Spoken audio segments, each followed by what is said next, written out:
Welcome back to another story on Gringotts Hub. This time, we're bringing you, what if Gringotts ritual revealed Harry was heir to 30 ancient houses and every Dark Lord knelt instantly. Your likes fuel our creativity. Subscribe and stay tuned.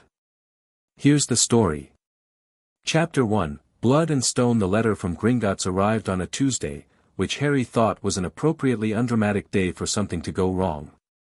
He'd been sitting at the kitchen table at number 4, Privet Drive, eating toast and watching Uncle Vernon read the newspaper with the kind of aggressive concentration that suggested he was aware Harry existed and was choosing, very deliberately, to pretend otherwise.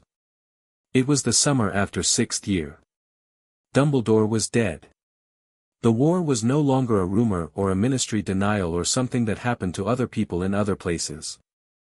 It was real and present, and it had a face, and that face had red eyes and no nose and had killed the greatest wizard of the age with what felt, at least from Harry's perspective, like terrifying ease. So when the Gringotts owl landed on the windowsill and dropped a cream-colored envelope with a wax seal that looked like it had been pressed by something with claws, Harry's first thought was not what now but something closer to of course. He opened it while Vernon made a noise in the back of his throat that could have meant anything. The letter was short. Shorter than he expected for something bearing the full gold-embossed crest of Gringotts Bank, London. Mr. H. J. Potter, you are hereby notified that upon the occasion of your 17th birthday, the inheritance rites pertaining to your blood and lineage are legally required to be conducted at Gringotts. Attendance is not optional. A portkey has been included with this letter. It will activate at 9 o'clock on the morning of July 31st. Please do not be holding anything breakable. Ragnarok, Director, Gringotts Wizarding Bank. Harry read the last line twice. Then he looked at the small bronze disc that had fallen out of the envelope and was now sitting on the kitchen table next to his toast. Ragnarok. The director himself. Harry had met Ragnarok exactly once, briefly, when he was 11, and mostly remembered thinking that goblins looked like they were perpetually in the middle of calculating how much you owed them and finding the number disappointing. He hadn't known the director personally signed letters. He pocketed the disc and finished his toast, because whatever was about to happen, it seemed worth facing on a full stomach. He didn't tell Ron or Hermione. Not because he was keeping secrets but because there was nothing to tell yet, and Hermione in particular had a way of researching things so thoroughly that by the time the actual event occurred she'd already mapped 17 possible outcomes and ranked them by probability, which Harry found simultaneously reassuring and exhausting. He'd tell them after. When he knew what after looked like. The morning of his birthday arrived the way birthdays do when you're 17 and there's a war on, without fanfare, without cake, without anyone at Privet Drive acknowledging it at all. Harry was awake before 7, dressed before 8, and sitting on his bed with the bronze portkey disc in his palm by 8:30. At 9 o'clock exactly, the disc got warm. The familiar hook behind the navel sensation yanked him off the bed, through the ceiling in a purely metaphorical sense, through a rushing darkness full of color and wind, and deposited him on a marble floor in what he recognized, after a dizzying second of recalibration, as the entrance hall of Gringotts. He'd landed neatly. He was slightly surprised by this, given Gringotts's general attitude toward clients. What he hadn't expected was the goblin waiting for him. Not a teller. Not a floor assistant. Ragnarok himself, director of Gringotts, standing in the entrance hall of his own bank at 9 in the morning with an expression that Harry couldn't quite read, not hostile, not welcoming, something more like careful, and 2 guards flanking him who looked like they'd been chosen specifically for their ability to make humans feel small. Mr. Potter. Ragnarok's voice was deeper than Harry remembered. You are punctual. That is better than most of your family managed. My family didn't exactly leave me a manual, Harry said. Something shifted in Ragnarok's face. Not quite a smile. More like the acknowledgement that a point had been made. No. They did not. Come. He didn't wait to see if Harry would follow. Harry followed. They went deeper into Gringotts than Harry had ever been. Past the teller stations with their clicking abacuses and their mountains of coin. Past the corridors that led to the cart tracks and the vaults. Down a staircase that didn't appear on any tourist's understanding of the bank, broad and stone and carved with runes that Harry's limited knowledge of the subject told him were very old and possibly very serious. The guards stayed above. It was just Ragnar and Harry descending into what the heir told him was a very long way underground. The inheritance rites, Harry said, because the silence felt like something that needed addressing. What exactly are they? A blood reading, Ragnar said, not slowing his pace. Standard practice for heirs reaching majority. The ritual queries your magical lineage, every house, every bloodline, every ancestral claim, and produces a physical record. Most wizards produce a document of 2 or 3 pages. Sometimes 4, for old families. And for me? Ragnar didn't answer immediately, which was itself an answer of a kind. We will see what we see, Mr. Potter. The staircase ended in a chamber that looked nothing like the rest of Gringotts. No gold, no ledgers, no commercial efficiency. Just stone, ancient, seamless, dark stone that swallowed the torchlight instead of reflecting it, and in the center of the chamber, a basin. Not a pensieve, Harry knew what those looked like. This was larger, shallower, carved from a single piece of something that wasn't quite granite and wasn't quite obsidian, covered in the same runes as the staircase but denser, layered, overlapping each other in patterns that seemed to shift when he wasn't looking directly at them. The rite requires 3 drops of blood, Ragnar said. He produced a small silver knife, the kind that looked like it had been used for exactly this purpose 10,000 times. Placed in the center of the basin. The magic does the rest. That's it. That is the beginning, Ragnar said. He held out the knife, handle first, with the deliberate manner of someone performing a ritual of their own. Most heirs find the rest rather uninteresting. A warm glow. A scroll of parchment. Confirmation of what they already knew. Harry took the knife. The handle was cold. And you're personally here because?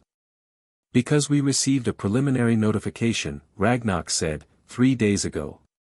When the vault calculated the likely scope of your rite. He paused. I wanted to be present. Harry looked at him for a moment. Then he turned to the basin, pressed the small blade against his palm, sharp enough that it barely registered as pain, and watched 3 drops of deep red fall into the stone. The silence lasted exactly 2 seconds. Then the basin lit up. Not gradually, not gently, it detonated with light, white gold and furious, and the runes on the stone walls blazed so brightly Harry had to throw his arm across his eyes. The floor vibrated.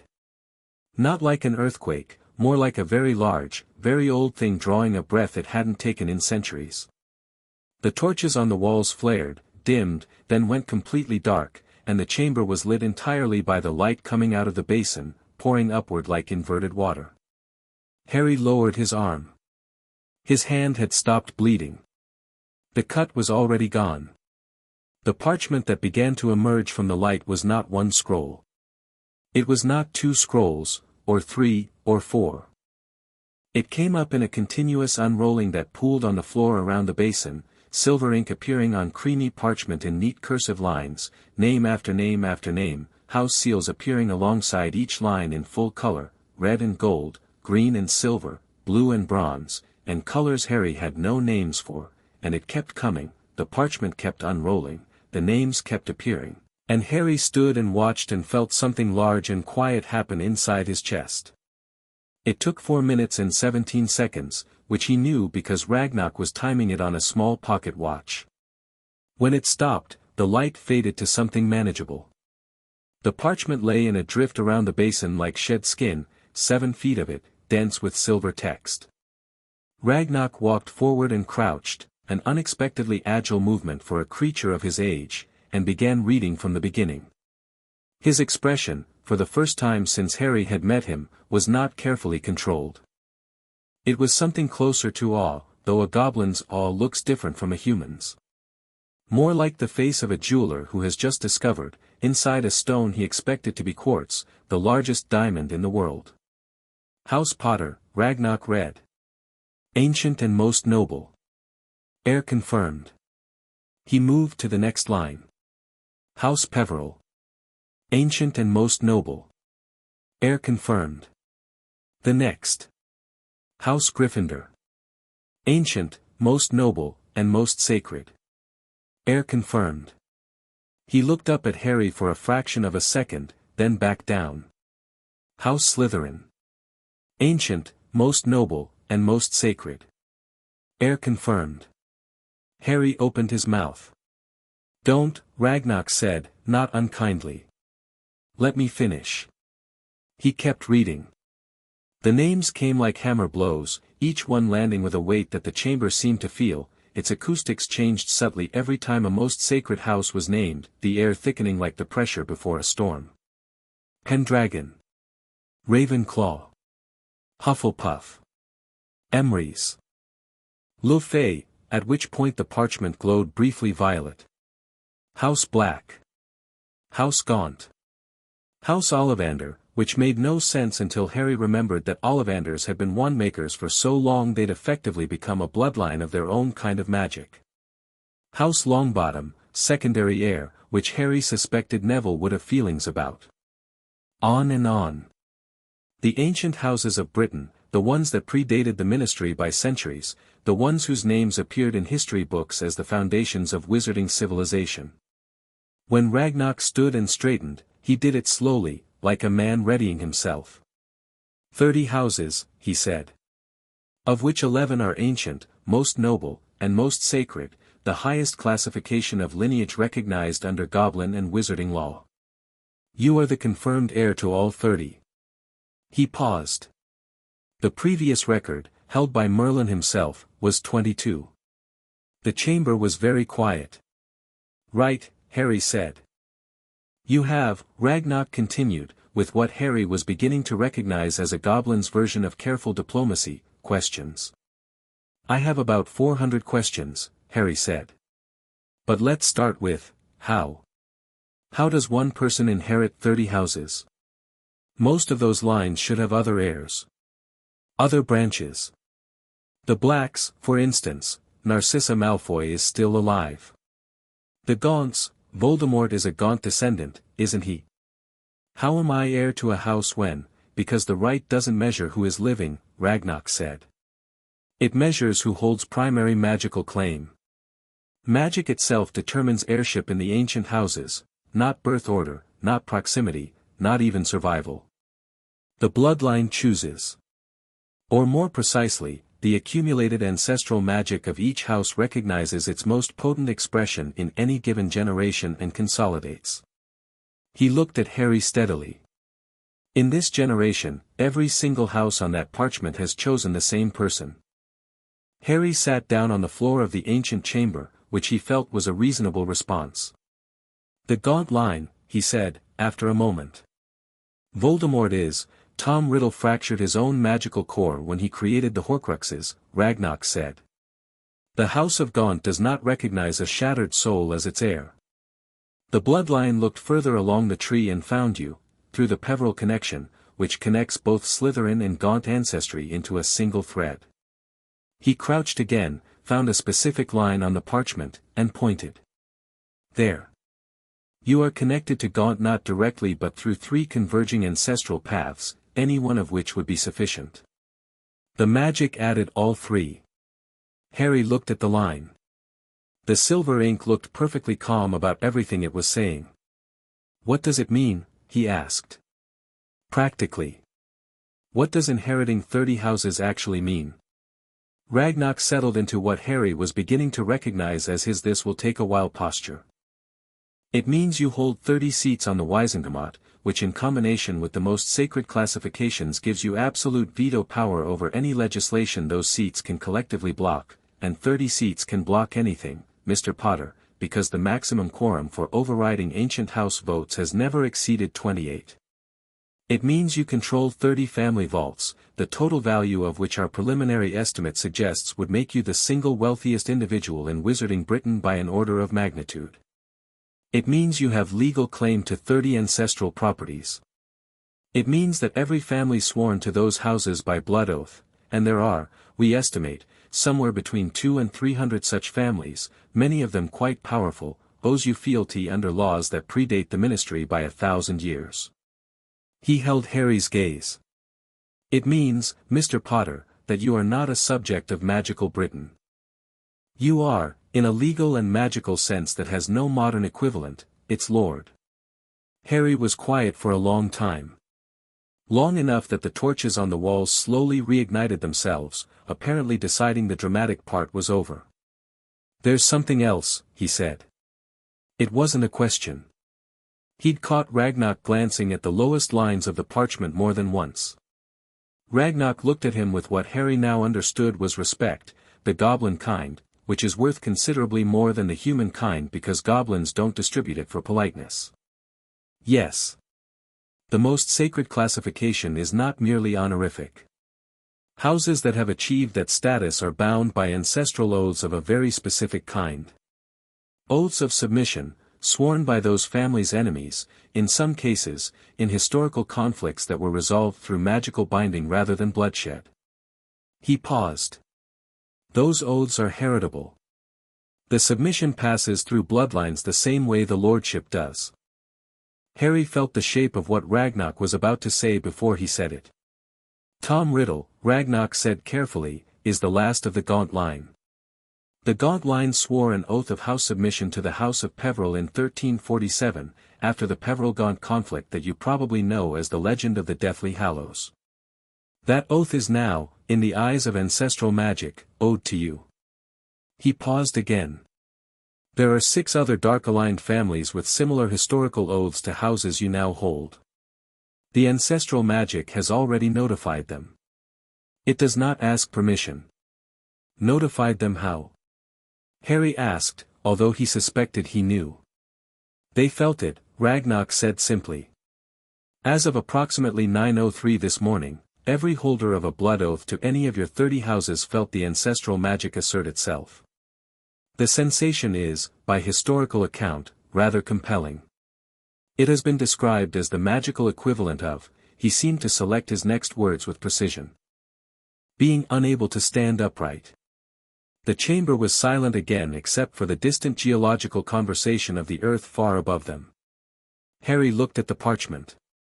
At 30 house seals, each one a different color, each one representing centuries of history and power and the lives of people who had lived and died without knowing they were building toward this specific moment in this specific underground chamber. His family's history, stretching back so far it bent around the edges of recorded time. He thought about a cupboard under the stairs. About a mattress with broken springs and a single blanket and the sound of Dudley's television through the ceiling.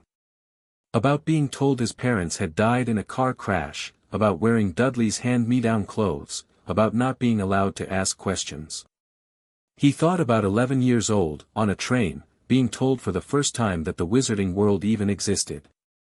He thought about Dumbledore, and felt the familiar complicated grief of that, the man who had known, at least in part, what Harry was and what Harry carried, and had nevertheless chosen to keep him small and manageable and positioned precisely where he was useful.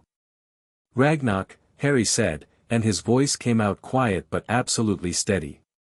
I need to understand everything. Every house, every oath, every vault, every property. Every seat I hold, every family that owes fealty, every legal claim I can make. He met the goblin's golden eyes. I need to understand what I've inherited well enough to use it. That, Ragnar said, and the thing in his face was now unmistakably satisfaction, is exactly what a lord should say. They spent the next 3 hours in a room adjacent to the ritual chamber that Ragnar opened with a key he wore on a chain around his neck. It was full of documents, not records of Harry's inheritance, which were new, but records of each house's legal standing, their Wisingamot precedents, their vault inventories, their sworn families and historical alliances. Gringotts, Harry learned, had been maintaining these files for every ancient house for centuries. Not out of altruism but because the bank had always understood that power and gold occupied the same territory, and tracking one meant tracking the other. Harry read fast. He always had, it was one of the things Hermione had noticed about him that he'd never considered notable, the way he could absorb a Quidditch strategy in a single pass or reconstruct a memory from a fragment of detail. He read and he asked questions and Ragnarok answered with the precision of someone who had been waiting for a counterpart worth being precise with. By the time they broke, Ragnarok sending for tea without asking whether Harry wanted any, which Harry took as a signal that they had moved into a different kind of relationship. Harry had a working understanding of the structure of what he now held. 30 houses. 7 of the 11 most sacred had living representatives who would feel the heirship immediately. The ancestral magic didn't wait for paperwork. 3 had been fully extinct for over a century, which meant their power consolidated purely into Harry's blood with no complicated family dynamics attached. The remaining 20, the ancient and most noble without the sacred classification, were largely dormant, their power sleeping in vaults and properties and the dormant Wizengamot seats that had been unoccupied for generations. The Wizengamot math was staggering. The current body had 93 seats, of which 31 were held by the ministry in proxy for extinct or unclaimed houses that, as of this morning, were no longer either. Harry's 30 seats, once properly claimed, would give him a third of the entire body. No single voting block in the history of the Wizengamot had ever held more than 11. Dumbledore held the chief warlock position, Harry said, turning over a page. What happens to that seat now? The chief warlock is elected by the body, Ragnarok said. However, historically, the seat has always deferred to the most sacred houses when a confirmed lord of that classification is present. A pause. There has been no such lord present in the Wizengamot in 342 years. So it's effectively mine if I want it. Effectively. I don't want it, Harry said. Not yet. I want someone I trust holding it while I move. He turned another page. The Peveril vault alone contained objects that made the contents of the Potter vault look like spare change, including, apparently, the original deed to Hogwarts Castle, which had been given to Godric Gryffindor by the Peveril family and had never technically been transferred out of Peveril ownership, meaning it had just, quietly, become Harry's property. Ragnarok. Hogwarts. Yes, Ragnarok said, without any apparent surprise. The castle itself is legally yours. The Board of Governors oversees its operation, but the property deed has always resided in the Peveril vault. Most people forgot it existed. He paused. Dumbledore knew. Harry set down the page. That landed differently than the rest of it, not the power of it, but the specific information that Dumbledore had known. Had known and had said nothing, had maneuvered Harry into position as a weapon while possessing full knowledge that the person he was maneuvering was, in legal and magical terms, his own landlord. He didn't feel betrayed. He'd moved past the kind of anger that needed to express itself as betrayal. What he felt was something colder and more useful, clarity. A very clear understanding of the gap between what people had decided Harry was and what Harry actually was, and what he intended to do with that gap. What do I need to do to formally activate the inheritance? Harry asked. All of it. Today. Ragnarok produced a document that was already prepared, which Harry noted without comment. Sign here. Here. And here. The blood seal at the bottom activates simultaneously with all 30 houses. It's not usually done this way, most heirs activate houses individually, over time, as they're ready to manage them. 30 at once is what I'm doing, Harry said. Ragnarok pushed the document forward without another word. Harry signed.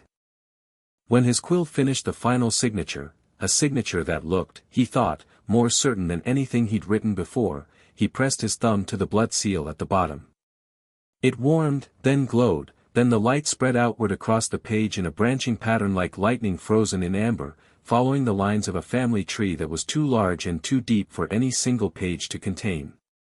The room shook. Not dramatically, not the way the ritual chamber had detonated with light. This was something different. A deep, geological acknowledgement, the kind of tremor that doesn't come from the earth moving but from something older than the earth recognizing a change in state.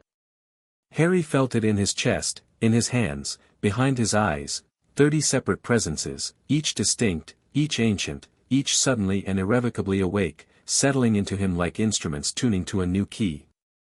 Not painful. Not overwhelming. More like, he searched for the word and found it, resolution. Like a chord that had been almost right for 17 years finally finding its last note. 30 crests blazed on 30 rings that materialized on his hands, then consolidated, the magic reorganizing itself practically, into a single ring on his right hand, black stone set in a band that seemed to change material depending on the angle, bearing a seal that incorporated elements of all 30 houses in a design that somehow managed not to be cluttered. It was, Harry thought, genuinely beautiful. Old beautiful, the kind that doesn't try. Lord Potter, Ragnarok said. The title came out of the goblin's mouth with the weight of a formal declaration, not a social courtesy. The rites are complete. Harry looked at the ring. There's one more thing, he said, that I want to address before I leave. The historical inequities between Gringotts and the Goblin Nation regarding wizarding treatment and the classification of goblin-made artifacts, Ragnarok said, very carefully. Harry looked up. You prepared for that. We prepared for many things, Lord Potter. We did not prepare for 30 houses. Something that might have been humor moved across Ragnarok's face. But the other matter, yes. We have been waiting for a wizard with sufficient standing to make the conversation worth having. I have sufficient standing, Harry said. And I've thought for years that the current arrangement is, he chose the word deliberately, wrong. I'd like to have that conversation properly. Not today. But soon. Soon, Ragnarok agreed. He was looking at Harry the way, Harry thought, people looked at things they had almost stopped believing in. Before you go, a word of warning, Lord Potter. The ancestral notification has gone out. The families that owe blood oaths have already felt it. Some of them will be frightened. Some will be angry. And some, he paused, will attempt to reach you very quickly, to position themselves before the others can. I know, Harry said. Do you know what you intend to do?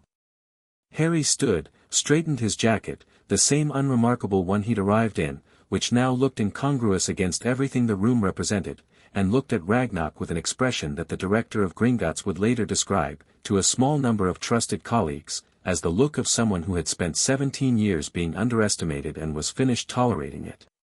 I intend, Harry said, to handle it. He came back up through the marble entrance hall of Gringotts at 2:30 in the afternoon, blinking in the summer light that poured through the enormous doors. Diagon Alley spread out before him, the familiar cobblestones, the shop fronts, the small cluster of witches near Flourish and Blots who were arguing about something in the animated way of people who have forgotten they're in public. A normal Tuesday afternoon in Diagon Alley, except that it wasn't, because somewhere out there in the connected tissue of the wizarding world, 30 ancestral magics had announced themselves and the people who felt it were now dealing with the fact that the announcement had led to Harry Potter. He stood on the steps and let the afternoon settle around him. His phone, the cheap Muggle one Hermione had insisted on, charmed to work near magic, buzzed in his pocket. A message from Hermione, Harry, where are you? Ron got a letter from his dad. Something happened with the Burrows wards, they changed. Like something rewrote them. We're not at risk, but it felt like, we don't know what it felt like. Are you okay? He typed back, I'm fine. Can you both meet me tonight? I need to tell you something. Her response came in under 30 seconds, yes, obviously. Grimmauld Place. Grimmauld Place, he confirmed. He put the phone away. Above him, the white marble of Gringotts caught the afternoon sun, and behind him, deep beneath the earth, 30 house seals sat on their freshly signed documentation with their silver ink and their weight of centuries. He thought about Voldemort. About what Ragnarok had said, that the Gaunt oath had already activated. That somewhere, in whatever blasted landscape Tom Riddle currently called home, the ancestral magic of House Gaunt had asserted its submission oath, and the man who called himself the most powerful dark wizard in the world had, at least for a moment, felt something he'd never felt before. Harry allowed himself exactly one moment of satisfaction about that. Not cruelty, He wasn't built for cruelty, but honest satisfaction, the kind that comes when a balance long held crooked finally levels out. Then he walked down the steps of Gringotts and into the afternoon. He had work to do. By the time he reached Grimmauld Place, the ring had settled on his hand like it had always been there. He didn't take it off. Didn't hide it in his pocket. He had no intention of hiding anything about today, about what he'd learned, about what he now was. That chapter of his life, the chapter called Don't Make Yourself Too Visible, Don't Draw Attention, Be Useful but Not Threatening, was finished. He pushed open the door of number 12 and went inside, and the house, which had always felt slightly hostile in a distracted way, seemed to exhale. Like it recognized the ring. Like it recognized him. The portrait of Walburga Black opened her mouth and Harry said, without looking at her, "Don't," and something in the ancestral magic apparently communicated itself through the walls of the house, which was, after all, a Black family property, and House Black was one of his 30, because for the first time in Harry's experience, Walburga closed her mouth. He sat down at the kitchen table that Sirius had once sat at, that the Order had once crowded around, and he waited for Ron and Hermione. Outside the window, London moved through its afternoon. Ordinary people living their ordinary lives, unaware that in a chamber deep under the city, something old had woken up and decided to make itself current. Hedwig landed on the windowsill from wherever she'd been and regarded him with the particular intelligence of owls who have been carrying important messages for long enough to develop opinions about the people they carry them for. She ruffled her feathers once and settled. "I know," Harry said to her. She blinked, which he chose to interpret as agreement. He heard the front door open above. Footsteps on the stairs, 2 sets, one quick and precise, one slightly heavier. Hermione and Ron. He folded his hands on the table, the ring sitting plainly on his right hand, 30 house seals compressed into a single stone that caught the kitchen light and held it. He heard them reach the landing, heard the door handle turn, and he thought about what he was going to say and how he was going to say it and whether there was a clean way to explain that the boy who'd come to Hogwarts at 11 with no knowledge of the magical world had turned out to be, give or take a few centuries of ancestral accumulation, the closest thing to a sovereign that wizarding Britain had seen since the age of Merlin. He decided there probably wasn't a clean way. But he'd never needed clean. He'd always done better with honest. The door opened. "Harry," Hermione said, and stopped. Her eyes went to his hand. To the ring. To his face, reading it the way she'd been reading him since they were 12 years old and she'd learned that he was terrible at hiding the things that actually mattered. What happened? It wasn't a question. Harry met her eyes, and then Ron's, Ron, who was looking at the ring with the expression of someone whose Quidditch instincts had just told him the game had fundamentally changed, and he said, "Sit down. This is going to take a while." The kitchen of Grimmauld Place was quiet around them, full of the particular quality of attention that comes when everyone in a room understands that what's about to be said will divide the world into before and after. "Today," Harry said, "I turned 17. And I went to Gringotts." He laid his hand flat on the table, the ring facing upward, 30 seals compressed into a single point of light. "And I need to tell you what I found out about who I am." Chapter 2, The Weight of Names. Hermione sat down. Ron didn't, not immediately. He stood in the doorway with his arms crossed and the look on his face that Harry had learned, over 7 years of friendship, meant he was processing something that his instincts had already decided was enormous before his brain had caught up to the specifics. Ron's instincts were good. People underestimated that because his grades weren't Hermione's grades and his wand work wasn't Harry's wand work, but Ron Weasley had a chess player's ability to look at a board and know within seconds that something fundamental had shifted. He looked at the ring for a long time. Then he pulled out a chair and sat down. Harry told them. All of it, the letter, the portkey, the chamber, the basin and the blood and the light that had filled the room like something that had been waiting to happen since before any of them were born. He told them about Ragnar's face when the parchment kept coming. He told them the names, Peveril, Gryffindor, Slytherin, Emrys, Le Fay, and watched Hermione's expression move through disbelief, calculation, historical cross-referencing, and something approaching awe in the span of about 30 seconds. He told them about the Gaunt seats, the vaults, the properties. He told them about the oath. The Gaunt oath, Hermione said, very quietly, when he got to that part. The one sworn after the Peveril-Gaunt conflict. She was already somewhere else in her head, somewhere in the library of her memory that housed 7 years of obsessive reading. Harry, that oath predates the statute of secrecy by 3 centuries. If it's real, if it's been activated, it's real, Harry said. Ragnarok said they felt it this morning. All of them. The families with blood oaths. He paused. Including Voldemort. The kitchen went quiet in a specific way. The kind of quiet that happens when a word like that lands in a room that's been living inside a war. He felt it, Ron said slowly. He felt, what? Some magic telling him he owes you a bow? More or less. Ron stared at him. Merlin's, Ron, Hermione said automatically. No, Hermione, I think this earns it. Ron sat back in his chair and ran a hand through his hair. Okay. Okay. So you know who woke up this morning and felt something that I can only imagine was the worst moment of his entire incredibly unpleasant life. A beat. Good. That's essentially my position, Harry agreed.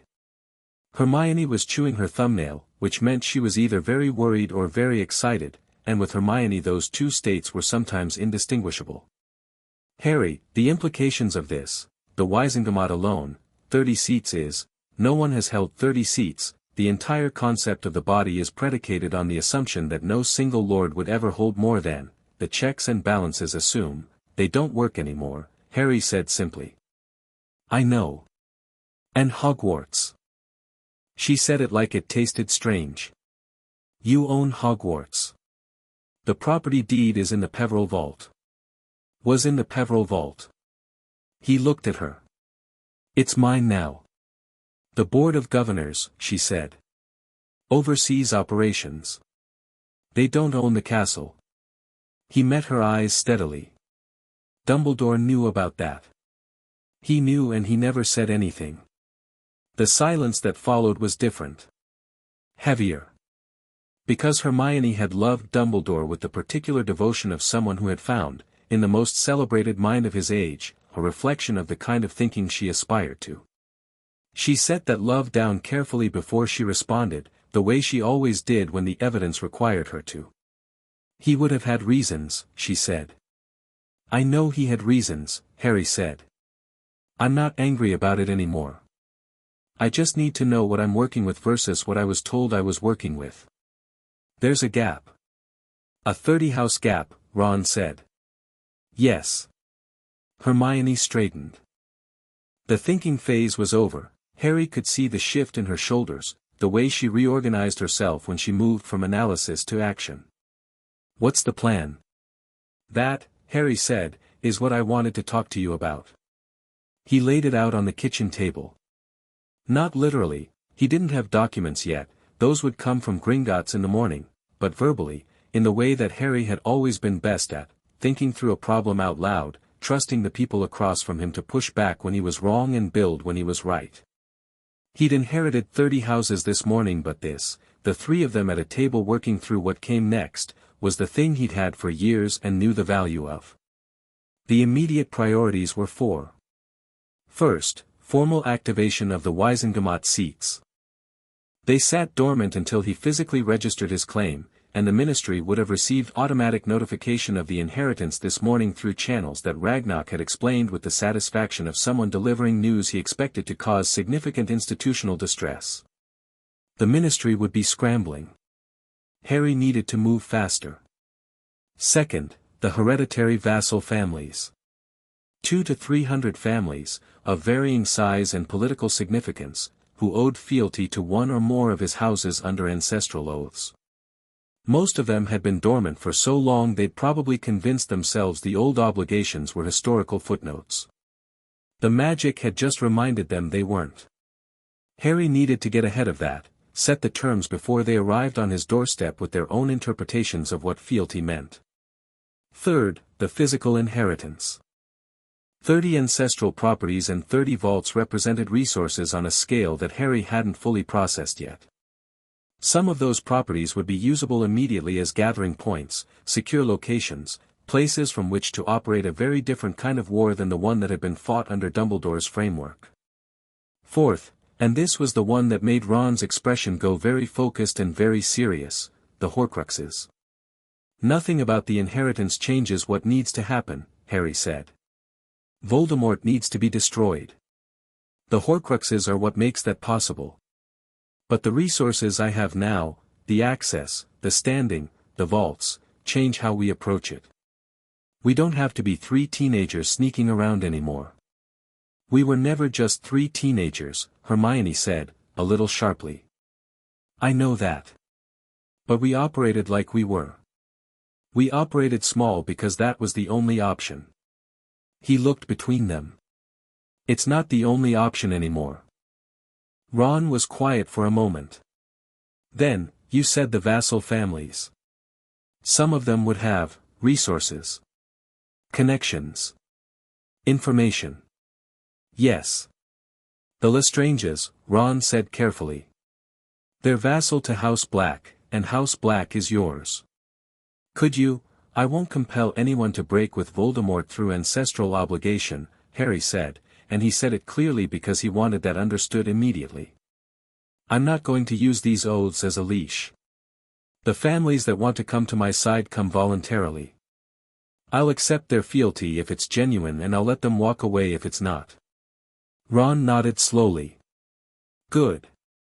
Hermione was looking at Harry with an expression he recognized, the one she'd been turning on him since 4th year with increasing frequency, the one that said she was updating her understanding of who he was.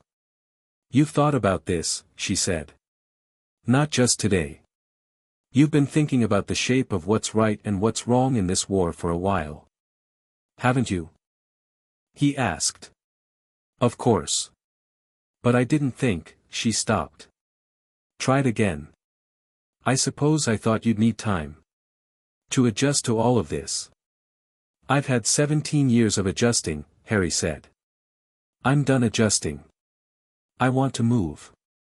The kitchen table, which had hosted more order meetings than any of them could count, seemed to settle under the weight of this.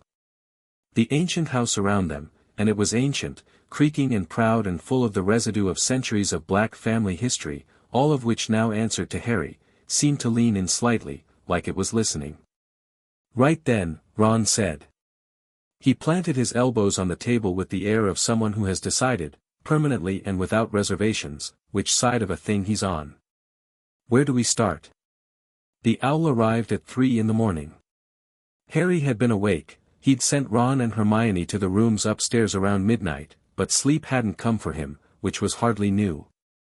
He'd been sitting in the kitchen reading through the first batch of documents that Gringotts had sent via a goblin courier at 10 o'clock, an earnest young goblin who had handed over the documents with both hands and a small formal bow that Harry suspected was genuinely meant, which made it different from every other respectful gesture he'd ever received.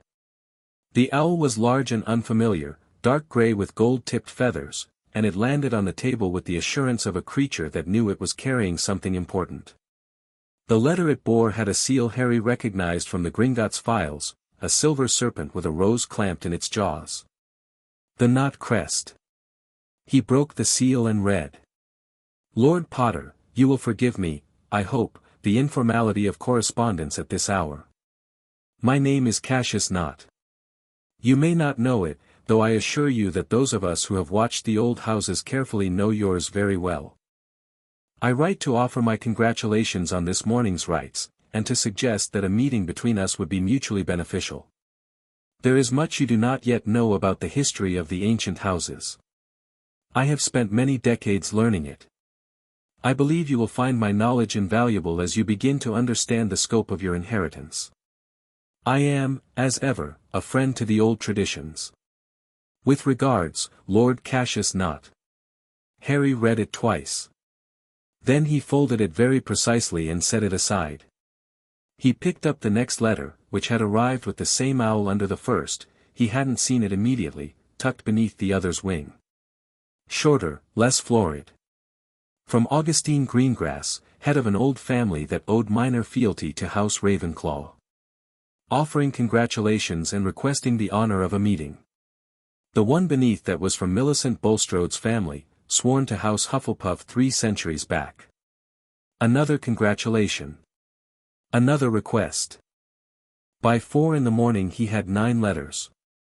By 7, when Hermione came downstairs to find him at the kitchen table surrounded by open correspondence and empty teacups, he had 19.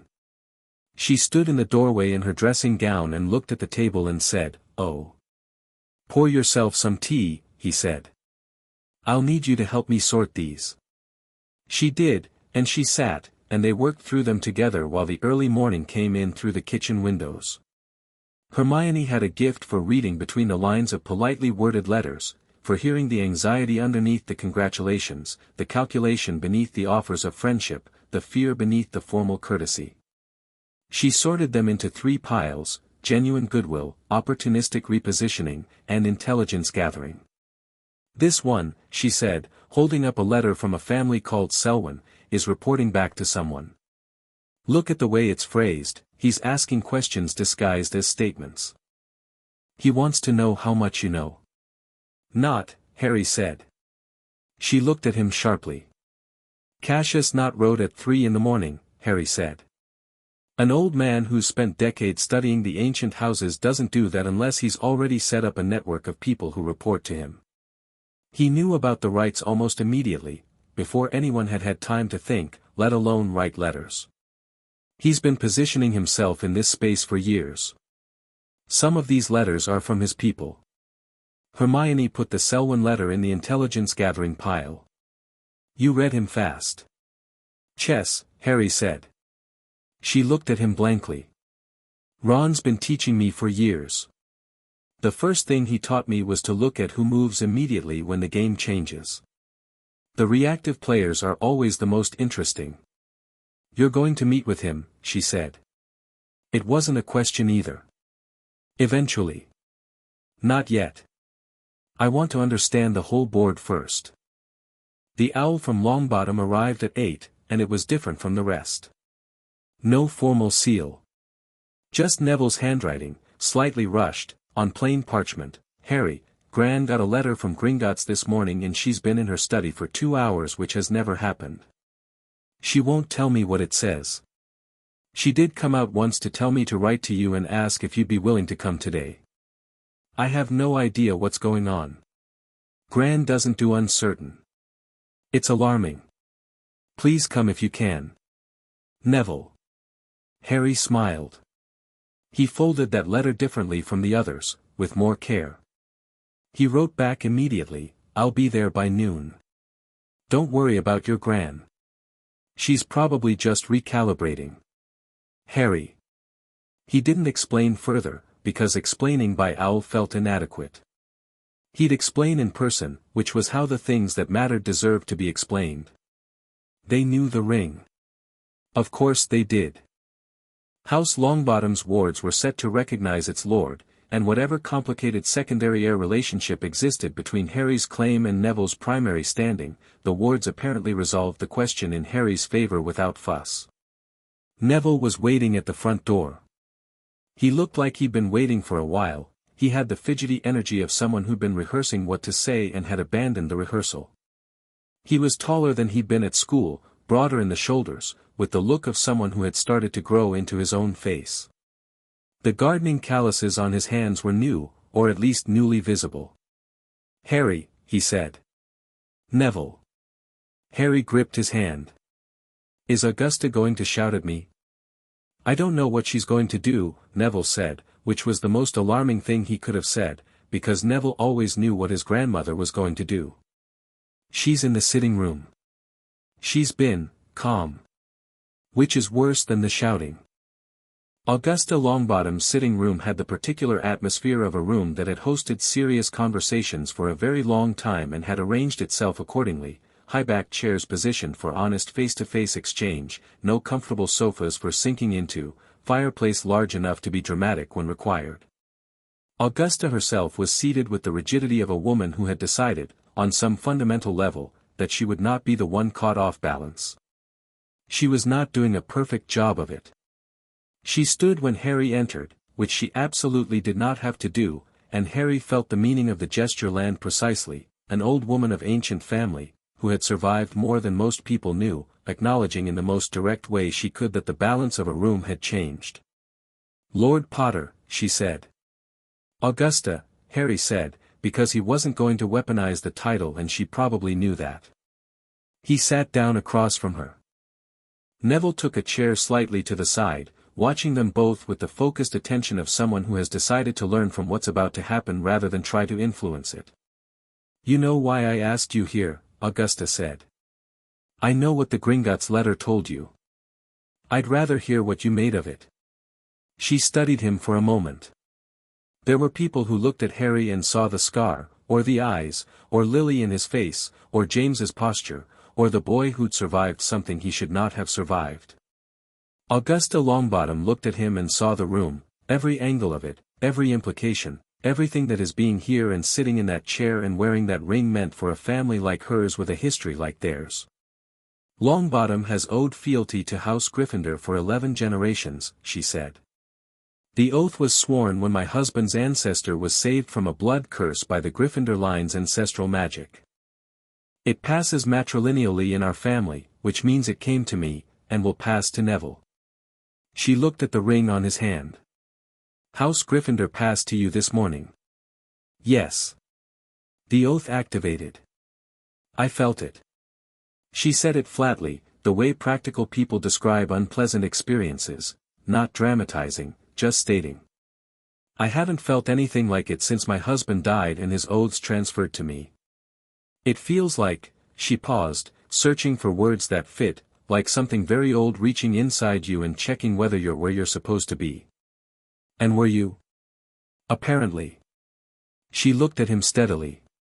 "The question I have for you, Lord Potter, is what you intend to do with the position you now hold. Specifically as it relates to families like mine." Harry leaned forward slightly. "I'm not here to collect a debt or demand service. What House Longbottom owes House Gryffindor isn't something I'm going to call in as a weapon." He held her gaze. "What I want is an alliance. Genuine, voluntary, built on honest terms. I'll fight Voldemort with or without House Longbottom's formal support. I'd prefer to do it with it, because Neville is one of my oldest friends and because your family has bled for this war longer than most people know." The silence that followed was the kind that does work. Augusta's eyes moved to Neville, briefly, and something in her face softened in a way that the public Augusta Longbottom rarely allowed. Then it firmed again and she looked back at Harry. "My daughter-in-law and son are in St. Mungo's," she said. "They have been there for 14 years. I know. Frank was a brilliant Auror. He and Alice were two of the finest the Ministry ever produced. They were destroyed by people who believed they served a cause greater than basic human decency." Her voice was level and hard and full of something that had been refined by 14 years of visiting a hospital room. "I want to know that what I'm aligning my family with is not simply a new hierarchy. A new set of names at the top of a system that will ultimately still grind people like Frank and Alice underneath it." Harry met her eyes. "It won't be," he said. "Not if I have anything to say about it." "You have everything to say about it," she said. "That's rather the point." Another silence. Then Augusta Longbottom, who had survived the worst decade in modern wizarding history with her family's name and her own dignity intact through sheer obstinate principle, reached into the pocket of her cardigan and produced a small sealed document, not Gringotts stationery, but something older, personal family parchment, the kind households kept for formal occasions. She set it on the table between them. "The Longbottom Declaration of Alliance," she said. "I prepared it this morning. It requires your signature and mine. It doesn't invoke the ancient fealty oath, it supersedes it. A voluntary alliance between equals, with Longbottom's formal support for your claim and your governance of the ancient houses." Harry looked at the document. Then at Augusta. Then at Neville, who was watching his grandmother with an expression that contained 17 different emotions packed into a space that his face was just barely big enough to hold. Harry picked up the pen she offered. He signed. She signed. The document sealed itself with a small warm light, the Longbottom crest and Harry's newly minted composite seal pressing themselves into the wax simultaneously. Neville let out a breath. "Right," Augusta said, and stood, and any impression of softness dissolved back into the brisk efficiency that was her natural state. And then, Lord Potter, I believe you have a great deal to tell us about what you're planning, and I have a number of thoughts on the subject that you will find useful whether you want them or not. Harry stood too. "I want them," he said. "That's actually why I came." Something crossed her face that was not quite a smile but was in the same neighborhood. She nodded once, as though that confirmed something she'd suspected, and led them toward the kitchen. Neville fell into step beside Harry as they followed her. "Secondary heir," Neville said quietly. He'd clearly read his own letter from Gringotts. "To House Longbottom's primary claim on, is it Hufflepuff?" "Hufflepuff through your mother's line," Harry said. "My claim doesn't override your family's, Neville. I want you to understand that." "I do understand it." Neville paused.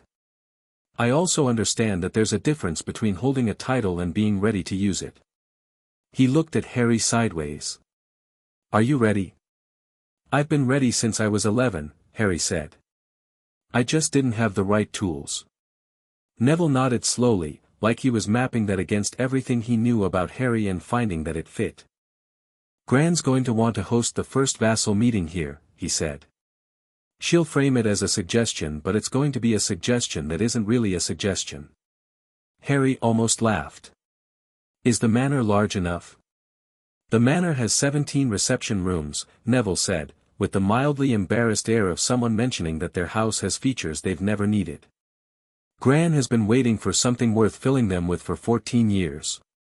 He got back to Grimmauld Place at 6 and found Hermione in the study with her sleeves rolled up and 4 books open simultaneously, and Ron at the desk across from her looking like he'd been given an assignment and had applied himself with a seriousness that would have surprised most of his former teachers. "I've been going through the vassal family records," Hermione said immediately. "Cross-referencing with current known Death Eater affiliations. 37 of the families on the fealty list have members who are known or suspected Death Eaters. But, and this is the part that gets interesting, 22 of those families have internal divisions. Older members who took oaths under pressure or by marriage, younger members who have no personal investment in Voldemort's ideology. The younger ones might be reachable," Harry said. "More than reachable. Some of them have been waiting for something to reach toward." She pushed a parchment across the desk. "Daphne Greengrass. Her father wrote you this morning, Augustine Greengrass, the letter I marked as opportunistic repositioning. But I found a record in the Ravenclaw vassal files. Daphne herself owes a personal fealty oath, her mother's side, through House Ravenclaw, that's separate from her father's political maneuvering. She might be a point of contact who bypasses him." Harry looked at the parchment. "You're thinking about intelligence." "I'm thinking about the Horcruxes," she said. "Because here's what 3 hours of research has turned up, there are ancestral magic libraries in at least 4 of your houses that predate Hogwarts. Collections that were never catalogued for public access, never contributed to any school curriculum. Objects, books, records of magical techniques that effectively don't exist as far as modern wizarding knowledge is concerned." She met his eyes. "Harry, there may be information in those libraries about soul magic. About Horcruxes specifically. About how to destroy them without the limitations we're currently working within." Harry sat down. "Which properties?" "Peveril, definitely. The Peveril family's research into death-related magic is the reason the Hallows exist. If there's anyone who documented counterdark soul magic, it's them. Ravenclaw's library is the second most likely. Possibly Emery's. The Emery's ancestral holdings are in Wales, and the property record suggests there's a structure on the land that predates the main house by several centuries." She tapped the parchment. A workshop of some kind. Merlin's workshop. Harry sat with that for a second. We go to Peveril first, he said. Tomorrow morning. All three of us. Where is the Peveril property? Ron asked. Godric's Hollow, Harry said. There's a second house. Not the one where my parents lived, something older. Behind where the monument is, set back from it. I never noticed it because it was under a concealment charm keyed to the bloodline. He paused. My bloodline. Ron was quiet for a moment. Godric's Hollow. Yeah. Are you? Ron started. Yes, Harry said. He wasn't going to be asked if he was okay with going back there, because the honest answer was complicated and the only thing that mattered right now was that going back was necessary. It's fine. We go tomorrow. Hermione looked like she had more to say about that, the concerned friend part of her preparing to speak, but she looked at Harry's face and redirected. That was one of the things he loved about her, she knew when to push and when to trust him with himself. There's one more thing, Ron said. He hadn't moved from the desk, and he had the expression he got when he'd been sitting on something. Dad sent me a message this afternoon through the flu. The ministry is, not panicking, exactly, but it's bad. Scrimgeour's people have been in emergency session since this morning. They got the Gringotts notification and they know what it means for the Wisengamot seats and they're trying to figure out how to delay the formal registration.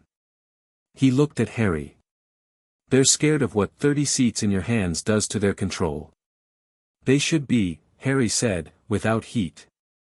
The ministry's structure depends on no single lord holding real ancient power. I do.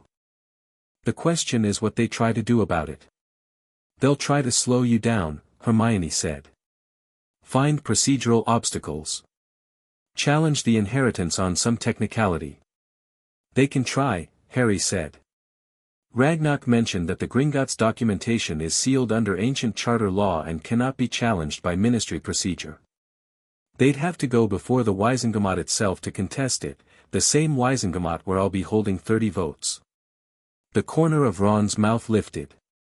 That's tidy. Ragnarok thought so too. Harry stood and stretched. Ron.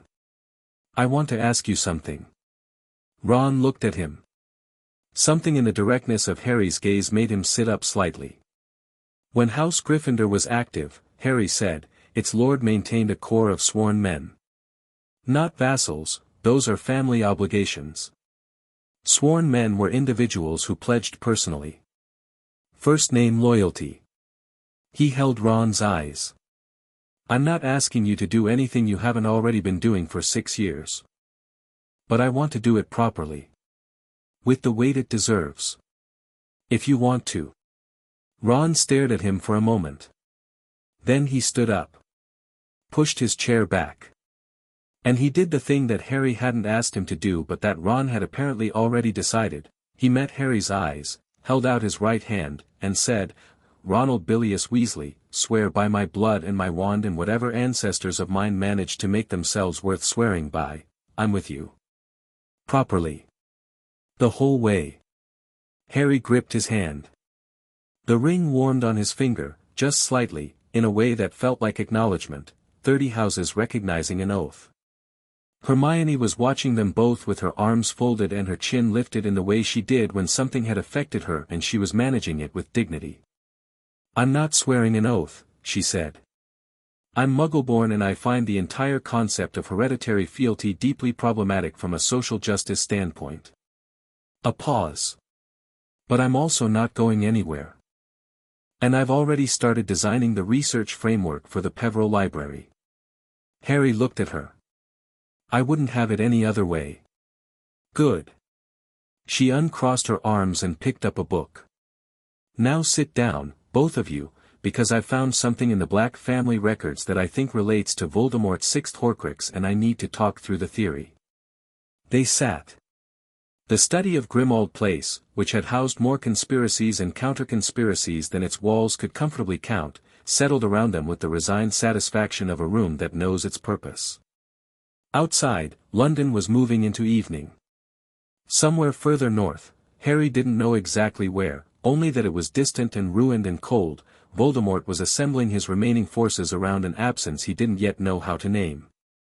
The sensation from this morning had faded back into whatever layer of ancestral magic produced it, but it had left something behind, the way an earthquake leaves a landscape slightly rearranged, a new awareness of a force he had not accounted for, coming from a direction he had not expected. He would be calculating now. He was always calculating. That was the thing about Tom Riddle that Harry had understood long before he understood much else. He was never simply angry, never simply reactive. He thought first, always. But Harry was thinking too. For the first time in as long as he could remember, he was thinking 2 moves ahead. Chapter 3, Neil. The thing about Voldemort was that he had never, in his entire life, been caught off guard. Not truly. Not in the bone-deep, foundational way that leaves a person recalibrating their understanding of the world from the ground up. He had been surprised, the infant in Godric's Hollow had surprised him, the way a landmine surprises you, suddenly and with extreme physical consequence, but surprise was a tactical problem, something to be analyzed and corrected and filed away as a lesson learned. He had never experienced the specific vertigo of a universe that was operating by rules he didn't know. Until 9:03 in the morning on July 31st. He'd been in the dining room of Malfoy Manor, which he'd taken as his headquarters with the casual permanence of someone who has decided that another person's home is more accurately described as his. Lucius had been standing near the window with the careful stillness of a man who has learned to make himself minimally interesting, and Bellatrix had been at the far end of the table doing something with a knife that was less about the knife and more about the performance of being someone who plays with knives. Nagini had been coiled near the fireplace, and the morning had the particular texture of mornings in the manor, heavy, watchful, laced with the specific variety of dread that comes from sharing a building with Tom Riddle. And then something happened. It wasn't pain. Voldemort had a complicated relationship with pain, he'd inflicted enough of it to understand its mechanics thoroughly, and what he felt at 9:03 was not that. It was something structural. Something deep in the architecture of his magic, at the level where power lives before it becomes spellwork, something reaching in with a hand that was simultaneously vast and extremely specific and doing something he could not stop, could not deflect, could not even properly identify before it was done. He'd gripped the edge of the dining table. Lucius had turned from the window. Bellatrix had gone very still. Nagini's head had come up. The sensation lasted 4 seconds.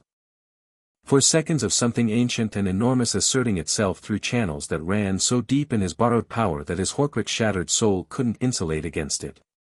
And at the end of those 4 seconds, his knees had buckled. He'd caught himself on the table before he went down completely. But he'd buckled. Lucius had been wise enough to look away immediately. Bellatrix had not. She'd stared with an expression of pure horror, not at Voldemort's weakness but at the fact that weakness was apparently possible, which was a distinction that said everything about how her understanding of the world was organized. Voldemort had straightened. He'd been still for a long moment in the way that very dangerous things are still, not passive, not calm, but contained, every bit of what he was pulled inward and compressed. Then he'd said, very quietly, to no one in particular, "Potter." He didn't shout. He didn't rage. He sent everyone out of the room, Lucius nearly running, Bellatrix for once without argument, Nagini by a different door through pure animal reading of the atmosphere, and he sat in the chair at the head of the table that had once been Abraxas Malfoy's and he thought. The Gaunt Oath. He knew about it, of course he knew, he had spent years excavating every corner of his heritage. The Gaunt family history was something he'd researched with the particular intensity of a man who both despised and depended on the story of where he'd come from. The Peveril-Gaunt conflict. The submission treaty. The blood binding that had ended what could have been a war and had instead become a historical footnote, the kind that sat in the restricted sections of genealogy libraries and meant nothing because the Peveril line had been extinct for 3 centuries. Had been. He sat and he thought about Harry Potter, 17 years old this morning, orphaned, raised by muggles, walked into his world at 11 knowing nothing, and he thought about the fact that this person, this child, had just triggered a blood oath that predated his own grandfather's grandfather, and the sensation of it had put his hands on the table for support. He thought about that for a long time. Then he thought about what it meant.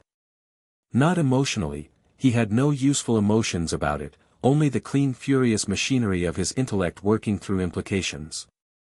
Potter held the Gaunt claim through Peveril. The Gaunt claim was one oath.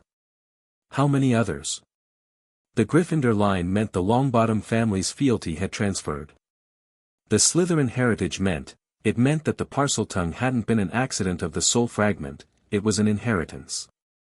Potter was heir to Slytherin's own house, which meant the allegiance of everyone who had sworn to that line. Which meant that half of what Voldemort had built his ideology on, the idea of pure Slytherin heritage, of himself as the last great descendant of the founders, had just been claimed by the boy he'd been trying to kill for 17 years. The boy who was also, apparently, a Peveril.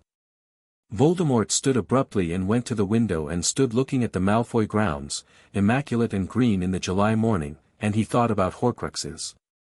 About the soul fractures he'd made so carefully, at such cost, the way he'd traded pieces of himself for the certainty of survival. He'd understood it as accumulation, each Horcrux another layer of armor against death. He had not understood it as loss until this moment, when the Gaunt oath had reached into his magic and found the splintered thing inside him and assessed it with the merciless arithmetic of ancestral law and determined that a shattered soul was no soul at all. Not a lord. Not an heir. Not a person, in the language of the old magic. Just a remnant. His hand, on the windowsill, pressed until his knuckles went white. Then he released it. Stepped back. And he called for Wormtail, because he needed to send a very specific message to a very specific person, and the channel he intended to use was one that no one else in his circle knew he had. Harry was eating breakfast. This seemed, in retrospect, to be the recurring motif of his 17th summer, enormous things happening in the vicinity of meals. He was at the kitchen table at Grimmauld Place with a plate of eggs that Ron had made with the cheerful aggression of someone who has decided that keeping busy is the correct response to an uncertain world, and Hermione was across from him reading and occasionally stealing toast without looking up from her book, and it was almost, like being in the Gryffindor common room, except for the 30 ancestral rings compressed into one on his right hand and the stack of 43 letters. On the counter that had arrived by various owls in the night and the large rolled map of Britain that Ron had pinned to the wall with dots marking the locations of Harry's ancestral properties. The Patronus arrived through the kitchen wall at 7:45. It was a cat, McGonagall's cat, silver bright and precise, and it sat on the kitchen table between the eggs and the toast and looked at all three of them with the particular expression that Patronus cats inherited from their casters, which in McGonagall's case was approximately equal parts concern and barely contained impatience. Lord Potter. McGonagall's voice came out of it, and the title sounded different in her Scottish accent, weightier, like she'd considered each syllable before committing to it. I received notification from the ministry this morning about the Gringotts rites. I also received a letter from Minerva, from myself, apparently, which is to say from the castle. A pause that had the texture of someone working through something they found professionally disorienting. Hogwarts sent me a letter. The castle's governing wards have transferred their recognition protocols to acknowledge a new primary authority. I need to speak with you immediately, in person, and I have several things to say about what Albus did and did not tell us that I have been formulating since 6 this morning. Please come to Hogwarts at your earliest convenience. The castle, for the record, seems rather pleased with itself. The Patronus dissolved. Ron looked at his eggs. The castle sent her a letter. Apparently. Hogwarts is sentient enough to write letters. Apparently. Ron paused. That's actually not the strangest thing that's happened this week. Harry finished his eggs, because they were good eggs and because McGonagall's earliest convenience had a specific meaning when deployed in that particular tone, which was within the hour. He looked at the map on the wall and the dot marked for Godric's Hollow and thought about the Peveril Library and the trip they'd planned for this morning. Hermione, he said, go to Godric's Hollow without me. Take the key I got from Ragnarok, the Peveril property should respond to it. Start in the library. Look for anything on soul magic and Horcrux reversal. Take Ron. Hermione looked up from her book. You're going to Hogwarts alone. McGonagall is hardly a threat. That's not, she stopped. You're right. Fine. But Harry, she hesitated, and he could see her choosing her words with care. If the castle has acknowledged the inheritance, the heads of houses will know. The portraits will know. There's a portrait of every previous headmaster in the office and Dumbledore's will be, I know, Harry said. He said it without heaviness. He'd thought about Dumbledore's portrait all morning, in the spaces between reading letters and drinking tea and talking strategy. He'd thought about what he wanted to say and realized that what he felt wasn't anger and wasn't grief and wasn't the complicated hero worship tainted by betrayal that he'd been carrying around since the astronomy tower. What he felt, if he was honest, was the particular freedom of understanding someone clearly, understanding that Dumbledore had been extraordinary and had loved him genuinely and had simultaneously constructed a narrative around Harry's life that had never included Harry's actual autonomy. He didn't need to resolve that this morning. He just needed to look at it without flinching. I'll be fine, he said. She held his gaze for a moment, and then nodded. Because that's what she did, she trusted him with himself when the evidence warranted it. Hogwarts in July was strange the way that all beloved places are strange when the people who make them are absent. The corridors were clean and cool and full of the particular echo of stone that hasn't been asked to hold noise in a while. Harry walked from the main gates, which had opened for him without anyone operating them, the chains falling away with a deliberate mechanical acknowledgement, through the grounds and into the entrance hall, and the castle did something he could only describe as noticing him. Not physically, not with any visible indication, but something in the air settled differently when he crossed the threshold, the way a room changes when its owner walks in. McGonagall was waiting at the top of the stairs. She looked like she always looked, precise, contained, dressed for duty in robes that had never once been anything but correct, but her eyes, when she looked at Harry, were doing something they rarely did. They were uncertain. Not frightened, McGonagall didn't do frightened, she did concerned in a way that she intended to address directly, but uncertain. Working through something that her understanding of the world hadn't fully accommodated yet. She looked at the ring. Lord Potter, she said again, and he could hear her trying the weight of it in real time. Professor, he said.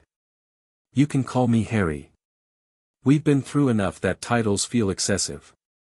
I've been calling you Mr. Potter for 6 years, she said, with a crispness that was essentially affection in her particular language, and I imagine that won't change regardless of what Gringotts has decided. She paused. Although Gringotts, in this case, has decided a great deal. Walk with me, Harry said. I want to see the castle. They walked. McGonagall fell into step beside him, and Harry set a pace that was purposeful without being rushed, because this conversation needed room to breathe. The castle moved around them, a staircase shifted to make their path direct, which it had never done for Harry before, and McGonagall looked at it and pressed her lips together in an expression that encompassed several things at once. The castle recognized you the moment you crossed the gates, she said. I've been headmistress for 11 days and I've never seen it rearrange itself voluntarily for a visitor. It's not rearranging itself for a visitor, Harry said. It thinks I'm the landlord. You are the landlord, McGonagall said, with the precision of a woman who has decided that if the world is going to be strange she will at least be accurate about it. She paused. Which brings me to what I wanted to say, and I intend to say it plainly because I think that is what you deserve and what this situation requires. She stopped walking. Harry stopped with her. They were in the corridor outside the Transfiguration classroom, her territory, in every way that mattered, and she'd chosen it deliberately. Albus knew. About the Peveril deed. About the houses. Not the full scope of 30, I don't think even he anticipated that, but he knew about Peveril and he knew about Gryffindor and he knew that when you came of age the inheritance would be significant. She looked at him directly. He chose to keep you positioned as a soldier rather than a sovereign because he believed, genuinely believed, I want you to understand this, that a boy who knew the full weight of what he carried would be crushed by it or would make choices that complicated the strategy. His strategy, Harry said. Yes. No apology in her voice. She wasn't apologizing for Dumbledore, she was characterizing him honestly, which was worth considerably more. His strategy. Which was not wrong, exactly, except in the fundamental assumption that the strategy was more important than the person executing it. She held his gaze. I disagreed with him about you from your first year. I disagreed with him specifically on this. I did not know the specifics, but I knew what he was doing, in broad strokes, and I want you to know that it was not unanimous. Harry looked at her for a moment. Thank you, he said. For telling me. She nodded once, short and certain. Now. What do you need from Hogwarts? Hogwarts, he said, has a role to play in what comes next. The castle is the most defensible magical structure in Britain, and it's in a better strategic position than any of my ancestral properties because it's established, it has existing wards, and people trust it. He looked up at the stone ceiling, which was doing something with the light that normal corridors didn't do, a subtle warmth that felt like acknowledgement. I want the Order, what's left of it, to be able to use Hogwarts as a proper base. Not hiding in Grimmauld Place. Actually using the resources of this building. The castle is not in session, McGonagall said. And it has 17 unused towers and 4 fully equipped dueling chambers and a hospital wing that could be converted for field operations. She said it in the voice of someone who had already thought this through and was pleased to find agreement. The house elves are here year-round. The kitchens are functioning. There are passage networks that I strongly suspect even Albus didn't fully map. There's also the Room of Requirement, Harry said. Which I think has capabilities we've barely tested. It once produced a fully stocked potions laboratory with 96 ingredients that weren't currently held in the school stores, McGonagall said, so I tend to agree. They had walked, without either of them planning it, to the entrance of the headmistress's office. The gargoyle, it had a new password, which Harry hadn't been given, but when he approached it the stone figure moved aside anyway with the slightly resentful air of something acknowledging authority it didn't particularly enjoy acknowledging, stepped back. The portraits are upstairs, McGonagall said. I know. She held the door for him. He went in. The headmistress's office smelled like old books and something faintly chemical, residue of a century of potions experiments conducted by various occupants. The portraits lined the walls, former headmasters and headmistresses, some sleeping, some watching with the alert curiosity of people who were good at remaining still and attentive simultaneously. And in the largest frame, in the position of honor directly behind the headmistress's desk, Dumbledore. He was awake. Of course he was. His painted eyes had the same quality as his real ones had, that particular blue, that quality of attention that felt like being read, like all the relevant information about you was being organized and considered before a response was formulated. Harry looked at him. Dumbledore looked at Harry. And Dumbledore's portrait said, very quietly, I owe you an apology. Harry sat down in the chair across from the desk, not the headmistress's chair, the chair for visitors, and he did it because he wanted to be comfortable, not because he was deferring to anything in this room. Start wherever you need to, he said. I knew about the Peverell inheritance when you were 3 years old, Dumbledore said. Bathilda Bagshot had been researching the Peverell bloodline for a history of magical Britain, and she wrote to me when she found the convergence point. She found that the Potters and the Evans line were both carrying Peverell blood in quantities that would, in any living heir, trigger a significant inheritance claim. The painted face was serious, stripped of the gentle irony that had always been its primary mode of engagement. This was Dumbledore without the performance, which Harry suspected was rare and possibly only possible in death. I could have told you. I made a choice not to. Why? Because you were a child carrying something I had decided you needed to be protected from, and I confused protection with information restriction. He paused. Because a sovereign child was a more complicated piece to manage than a heroic one, and I am ashamed to tell you that I thought in those terms. Another pause, longer. And because, And this is the part that I find hardest to say, I was afraid that if you knew the full weight of what you were, you might not be willing to walk the path I had mapped for you. The path that ends with me dying, Harry said. Not accusingly. Just stating. The path that required your willingness to sacrifice yourself, yes. The blue eyes held his steadily. I believed it was necessary. You might have been right about the necessity, Harry said. And I might still choose that path when the time comes, I don't know yet, and I'm not going to know until I have more information than you gave me. He held Dumbledore's gaze, painted and still but absolutely present. What I won't do is make that choice because it's the only choice I can see. I'm going to make it, if I make it, with eyes open. That's the difference. Dumbledore was quiet for a moment. You've grown. I've had a very busy week. Something in the painted face moved, not quite a smile, but the shape that a smile leaves behind. The 30 houses, he said. I didn't anticipate 30. I thought 12. 15 at the outside. He seemed to be processing this with genuine academic interest, even from inside a portrait. The Lul Fei line is what made the difference, I expect. That convergence would have pulled in 5 additional houses on its own. Ragnarok seemed to think it was Emery's, Harry said. Ragnarok is usually right about these things. A pause. What will you do with it? Win, Harry said simply. And then build something better than what came before. With or without your advice, though I'd rather have it if you're willing to give it honestly. Dumbledore looked at him for a long time.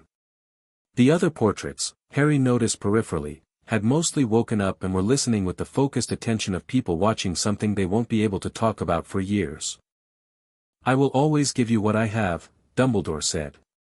What I should have given you from the beginning. Then tell me about the Horcruxes. Everything. Not the managed version. Everything you knew and everything you suspected and everything you kept back. The portrait leaned forward, and began. Harry was back at Grimmauld Place by 2 in the afternoon, carrying 12 pages of notes written on McGonagall's official stationery in Dumbledore's dictated hand. The portrait could, it turned out, write by causing its painted hand to move in ways that transferred to actual parchment via a charm that had been standard in headmasters' offices for 4 centuries, and the specific, clarifying feeling of a conversation that had been honest enough to be useful. He'd barely taken off his jacket when Ron appeared at the top of the basement stairs looking like he'd been running. Godric's Hollow, Ron said. You need to hear what Hermione found. The Peveril house in Godric's Hollow was, Harry had learned from the property documents, called Peveril Keep, though Keep was generous for something that looked, on the outside, like a very old cottage with delusions of grandeur. Inside, as he'd discovered that morning from the property notes, it was considerably larger than its exterior suggested, old space expansion charms, the kind woven into the architecture rather than added later. The library was on the 2nd floor, behind a door that had opened for the Gringotts key without ceremony, and it held approximately 3,000 books, none of which had ever appeared in any wizarding catalogue. Hermione, he could tell from Ron's expression, had found something significant. He fled to Godric's Hollow. The keep had a functioning fireplace, connection established by Gringotts as part of the inheritance activation, and came through into the library to find Hermione at a table that she'd cleared of a thick layer of dust and covered with 4 open books and 3 rolls of parchment covered in her handwriting. She looked up. Her eyes were bright with the specific energy that discovery produced in her, not excitement exactly, more like the cellular satisfaction of something that had been working toward a conclusion. Horcrux destruction, she said, before he'd finished stepping out of the flue. The Peverils didn't just create the Hallows. They documented counterdark soul magic for 3 generations. Harry, there is a method in here, a ritual, for rendering a Horcrux inert without destroying the vessel. He crossed the room. Without destroying the vessel. Without destroying the vessel, she confirmed. The method Dumbledore used, fiend fire, basilisk venom, the sword of Gryffindor, those all work by destroying the object so completely that the soul fragment has nothing to anchor to. But the Peveril method works differently. It separates the soul fragment from the vessel before destruction by targeting the magical binding between them. The soul fragment is expelled. The vessel survives.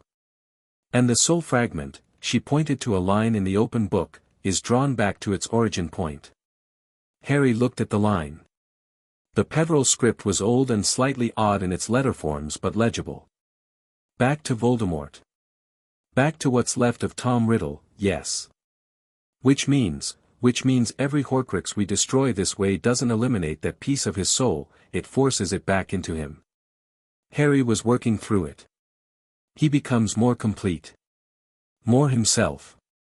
Which sounds counterproductive until you consider that a Horcrux is an anchor, Hermione said. It keeps pieces of his soul out of reach of death. If the pieces are recalled into his body rather than anchored in objects, he's mortal, Harry said. Completely mortal. One death. No anchors. She met his eyes.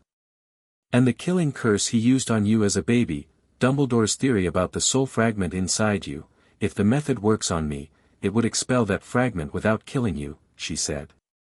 It would just remove it. The way you'd remove a splinter. Harry sat down. The library of Peveril Keep settled around him, 3,000 books of knowledge that had been sitting here waiting, and he thought about Dumbledore's voice in his memory, the path that required your willingness to sacrifice yourself, and he thought about what it meant that this library had been sitting here, accessible to him by blood rite, for his entire life. He didn't feel anger about it.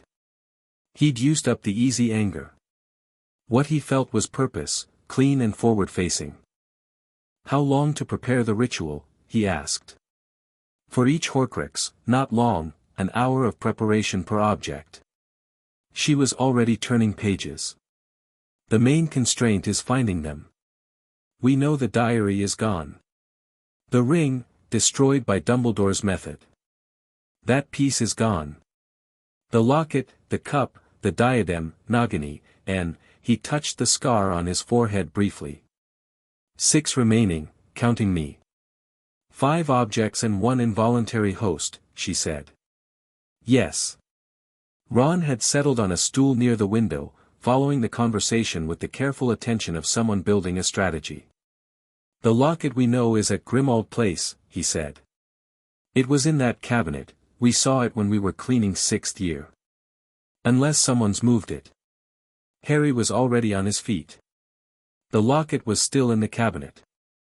He held it in his palm in the drawing room of Grimmauld Place, the golden case warm from the cabinet and heavier than it looked, and he felt it the same way he'd felt the ring, something present inside it that was not right, not natural, an energy that didn't match the object containing it. A cancer in a beautiful shell. He set it on the drawing room table. How precise does the ritual space need to be, he asked. The book specifies a still room with no ambient hostile magic, Hermione said, looking at the instructions she'd copied. Which is actually ideal in your case, because I own the space and the house magic is tuned to me, Harry said. Exactly. The room of requirement at Hogwarts would be perfect, but here should work too. The Grimmauld Place wards are fully aligned to you now. She set down her notes and looked at him. Harry, are you sure you want to do this now? We could, yes, he said. You haven't seen the full ritual, you've seen it. Walk me through it while we set up. He looked at her. Hermione. We've had information we didn't act on before. We had the locket itself for months and didn't know what to do with it. Now we know what to do. We're doing it. She held his gaze for a moment. Then she started explaining the ritual with the speed and precision of someone who has perfect recall and knows when to stop hedging. It took 40 minutes to prepare the room, candles in a specific pattern, a purification charm on the area, 3 objects placed at cardinal points that the Peveril text specified as anchors of living magic and which turned out to be a living plant, a running water source, and a source of natural fire. Harry transfigured a bowl of water, conjured a small flame, and brought a potted plant from the kitchen. He felt Hermione watching the conjuration with an expression that was trying not to be impressed and failing. The ritual itself was quiet. That was what surprised him most. He'd expected something dramatic, something that matched the weight of what they were doing, but it was quiet and precise, the incantation in Old English which Hermione pronounced flawlessly, the locket placed in the center of the candle ring, and then a slow building of pressure in the room, not threatening, not dark, more like the feeling before a thunderstorm distilled to its purest form, and then the locket opened. Not physically. It opened the way a wound opens, something inside it giving way under a force that had identified exactly where to push. A darkness came out.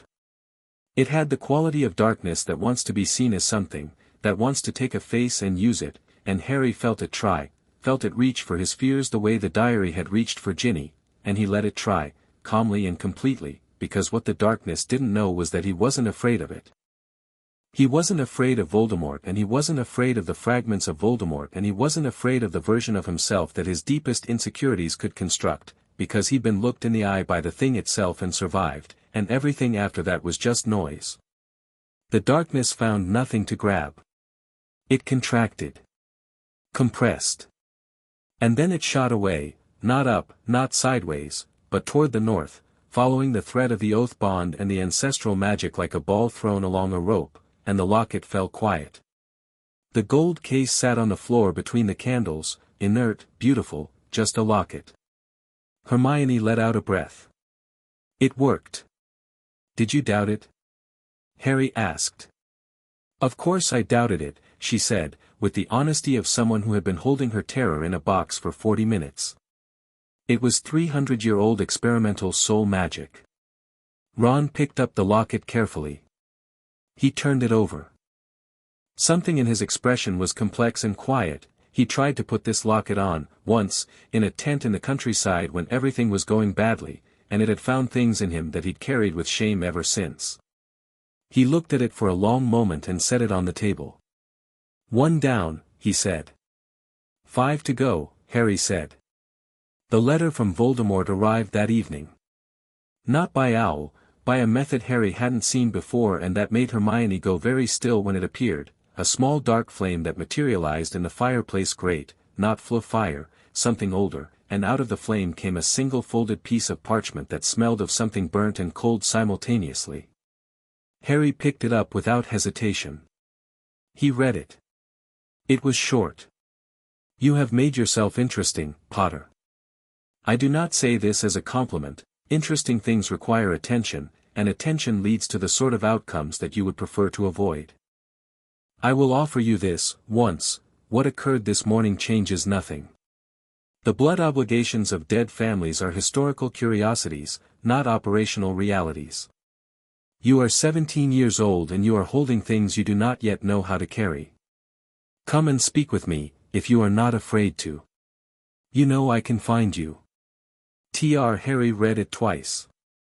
Then he looked up at Ron and Hermione, who were watching him. He picked up a quill from the desk. He turned the letter over and wrote on the back of it, in his own handwriting, without pausing, you felt it too. We both know what that means. You come and speak to me, Tom, when you're ready to have an honest conversation. I'll be here. He put the letter into the dark flame, which was still burning in the grate. The flame took it and went out. Ron stared at the empty grate. Did you just invite Voldemort to Grimmauld Place? I invited Tom Riddle to have a conversation, Harry said. There's a difference. He set the quill down. He's rattled. That letter is the letter of someone who is used to being the most frightening thing in any room and has just discovered that the room has changed. He won't come, Hermione said carefully. Not yet, Harry agreed. But he read the letter. And now he's thinking about it. He looked at the empty grate. He's always been curious about me. About what I am and why I survived. That's never changed. He paused. Now he has something new to be curious about. I want him thinking about me instead of planning. I want him reactive. You're managing him, Hermione said, and there was something in her voice that was equal parts admiration and wariness. I'm managing the war, Harry said. He's part of it. Outside Grimmauld Place, London did what it always did, moved and lived and held its millions of small urgent lives, indifferent to the dark flame that had come and gone in the grate of number 12. In Malfoy Manor, a man who had never knelt to anything was sitting with the knowledge that he had, however briefly, been pulled toward it, and was discovering what it felt like to want something destroyed not out of philosophy but out of the specific wounded pride of a person who cannot stand to be eclipsed. In the quiet of the drawing room, Harry looked at the empty locket on the table. "One down," Ron had said. Harry had been building toward this his entire life without knowing the name for what he was building toward. He knew the name now. He knew the shape of the thing and the scope of it and the cost of it, and he was not, for the first time in as long as he could remember, afraid. Not of Voldemort. Not of the war. Not of the 30 crowns settling on his shoulders with all their history and weight. He was 17 years old and he had work to do. He was, for the first time, entirely ready to do it. Chapter 4, Parliament of Wolves. The Ministry of Magic sent its first delegation to Grimmauld Place on a Thursday morning, which told Harry two things: they'd spent 48 hours deciding how to approach him, and they'd decided on delegation rather than summons, which meant someone over there had enough political sense to understand that summoning a lord of 30 ancient houses to the ministry like a schoolboy called to detention was the kind of move that ended careers. The delegation consisted of 3 people. Percival Travers, Senior Undersecretary for Wisengamot Affairs, a thin man in his 50s with the careful posture of someone who had survived 4 administrations by making himself useful to whoever was currently in charge. Madame Henrietta Bones, distant cousin of Susan, who held a junior seat in the Magical Law Division and had been sent, Harry suspected, partly for her name because the Bones family was well regarded and partly as a human shield. And, bringing up the rear with the particular energy of someone who had arrived expecting to set the tone and was already recalibrating, Senior Undersecretary Dolores Umbridge. Harry answered the door himself. He'd considered not doing that, considered having Ron answer it, or simply unlocking it magically, but there was a specific message sent by a lord of 30 houses answering his own door, which was that he was not performing for anyone and did not require ceremony to feel secure. He opened the door in jeans and a dark green jumper that had belonged to Sirius and had been discovered in a wardrobe upstairs, and he looked at the 3 of them on the doorstep. Umbridge's eyes went to the ring immediately. She looked at it the way cats look at things they are considering attacking and have not yet decided against. "Lord Potter," Travers said, with a small formal nod. "Thank you for agreeing to receive us." "Come in," Harry said, and stepped back. He'd set up the drawing room rather than the kitchen. The kitchen was for people he trusted. The drawing room of Grimmauld Place was a different kind of space, formal, slightly austere, full of the residual dignity of the Black family at their most ceremonially impressive, and Harry had spent 20 minutes that morning making sure the ancestral portraits were arranged in their most telling configuration and that the light came through the windows in the particular way that made the room feel like it was being presided over rather than occupied. Hermione had watched him do this and said nothing, which was its own kind of approval. Ron was already in the room, seated to one side, looking like himself, which was to say large, red-haired, and possessed of a face that was currently doing the useful work of appearing casual while missing nothing. Hermione was at the writing desk in the corner, ostensibly organizing parchments, actually positioned to observe and take notes. Harry sat in the chair that he'd placed in the center of the room, not behind the desk, that would be hiding, but forward, in the open, in a chair that was larger and older than the others by enough to make the positioning legible without being theatrical. He gestured to the chairs arranged opposite and waited until his guests had sorted themselves, Travers and Bones taking seats, Umbridge remaining standing for a fraction of a second longer than was natural, establishing something, before sitting. "Congratulations on your inheritance," Travers began, with the tone of a man delivering lines he'd written and rehearsed. "The ministry is, of course, delighted that the ancient houses have a confirmed lord. What does the ministry want?" Harry said. Travers stopped. "Recalibrated." He was good at recalibrating. Harry suspected that was his primary professional skill. "The minister sends his regards and his, Rufus Scrimgeour sent you to find out what I intend to do with 30 Wisengamot seats," Harry said, "and to offer me something in exchange for doing it in a way that doesn't dismantle the current power structure." "What's the offer?" Silence. Bones was looking at Harry with an expression that had moved past her assigned diplomatic neutrality into something that looked a lot like respect. Travers was reassessing at speed. Umbridge, Harry noticed, had not yet spoken, which meant she was waiting for something, waiting to deploy whatever she'd decided to deploy at the moment that seemed most effective. He looked at her directly. Dolores. What's your brief? She looked back at him with the pink-wrapped venom that was her natural register. Lord Potter, I'm here in an advisory capacity. You're here because Scrimgeour thinks you're effective at managing difficult conversations, Harry said. He's right that you're effective. He's wrong that this is a conversation that can be managed. He held her gaze pleasantly. But I'm glad you came. I've been thinking about Hogwarts since I was 15, specifically about what happened there in my 5th year and who authorized it. Something moved behind Umbridge's eyes. A calculation. She was deciding whether this was a threat or an opening and which response served her better. Lord Potter, she said, with the sweetness that was her preferred weapon, I was acting under ministry authority, which I'm certain you understand. I own the building, Harry said. Peveril Keep holds the original deed to Hogwarts Castle. As of July 31st, I own it. Which means the question of what authority the ministry had to station a ministry official in my property and use it to run an unauthorized detention program is, he paused, the way Ragnarok had paused, selecting words with precision, legally interesting. The room was quiet. Bones made a small sound that she converted rapidly into a cough. Travers had gone very still in the way that experienced bureaucrats go still when they realize the briefing they received before a meeting was catastrophically inadequate. Umbridge put her hands together in her lap. The rings on her fingers caught the light. She looked at Harry with the expression of a person who had walked into a room expecting to be the most dangerous thing in it and had updated that assessment completely. What is it, she said, with the careful control of someone who has made a decision, that you want, Lord Potter? Now we're having a conversation, Harry said. He didn't destroy her. He'd thought about it, he had grounds, legally, grounds that McGonagall had confirmed and that the Gringotts legal team had already begun documenting, but destroying Umbridge right now would have been satisfying and would have told the ministry that his first move was punitive, which was the wrong message. What he wanted the ministry to understand was not that he was vindictive but that he was operating in a different register entirely, one where the conventional tools of ministry pressure simply didn't apply. What he told them, clearly and without drama, was this: he would be taking his seats. All 30, formally, by end of week. He was not interested in negotiating the timeline or the method. The Wizengamot would require significant structural changes to accommodate 30 active ancient seats, and he had already commissioned a legal team from Gringotts to draft the procedural amendments.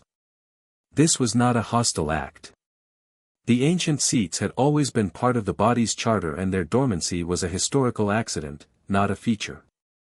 Their return to active status was, legally, simply a correction. He would not be using those seats to run the ministry. He had no interest in running the ministry. He had considerable interest in ensuring that the ministry was run in a way that served magical Britain rather than the comfort of its current administrators, and he intended to be a persistent and thoroughly informed presence in the Wizengamot until that was something that could be assumed rather than hoped for.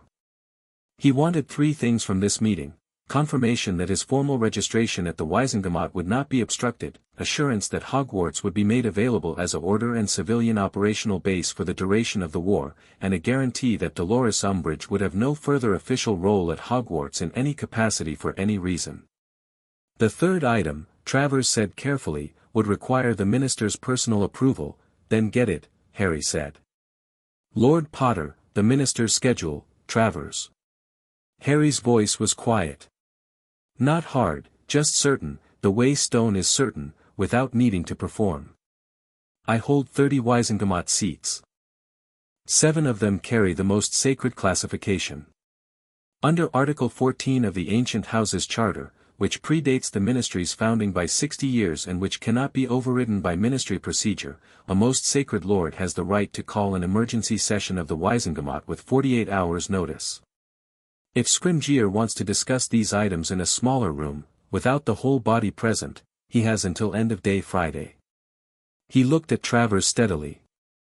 This is me being cooperative. Travers looked at him for a long moment. Then he looked at Umbridge, who looked back at him with an expression that said very clearly that she was not going to be the one who told Scrimgeour any of this, which meant it was Travers's problem. He looked back at Harry. I'll convey your position to the minister. Thank you, Harry said. I'll have someone let you out. Scrimgeour said yes by Friday morning, which was faster than Harry had expected, and told him that the minister was not as politically slow as his public presentation suggested. The meeting was set for Monday at 10, not at the ministry, which Harry had declined, but at a neutral location. He'd suggested the Peveril Library at Godric's Hollow, partly because it was his territory and partly because he wanted to see Scrimgeour's face when he walked into a room full of 3,000 books of preministry magical knowledge. He had 2 days. He spent them in the Peveril Library with Hermione working through the Horcrux documentation, at Longbottom Manor for 3 hours on Saturday, where Augusta had assembled 4 of the most significant vassal family heads for a preliminary meeting that was technically social and actually the opening negotiation of a political alliance, and at Hogwarts on Sunday morning, where he spent an hour with McGonagall and the castle's head house elf, Oleus, who had served Hogwarts for 200 years and had views about the school's operations that were considerably more sophisticated than anyone had asked about before. The vassal meeting at Longbottom was where things started to get complicated in the interesting way that Harry had been anticipating. The 4 families Augusta had gathered were, Greengrass, through the senior Augustine, Abbott, through Hannah's mother, a compact woman named Dorothea who ran the family business with the efficiency of someone who didn't have patience for anything that wasn't directly useful, Macmillan, through Ernie's father Bertrand, who had the distinction of being one of the only ministry officials Harry had ever met who seemed to have arrived at his position through genuine competence, and Shafiq, through a woman named Priya who was easily the most interesting person in the room and who had said almost nothing in the first hour of the meeting while listening to everyone else with an expression of focused, quiet intelligence that Harry recognized because it was the same expression Hermione wore when she was letting other people demonstrate exactly how much they didn't know. He'd addressed them without preamble, sitting around Augusta's formal dining table with the August morning coming through the tall windows and the smell of something Neville had been cultivating in the garden drifting in. I want to be clear about what I'm asking for, he'd said, and what I'm not. The ancestral fealty oaths are real and I know you all felt them activate. I'm not invoking them and I'm not going to invoke them. What I'm asking for is a voluntary alliance, structured around practical terms that we agree together, not terms I dictate. He'd looked at each of them in turn. I'm fighting a war. I intend to win it.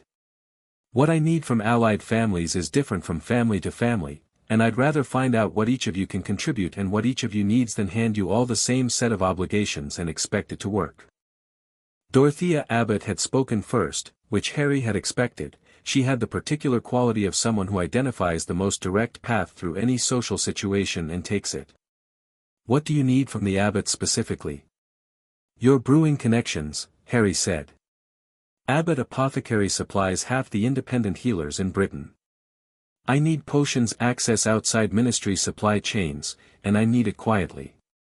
She'd looked at him for a moment, assessing, and then nodded with the decisiveness of someone who has made a business decision. That's manageable. Bertrand Macmillan had been next. You want ministry intelligence. I want someone inside the ministry who tells me when something is about to happen that I need to know about, Harry said. Not espionage. Just awareness. The distinction is thinner than you might think, Macmillan said, but not as an objection, as an observation. I can navigate it. Augustine Greengrass had been the most careful, which made sense because Augustine Greengrass was the one with the most to carefully maneuver, a family with Death Eater adjacent connections through marriage, 2 daughters currently at Hogwarts, and a business empire that required neutrality to function. He'd spent 20 minutes explaining the complexity of his position in language so qualified it had required active decoding, at the end of which Harry had said, Mr. Greengrass. Is your daughter Daphne in this room? Silence. No, Greengrass said carefully. Is there a reason for that? A longer silence. My daughter has strong views, Greengrass said, which do not always align with my strategic considerations. I'd like to meet her, Harry said. Separately, if that's how it works for your family. He held Augustine's gaze. You're trying to protect her from the political fallout of your own positioning. I understand that. But she holds her own fealty oath to House Ravenclaw, which predates your Greengrass Alliance commitments. Whatever arrangement we make today, her oath stands separately. Augustine Greengrass looked like a man who had known this was coming and had been hoping it wouldn't arrive quite this directly. Yes, he said. I know. Then bring her to Longbottom Manor next week, Harry said, and I'll talk to both of you together. Without the family political framing. Priya Shafik had waited until everyone else had spoken. Then she'd looked at Harry with the focused intelligence he'd noted at the beginning and said, in a voice that was calm and precise as a scalpel, I'm not here about the fealty oath. Harry looked at her. I know. The Shafik oath to House Lofay predates all the others in this room, she said. It is also the only oath at this table that is mutual. Lofay swore to Shafik as well as receiving. My family receives magical protection from the ancestral claim, not merely a political obligation. She tilted her head slightly. Lofay's magic is not standard. It has properties that the other houses don't carry. Do you know what you're holding? Not fully, Harry said honestly. Tell me. She smiled for the first time. It transformed her face, not warmly, exactly, but with the satisfaction of someone who has found the right room after a long time looking. Then we have a great deal to discuss, Lord Potter. And I think we should do it privately. He'd arranged a separate meeting with her for Tuesday. Monday morning, Scrimgeour arrived at Peveril Keep with one aide, smart, Harry thought, bringing one rather than a retinue, communicating seriousness, and walked into the library looking like a man bracing for something. Rufus Scrimgeour was not the soft incompetent that Fudge had been. Harry had understood this since fourth year, when Scrimgeour had tried to recruit him as a ministry symbol and Harry had said no, and Scrimgeour had been angry about it in a controlled, professional way that told you the anger was strategic rather than personal. He was a former Auror, intelligent, politically tough, and operating in the middle of a war he was visibly struggling to contain. He looked at the library with the expression of a man trying not to look impressed. Lord Potter, he said. Minister, Harry said. He'd set up two chairs near the window, angled toward each other without a desk between them, no side of a table to hide behind. He sat first. Scrimgeour sat. You've made a significant impact in a short time, Scrimgeour said. He had the careful precision of a man who has decided that flattery won't work and has therefore discarded it in favor of directness, which Harry appreciated. I've been trying to move faster than events, Harry said. It's been a busy week. The Wisengamot seats. Scrimgeour looked at him steadily. 30 seats, actively held, will change the operational reality of the body completely. We've been managing around the dormant ancient house seats for 2 generations. Having them active, changes what can be passed, what can be blocked, and who has meaningful power, Harry said. Yes. What do you want to do with that power? Not a challenge, a genuine question from a man who was trying to figure out what he was dealing with. Harry considered how to answer it honestly. I want the war to end. I want Voldemort destroyed, properly, permanently, and I have a plan for doing that which I'm not going to share with the Ministry at this stage because the Ministry has had security breaches in every administration for the past 20 years and I don't trust the information not to reach him. He held Scrimgeour's eyes. After that, I want a ministry that functions. One that represents the magical population rather than the families who've been treating it as a hereditary club. I want goblin rights addressed. I want creature classifications reformed. I want the blood status ideology that's been embedded in law for 60 years pulled out root and branch. He paused. I want Hogwarts to function as a school and as a strategic base for the duration of the war, under conditions I've already discussed with Headmistress McGonagall. Scrimgeour was quiet for a moment. That's a significant agenda. It's a reasonable one, Harry said. None of it is radical. All of it is overdue. The creature classifications, the Wisengamot will vote on a reform bill, Harry said. Within the month. I want it on the agenda. He said it simply, not aggressively, the way you state something that is going to happen. You can sponsor it or I can bring it forward through the Ancient House's charter. Sponsoring it is better for you politically. Scrimgeour looked at him with an expression that had moved through several phases and arrived somewhere that Harry thought might be, beneath the professional surface, a kind of exhausted relief. The look of a man who had been fighting uphill for years and has just encountered someone offering to take some of the gradient off. You're not what they told me, Scrimgeour said. What did they tell you? That you were brave but impulsive. Loyal but limited in political understanding. He paused.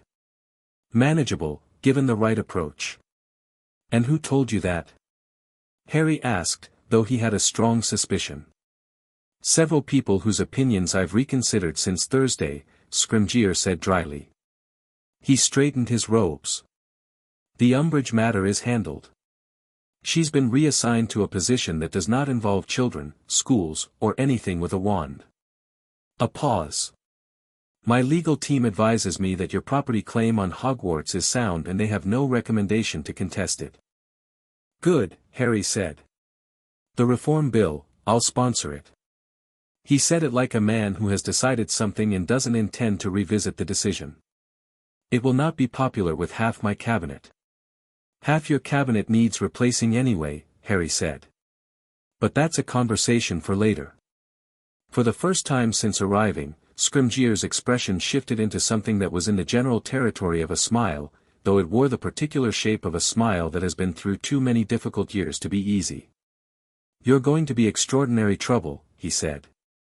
I've been told that before, Harry said. Usually by people who meant it as a warning.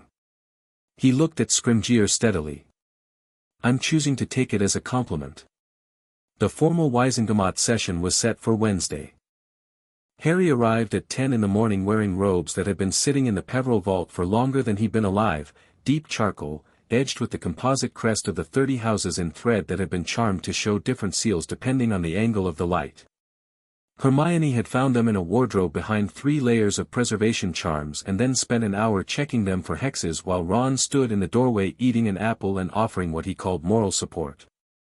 The robes fit perfectly, which was either a coincidence or ancestral magic being smug.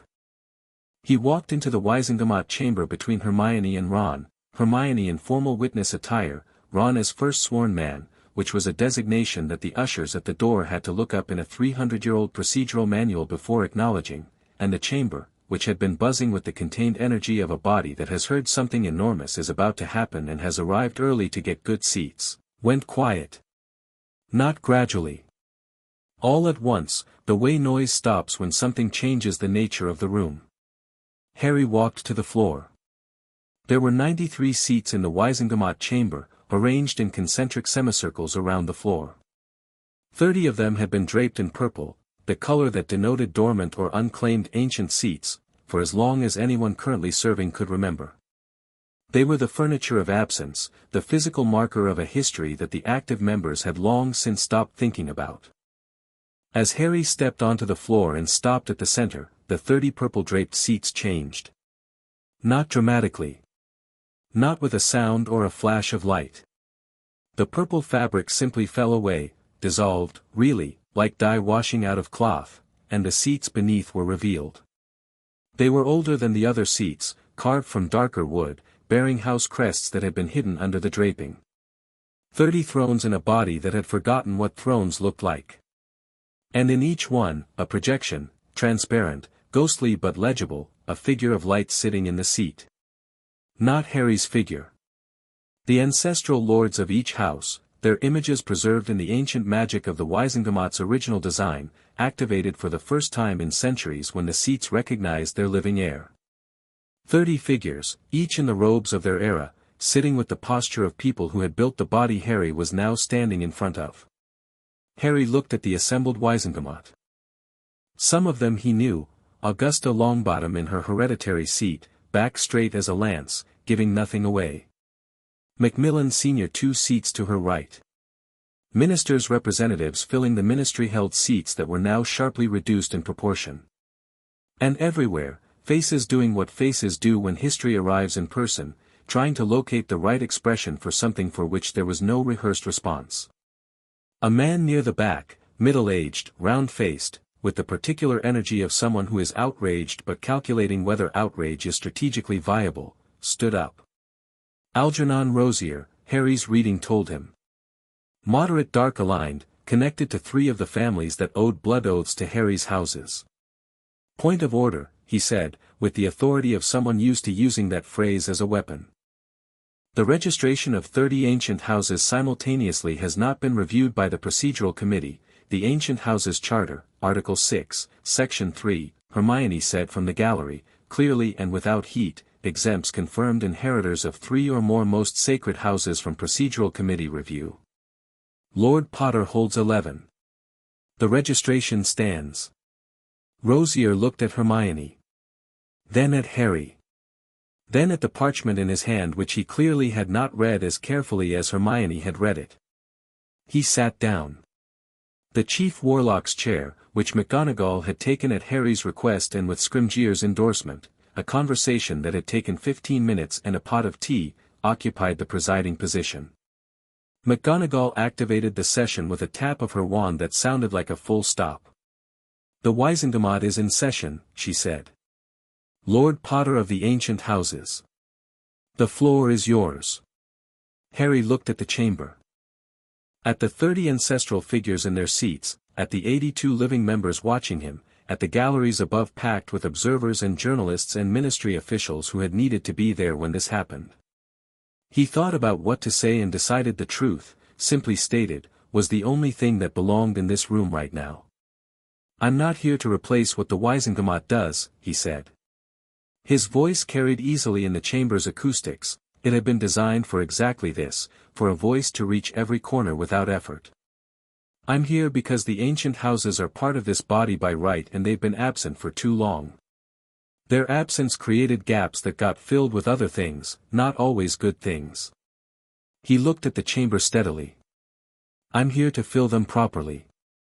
What that means in practice, what bills come forward, what changes are made, what the body looks like at the end of this process, that's not something I'm going to announce unilaterally. It's something we're going to work out together, in sessions, through process. That's what this body is for." He let that settle. "What I will tell you now," he continued, "is what's already decided. Hogwarts is under the authority of its headmistress and will be made available as a strategic base for the duration of the war. A reform bill on creature classification and blood status legal standing will be presented to this body within 30 days, sponsored by the minister. And the 30 ancient seats will be active from this date forward, which means the quorum rules, the voting thresholds, and the committee structures will all need to be revised. I've asked Gringotts Legal to provide a draft framework. It'll be circulated before the next session." Silence. Then Augusta Longbottom said, from her seat, in the voice that had terrified her grandson for 16 years and that now carried something different in it, not softness, but the particular quality of a very old flag being planted very firmly, "The House of Longbottom endorses Lord Potter's registration and stands in formal alliance." The Macmillan seat followed, 3 seconds later. Then Abbott. Then Shafiq. Then 7 more in rapid succession, families Harry hadn't spoken to directly, families that had been waiting to see which way the room moved and had watched Augusta Longbottom move and decided that was sufficient information. Algernon Rosier looked at his parchment again. His expression was that of a chess player who has realized, too late, that the endgame they'd been planning for bore no resemblance to the board in front of them. Harry watched him recalculate. Watched the decision happen behind his eyes, not to concede, not yet, but to retreat into observation. To wait. Rosier was connected to Cassius Knott, Harry was nearly certain. And Knott was patient. Good. Harry wanted to know where Knott's people were. This was more efficient than trying to find them. After the session, in the corridor outside the chamber while the Wisengamot dissolved into the kind of urgent clusters that happen when a body has just experienced something it needs to collectively process, a woman Harry didn't recognize fell into step beside him. Mid-40s, sharp-faced, wearing robes that were expensive in the way that old money is expensive, quietly, without advertisement. She had the look of someone who had been in significant rooms for a long time. "Lord Potter," she said. Not deferential. Equal. "My name is Clarissa Yaxley. I hold the Yaxley family seat." "You're related to Corban Yaxley," Harry said. "He's my husband's brother," she said, without flinching. "He is also, as of last month, no longer welcome at our family properties after choices he made that I consider both ethically indefensible and strategically catastrophic." She looked at Harry directly. "The Yaxley family has sworn to House Slytherin for 8 generations. That oath transferred this week." "It did," Harry said. "I wanted you to know," she said, "that there are people on what you might consider the wrong side of this war who arrived there by different routes and who are, reassessing, the value of their current position." She paused. "Particularly after this morning." "What happened this morning?" Harry asked, though he was already reading the shape of it. "Something felt different," she said. "Among people I know. Among people who have been frightened for a long time. There's a difference between serving someone because you believe in them and serving someone because you're afraid of what happens if you stop." She met his eyes. This morning felt like the first time in a long time that not everyone was as afraid. Harry looked at her. "If people want to come in from the cold, there's a process. It's not amnesty, people who have done things will have to account for them. But it's available." "That's fair," she said. "Fairer than most would expect." She nodded once and walked away in the direction of the ministry lifts. Ron materialized at Harry's shoulder immediately after she turned the corner. "Who was that?" "Someone who just told me something useful without appearing to," Harry said. "Are we trusting her?" "We're watching her," Harry said. "There's a difference." Hermione appeared on his other side, notebook already open. 7 new alliance declarations, 3 requests for private meetings, 1 very interesting abstention from the Rosier seat, and McGonagall says the castle sent her another letter during the session. "What did it say this time?" Hermione's mouth curved. "Apparently it said, and I'm quoting, 'That went well.'" Harry looked at the corridor around him, the Wisengamot members still gathered in their clusters, the journalists scribbling, the ministry officials conferring in the way of people who are rewriting their assessments in real time, and thought about the ring on his hand and the 30 ancestral figures sitting in their restored seats in the chamber behind him and everything that had been set in motion this week. "The castle's not wrong," he said. They walked out of the ministry together and into the afternoon sun, and Harry breathed it in, the summer air and the noise of the city and the particular quality of forward momentum. Behind him, in a chamber full of people recalibrating their understanding of the world, 30 seats sat occupied and lit and fully awake. Some were in a study full of genealogical records and 40 years of patient positioning. Cassius not read a report from Algernon Rosier and sat very still for a long time. And somewhere farther north, in the ruins of what had once been something grander, Tom Riddle read his own report, delivered by a minor Death Eater who had been in the gallery and had not expected to be recognized but had been, by Harry, the moment he walked in, and thought about a boy who had walked into the most powerful deliberative body in magical Britain and rearranged it in 40 minutes. He thought, this requires a different approach. And began planning. Chapter 5, Blood Oaths and Old Debts. The owl from Draco Malfoy arrived on a Wednesday evening with no seal. That was the first thing Harry noticed, the absence of the Malfoy crest, which was normally stamped on their correspondence with the kind of institutional aggression that suggested the family had decided at some point that their seal was a form of argument. This letter had plain wax, pressed with a thumb rather than a signet, and the handwriting was Draco's. Harry had seen it enough on Potions essays to know the particular sharp slant of it, but it looked different. Less performed. The letter said, "Potter. I need to speak with you. Not by owl. I'll be at the Leaky Cauldron Thursday at noon, in the back room that Tom keeps for private parties. Come alone if you want. Bring your people if you don't trust me. I understand either way.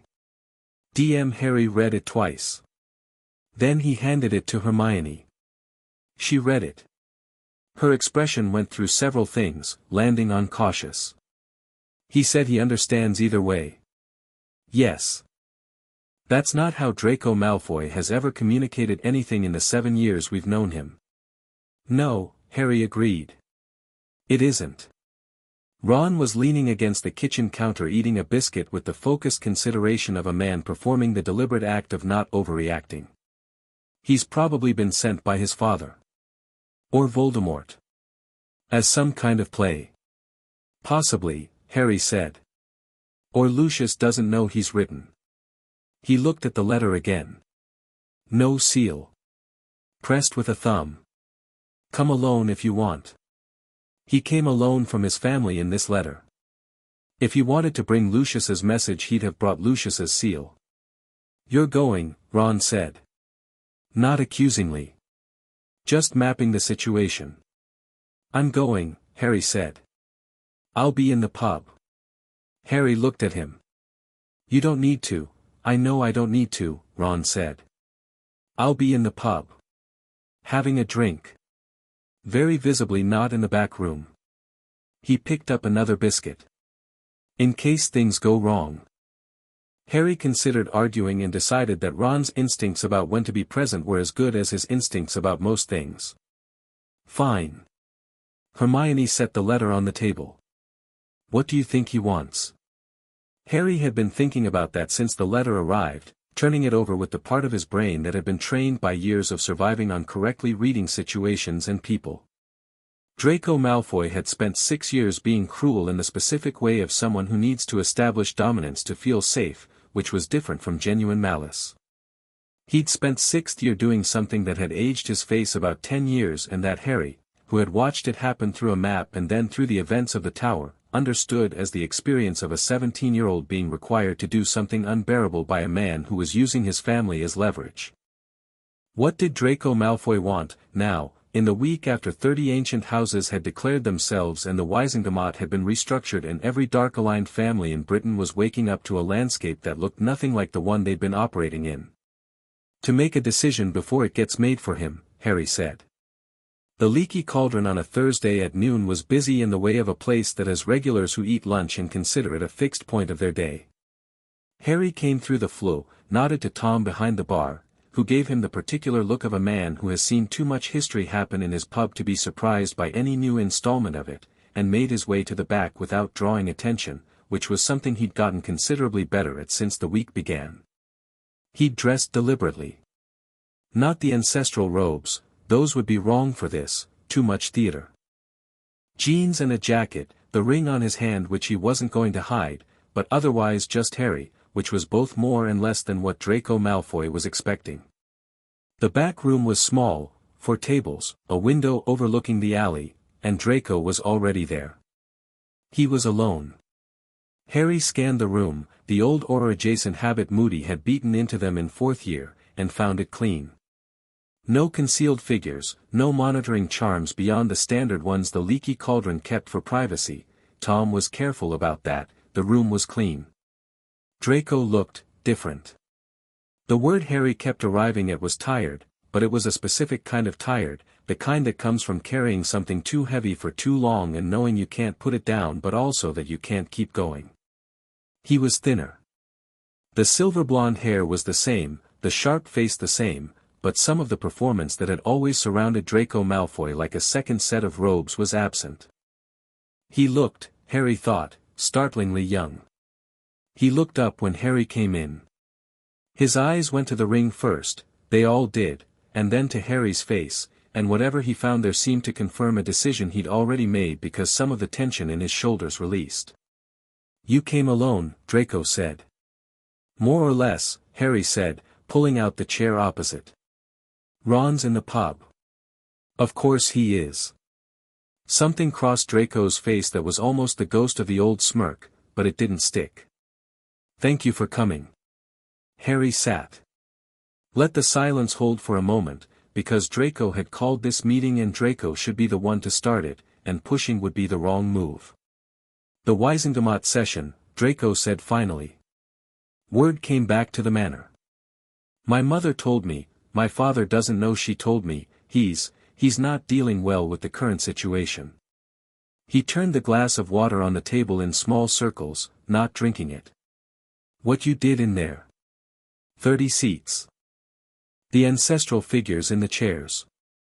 My mother said it was like watching a wall go up between now and everything that came before. Your mother was there. She's held the Black family proxy for years, Draco said. While the seat was technically unclaimed. She's been maintaining it quietly. He paused. Which means that seat is yours now. It transferred with the inheritance, Harry confirmed. Draco nodded. He looked like he'd known that and had been sitting with the implications. My mother she's smarter than anyone in that house gives her credit for. Including my father.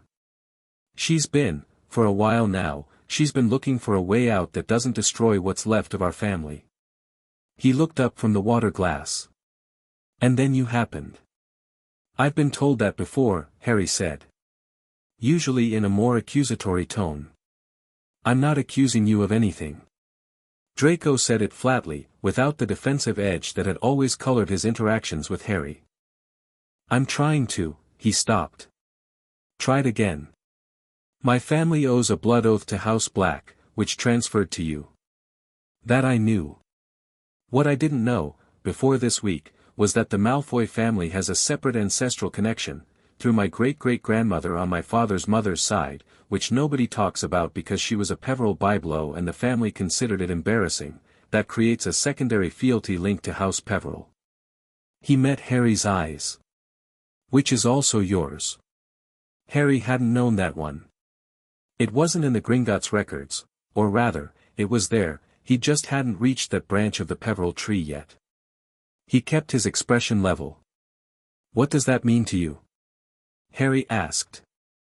It means, Draco said, carefully, like a man picking his way across uncertain ground, that the ancestral magic has been present since your inheritance activated. Like a sound at the edge of hearing that doesn't stop. He put the glass down.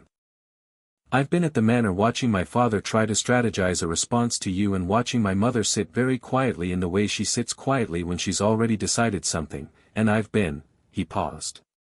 I've been thinking about what I want. Which is something I haven't been allowed to do for a very long time. The room was quiet. From the main pub, the sound of lunch service, cutlery, conversation, Tom's voice directing something. What do you want? Harry asked. Draco looked at him with an expression that was stripped of the layers of performance and defensiveness and cultivated cruelty, and underneath all of it he was just a 17-year-old who had been given no good choices and was sitting across from someone who might, improbably, be offering one now. I want my mother safe, he said. That's first. Before anything else. She gets out of the manor. She gets protection that's actually, not ministry. The ministry can't guarantee anything right now, genuine protection from him. He didn't say the name. Some habits were too deep to break in a lunch meeting. My father has made his choices. I'm not asking anything for my father. Something moved in his face that was complicated and young and honest in a way that Draco Malfoy's face had never been in Harry's presence before. Whatever my father is owed, he's owed. I'm not here about him. And for yourself? Harry asked. Draco's jaw tightened slightly. I'm here to offer what I have, he said. Which is, information. Access. 6 years of knowing exactly what the dark-aligned families in Britain are doing, because I grew up in the center of it. Names, locations, plans, the internal politics of the Death Eater structure, my father talks in front of me because he thinks I'm already committed. He paused. I know where 3 of the objects you're looking for are likely to be. The air in the room changed. Harry kept his face exactly the same. Tell me. The cup, Draco said. Hufflepuff's cup. My Aunt Bellatrix has it. She keeps it in her Gringotts vault, second level, high security, but the access logs show my father has visited it. Not the vault itself, just the corridor. I think she shows it to him. She shows people things to establish dominance. His voice was precise, the precision of someone who has been cataloging information for a long time without knowing when it would become useful. The diadem, there's something in the room of requirement at Hogwarts.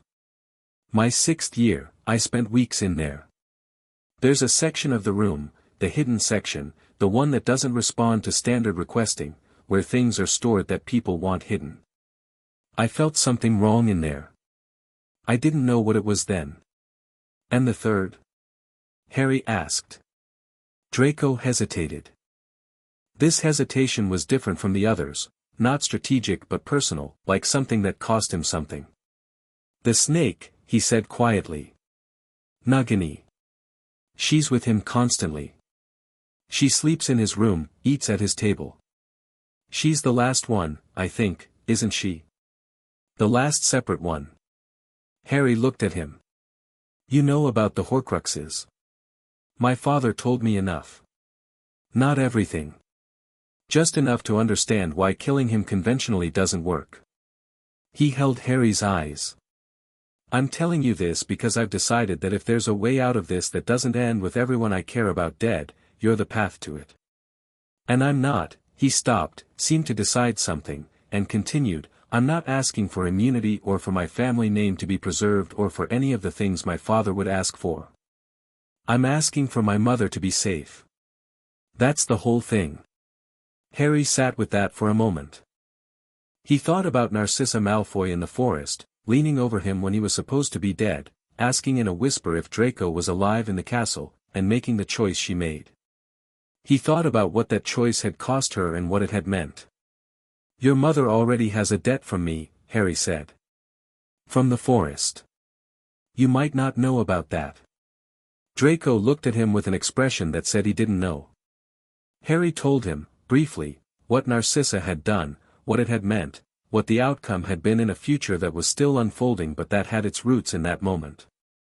Something moved through Draco's face while Harry talked, something complicated that eventually settled into a kind of quiet. She didn't tell me, Draco said. I imagine she had reasons. She always has reasons. He said it without bitterness, just as a fact about his mother, affectionately stated. She's very good at playing a long game. So is she willing to come in? Harry asked. If I ask her to, she'll come. He paused. She's already packed. She did it the morning after your inheritance activated. I don't think she told anyone. Harry almost smiled. Narcissa Malfoy had packed a bag the morning after 30 ancient houses declared themselves, and had said nothing and waited for her son to do what she'd raised him to be capable of eventually doing. It was, Harry thought, the most Slytherin thing he'd ever heard. She can come to Hogwarts, Harry said. McGonagall has made the East Wing available for people who need to be somewhere safe that isn't the Ministry. He looked at Draco. There's a condition. Name it. When this is over, and it's going to be over, Draco, I need you to understand I'm not being optimistic, I mean it practically. When it's over, every family that provided information and assistance will have that documented. It won't erase what was done, but it will be part of the record. Formally. Through the Wizengamot. He held the grey eyes steadily. Your mother's actions in the forest, your actions today, they go in that record. Draco was quiet for a moment. That's more than I came here asking for, he said. It's what's fair, Harry said simply. Another silence. Then Draco looked at the ring again, really looked at it this time, not the assessing glance of the first minutes but something more like genuine examination. The Slytherin houses, he said. You hold them. I do. My aunt, Bellatrix, she always talked about the heir of Slytherin like it was the most important title in the world. Like the Dark Lord was it, the culmination of everything the Slytherin line had been building toward. He looked up from the ring. And it's you. It's me, Harry agreed, without drama. Draco's mouth moved. This time the ghost of the smirk had more substance to it, involuntary, and aimed less at Harry than at the absurdity of the universe's particular sense of humor. She's going to lose her mind. She's going to find out eventually, Harry said. It's not information I'm hiding. When she finds out that the person holding the Slytherin heir claim also has her Horcrux and has figured out how to neutralize it, Draco stopped. How did you know about the neutralization method?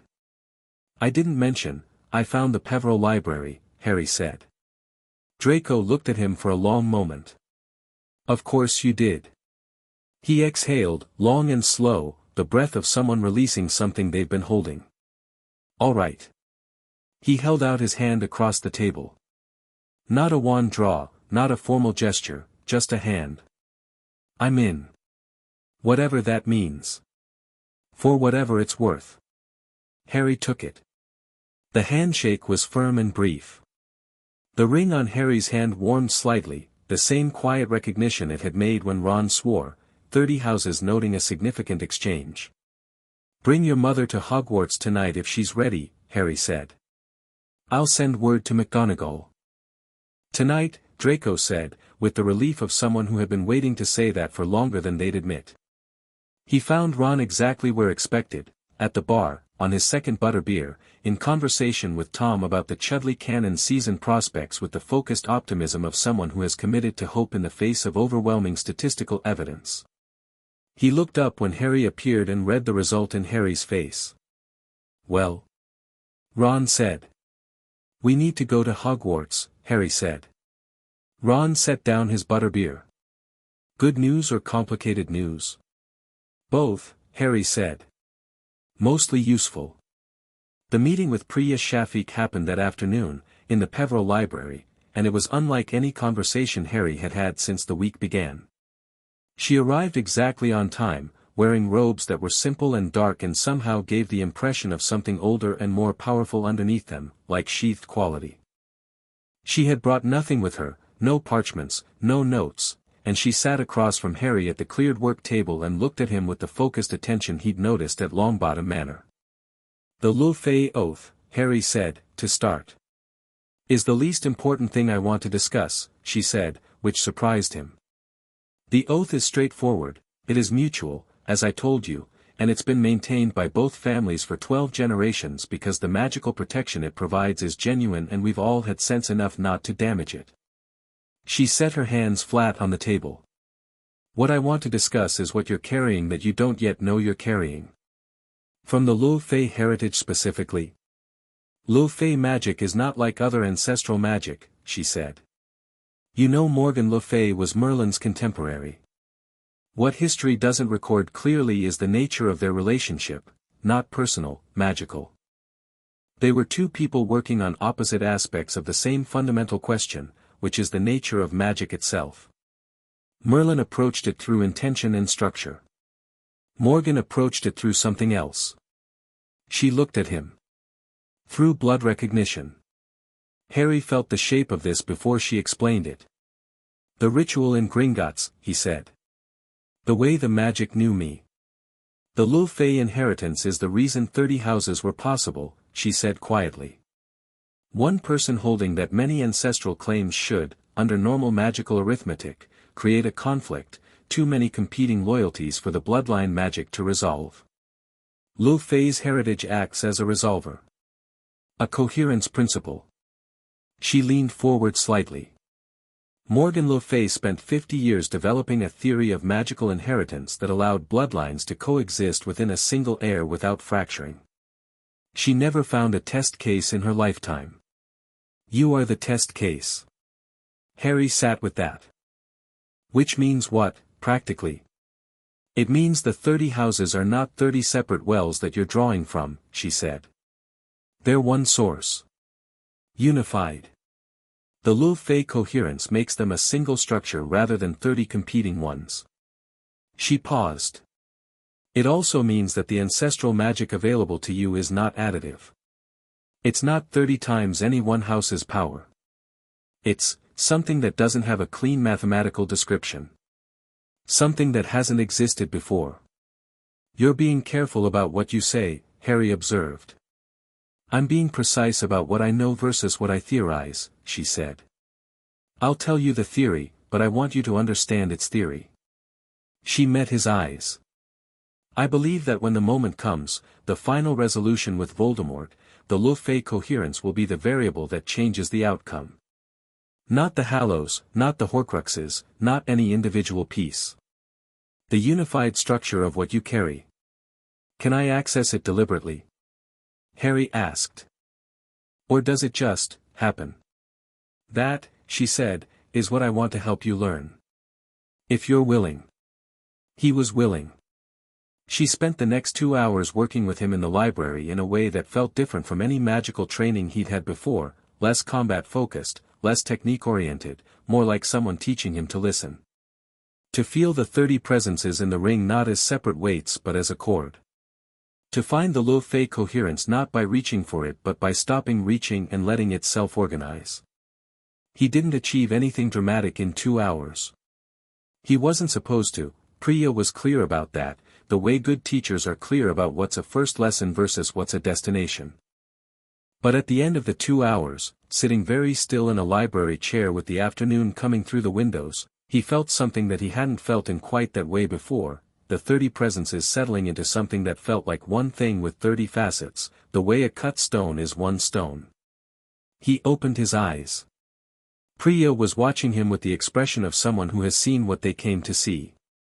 Good, she said, simply.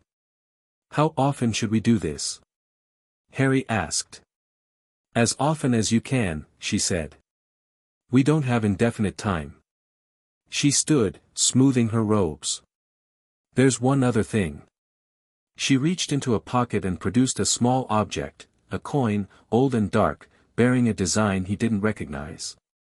This belonged to Morgan Le Fay. It's been in my family since the Shafik-Le Fay alliance was sworn. The oath transferred it to our keeping, but it belongs to the Le Fay line, and now that line is yours. She set it on the table. It's not a weapon. It's a key. I don't know what it opens.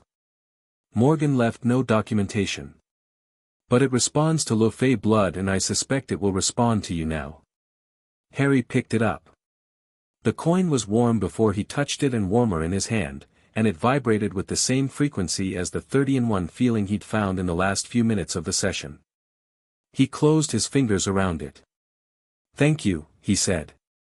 Thank me after, she said, and let herself out. Narcissa Malfoy arrived at Hogwarts at 11 that night, brought by Draco via a portkey that Harry had arranged through McGonagall. She came with one bag, packed that morning after his birthday, just as Draco had said, and she walked into the entrance hall with the particular composure of a woman who has made a decision she is not going to revisit. Harry was there. He hadn't planned to be, he'd been at Hogwarts for a separate meeting with McGonagall about the East Wing conversion, but he was there when she arrived, and she looked at him and he looked at her, and they both understood without needing to speak that a debt existed and had been partly repaid, and that they were, for whatever reason, something closer to allies than either of them had planned. Lord Potter, she said. Mrs. Malfoy, he said. Then, because it was accurate and because he thought she'd appreciate accuracy, Narcissa. She looked at the ring. Peveril, she said. Through Draco's great-great-grandmother. Yes. I found that branch this afternoon. I knew about it, she said. I've known for a long time. She looked at him with the grey eyes that Draco had inherited, which had more in them than they usually showed. I knew what the Gringotts rites would produce the morning you were born, Lord Potter. My mother told me. She said the accumulation in that bloodline was extraordinary. I told no one. She paused. I suppose I wasn't sure what I was waiting for. What changed? Harry asked. The forest, she said. It was quiet. Something changed in the forest. I looked at you and I made a choice for my son, and I understood, after, that the choice meant something larger than I'd intended when I made it. She looked at him steadily. I am not a good person. I want to be clear about that. I have made choices that were wrong, and I've made them knowingly, and I don't intend to rewrite them into something more comfortable. But I am a person who is trying to make the next set of choices differently. Harry looked at her for a moment. The east wing is through the main stairs and to the left. Oleus, the head house elf, will show you the rooms. You're under Hogwarts protection, which means, technically, under mine. I know, she said. She picked up her bag and walked toward the stairs, and then stopped. Without turning around, she said, Draco made the right choice today. He did, Harry agreed. She walked up the stairs. Draco was standing near the door, watching. When his mother disappeared around the first landing, he let out a breath that had probably been held since the morning. He looked younger too, in the way that people look younger when something they've been bracing against stops. Thank you, he said, for the second time that day. She's safe, Harry said. That was the deal. It was. He looked around the entrance hall, the suits of armor, the moving staircases, the portraits, watching with the alert interest of historical figures who've learned that interesting things happen in corridors. I was never actually, I didn't hate this place, he said, a bit abruptly. I know I acted like I did. But I didn't. He glanced at Harry. I was jealous of how much you loved it. Which is, Draco, Harry said. He stopped. I know, Harry said simply. They stood in the entrance hall for a moment that was doing the complicated work of 6 years of antagonism quietly resolving into something they didn't have a name for yet and probably didn't need one. The cup, Harry said. Bellatrix's vault. I'm going to need your help with that. Draco straightened. The sharpness came back to his face, but it was different now, pointed outward rather than inward, aimed at a problem rather than a person. I know someone at Gringotts, he said. A goblin named Griphook who's had a grudge against my aunt since she questioned his accounting in front of his colleagues. Goblins don't forget that kind of thing. I know Griphook, Harry said. Of course you do, Draco said, in the tone of someone who has decided that nothing about Harry Potter should surprise him anymore. Then let's make a plan. They walked toward the Great Hall, where Hermione and Ron were already at the long table with maps and documents spread between them, and the castle settled around them with the particular warmth it had been doing since Harry's first step through the gates, and the coin in Harry's pocket was warm against his leg, and somewhere in Britain the people who needed to be afraid of what was coming were beginning to understand the shape of it. Not panicking. Not retreating. Just understanding. That, Harry had learned this week, was the most useful state for enemies to be in. The message arrived the next morning from a source Harry hadn't expected. Not Voldemort, though the dark flame method had been used once more, 2 days after the first message, to deliver 4 words, "You are not afraid." No question mark. Harry had written back, "No. Are you?" And heard nothing since, which he took as its own kind of answer. This message came from Hogwarts itself. A piece of parchment that appeared on the breakfast table, materialized from somewhere inside the castle's own intelligence, set down by no visible hand, that read, in no handwriting Harry recognized, in script that seemed to belong to the building rather than any person, "The room you need is ready. 3rd floor corridor, 7th door from the tapestry of Barnabas the Barmy. You have been walking past it for 6 years. The castle, Ron said, reading over his shoulder. The castle, Harry confirmed. He went to the 3rd floor. Found the 7th door from the tapestry. Opened it. Inside was a room he had never seen before and that the room of requirement had never offered him in any of its previous configurations, not a training room, not a storage space, not Dumbledore's army in a circle of nervous students. A war room. Round table, maps already pinned to walls that knew what maps were needed, chalk lines on a floor-sized magical representation of Britain with dots he recognized as the known Death Eater strongholds and properties he'd identified from Draco's information and his own Wisengamot intelligence. Seats around the table, the right number, Harry noted, for the specific people he'd been assembling. And at the head of the table, because someone needed to sit there and the castle had made an opinion about who, a chair that was slightly older and darker than the others, with the 30-faceted crest of the consolidated houses carved into its back.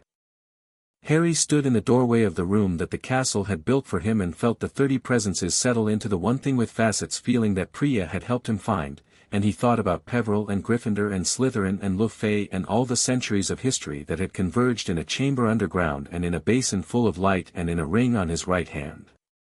He thought about a cupboard under stairs. He thought, not anymore. He stepped in and closed the door and got to work. Chapter 6. The rival Cassius not arrived at Hogwarts uninvited on a Friday morning. Harry knew he was coming approximately 8 minutes before he arrived, because the castle told him, not in a letter this time but in something more immediate, a shift in the wards that Harry had been learning to read the way you learn to read weather, a particular quality of tension in the stone beneath his feet that meant the gates were deciding something.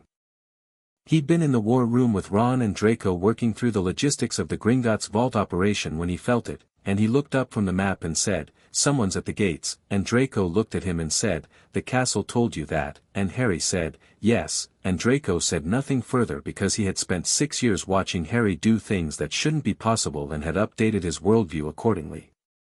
Harry went to the front steps. The man who walked up the drive when the gates opened was 73 years old and looked like 60 and moved like 50, with the particular quality of someone who has maintained themselves through discipline rather than magic. Though he clearly had the magic too, it sat on him the way it sits on people who have spent decades working with it seriously. Tall, lean, silver-haired in a way that suggested it had been silver since his 50s, with a face that was precisely arranged without being unreadable. He wore robes that were the deep burgundy of old money but cut with a precision that said current attention. He carried a walking stick that Harry's instincts told him was not primarily for walking. Cassius not took in the castle above him, the grounds, and then Harry on the front steps, and he stopped at the base of the stairs and looked up with an expression that was doing several things simultaneously. "Lord Potter," he said. His voice was cultured and even and carried the easy authority of someone who has been the most intelligent person in most rooms for most of his life. "I hope you'll forgive the unannounced arrival. I find that announced arrivals tend to produce prepared conversations rather than honest ones." "You're welcome to come in," Harry said, and meant it, because Cassius not presenting himself in person was considerably more informative than Cassius not sending intermediaries. "Although I'll tell you now that my conversations are honest regardless of preparation time." Something in Nott's expression acknowledged that as a point well made. He climbed the steps with the unhurried pace of someone who is not performing composure but genuinely has it, and Harry stepped back to let him through the doors. He took Knott to the Transfiguration classroom, which was McGonagall's territory and which Harry used for meetings that weren't quite war room material and weren't quite receiving room material. It was a room for thinking, for precision work, for people who intended to be exact. Knott walked in and looked at the arrangement of it and the ghost of something crossed his face that Harry read as approval, which was interesting. Harry didn't call anyone. Not Ron, not Hermione, not Draco, though he noted that Draco's response to hearing who had arrived was to go very still in a way that told Harry more about Cassius Knott's reputation within dark-aligned families than a briefing file would have. "My grandson speaks highly of you," Knott said, settling into a chair with the ease of a man who owns every space he enters by force of long habit. "Theodore." "I haven't spoken to Theodore," Harry said. "No. But Theodore has been watching this week's events with considerable attention, and his assessments are thorough." He set his walking stick across his knees. "He's at home. He chose not to return to Hogwarts for 7th year. I was, not displeased by that decision, though my reasons differed from his." He looked at Harry with steady grey eyes that were sharper than the easy manner suggested. "He wrote me that if you were as good as the evidence indicated, you would already know who I am and what I've been doing. And that you'd be curious enough to hear me out rather than hostile." "Theodore's right," Harry said. "On all counts." Knott inclined his head slightly. "Then let me not waste your time. I know you've received my letter. I know you've mapped my connections in the Wisengamot, including Rosier, who I'm aware performed exactly as you expected. And I suspect you've at least begun to understand what I've been building for the past 40 years. He looked at Harry with the directness of someone who has decided that the only approach worth taking is the one that assumes the other person is intelligent. You've read me as a rival. I want to know if that assessment is fixed. It's accurate, Harry said.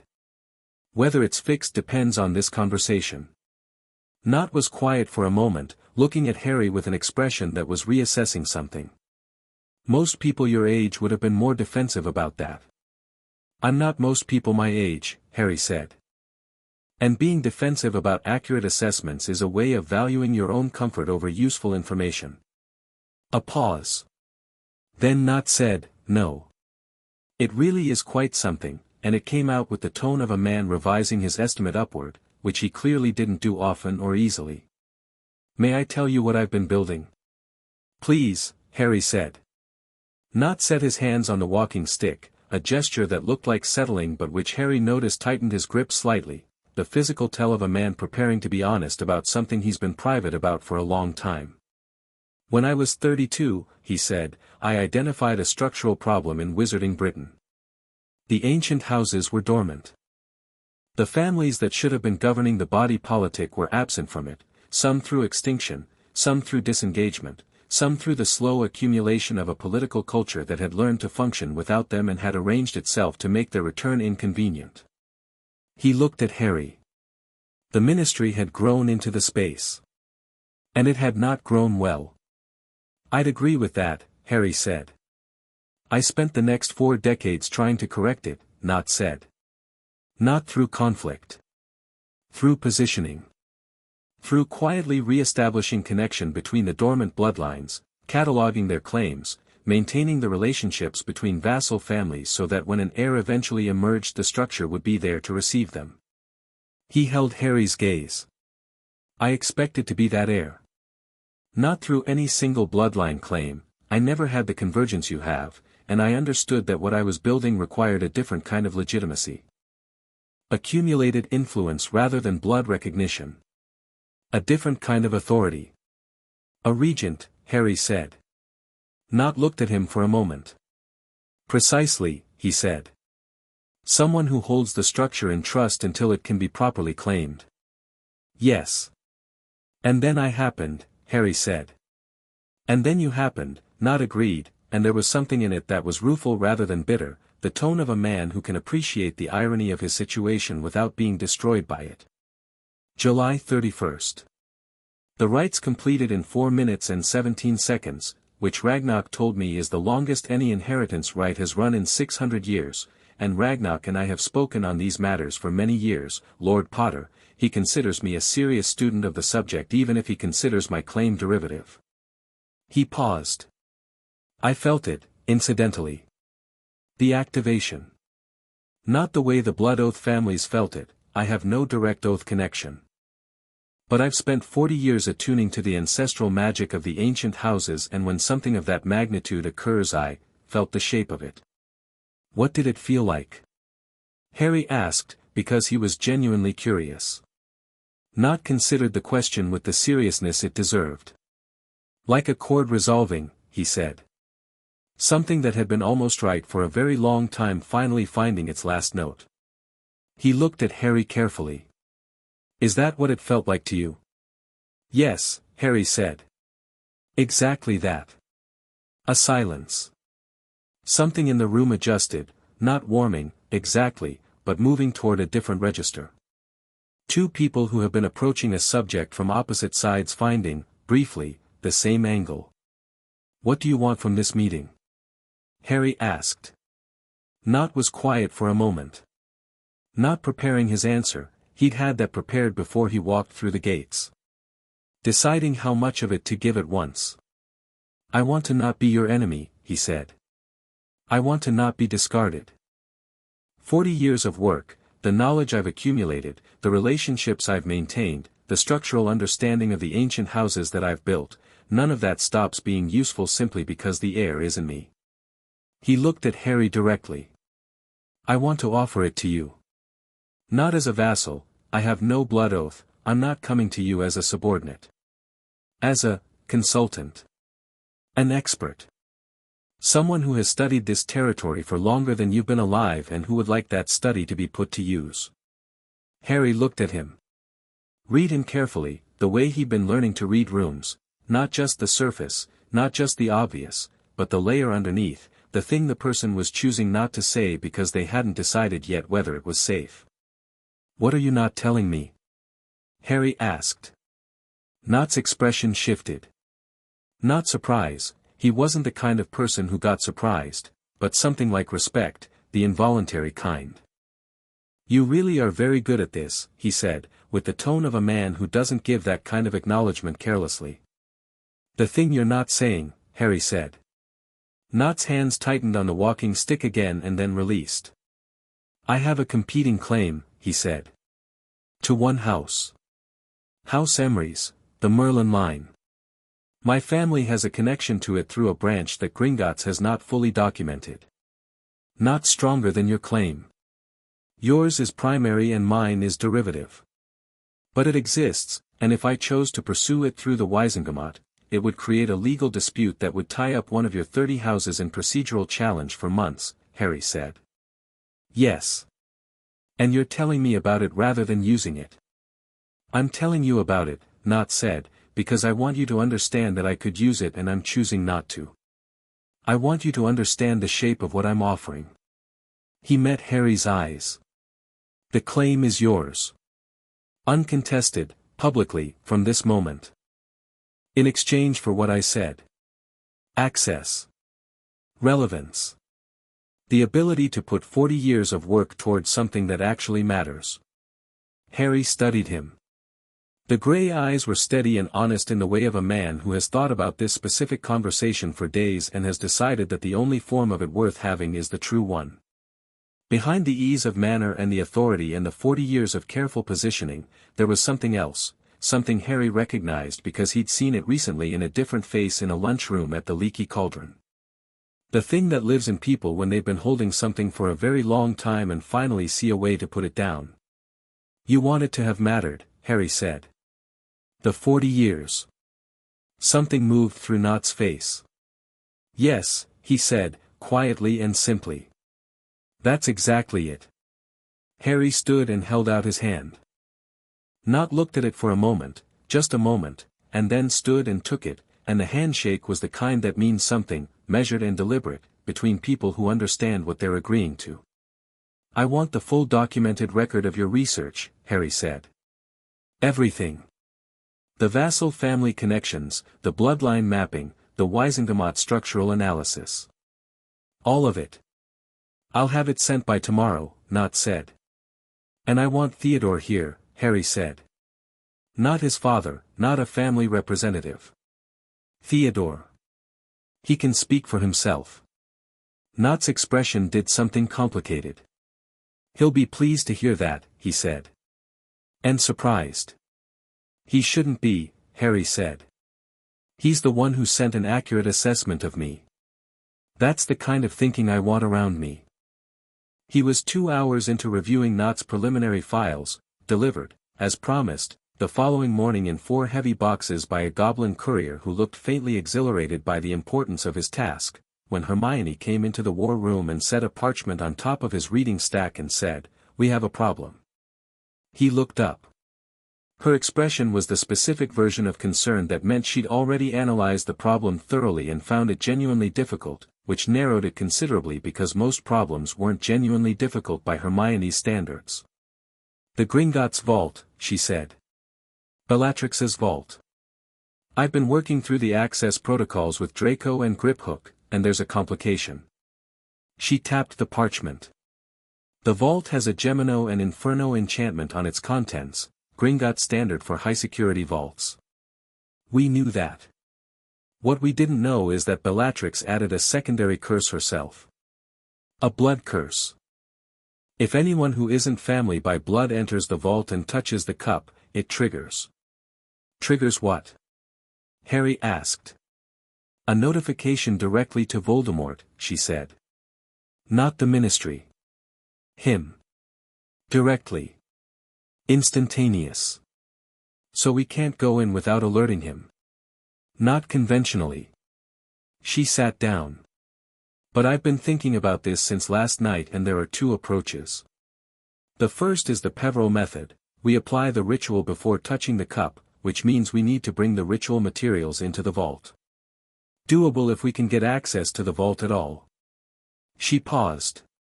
The second approach is that we don't try to be quiet about it. Harry looked at her. We go into the vault and we let it trigger, she said. We let Voldemort know we're there, and we use that as deliberate misdirection, draw him to Gringotts while the actual significant operation happens somewhere else simultaneously. You want to use the vault as bait, Harry said. I want to use the vault as bait, she confirmed, while the diadem retrieval happens at Hogwarts at the same time. 2 operations, simultaneous, and he can only be in one place. She met his eyes. The diadem is here. In the castle. In the section of the room of requirement that Draco identified. We can do that retrieval quietly, with the Peveril method, while he's occupied in London. Harry looked at the parchment. Then at the map on the wall where the dots of known Death Eater locations were marked in red chalk. He'll come to Gringotts himself, he said. Not send people. I think so too, Hermione said. After the oath, after the Wizengamot session, after your letter exchange, you're personal to him now. He won't delegate this. Which means I need to be at Gringotts, Harry said. Not a decoy. Actually there. Yes. And someone needs to handle the diadem at Hogwarts. She held his gaze. I'll do the diadem retrieval. I've studied the Peveril method more than anyone. I know exactly what to do. Ron goes with you, Harry said immediately.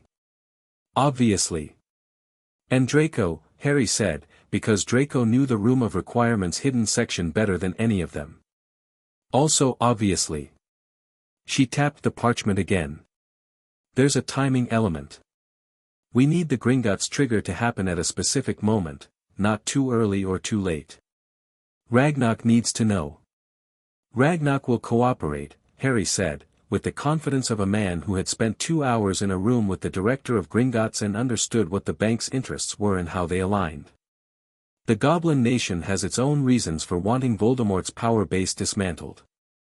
I had a conversation with Ragnarok about historical inequities last week that I intend to formalize through the Wizengamot. He knows this. You already planned this, Hermione said, reading his face. I planned the shape of it, Harry said. You worked out the specifics. That's generally how we do things. She picked up her quill and began writing. We need 3 days to prepare. The ritual materials, the coordination with Ragnarok, getting Griphook formally on side. She was already in operational mode, the version of herself that moved through complex problems with the brisk precision of someone who thinks better when her hands are busy. I'll have a full plan drafted by tonight. There's one more element, Harry said. She looked up. Nagini, he said. She'll be with Voldemort when he comes to Gringotts. She's the last Horcrux separate from him, and if he's there in person I want the opportunity to address it. Hermione stared at him.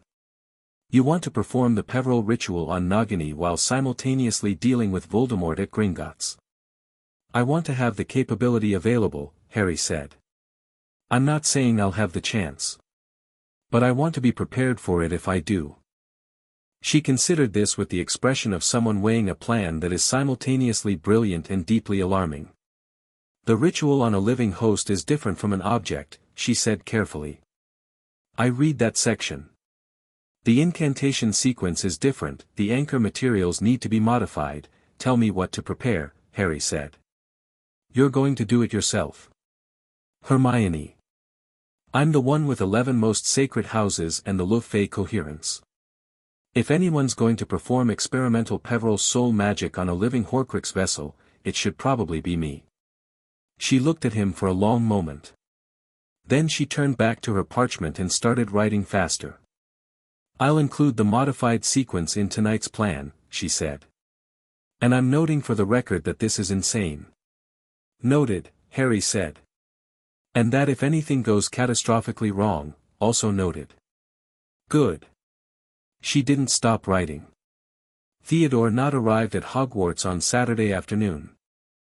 Harry had expected someone like his grandfather, the same careful authority, the same ease of manner that came with knowing yourself well.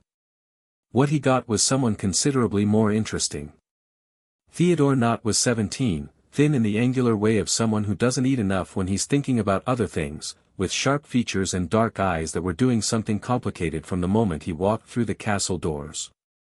He looked at the entrance hall with the expression of someone returning to a place after a long absence, and Harry realized he hadn't been back since leaving school mid-year. "Lord Potter," Theodore said. His voice was even, well-managed, but underneath it was something younger and less certain than his grandfather's. "Harry is fine," Harry said. "Your grandfather said you'd assessed me accurately. I wanted to hear your version." Theodore looked at him. "My version of what?" "Of why you wrote what you wrote. About me being what the evidence indicated." Theodore was quiet for a moment. Then he said, with the directness of someone who has decided the performance isn't worth it, "Because I've been watching you since first year. Not the way Draco watched you, not as a rival. More academically. You do things that shouldn't be possible with the resources available to you, which means either you're extraordinary or the assessment of your resources was wrong." He paused. This week suggested the latter, but also the former. "Both," Harry said. "Both," Theodore agreed. He looked around the entrance hall again. "My father is going to be furious that grandfather came here." "What does your father want?" Harry asked, because the Knelt family dynamic was something he needed to understand cleanly. "Control," Theodore said, simply and without apparent distress about it, the tone of someone who has made peace with an assessment. "Of the family. Of the situation. Of what my grandfather's 40 years of work gets used for. He's been positioning himself to inherit grandfather's influence the way grandfather always positioned himself relative to the houses." He looked at Harry. "He doesn't understand that grandfather just gave it away. Does that bother you?" Theodore considered it honestly. "It bothers me that my father will be an ongoing complication," he said. "His association with the Death Eaters is closer than my grandfather's. He's made different choices." Something moved in his face. "I've made different ones." "I know," Harry said.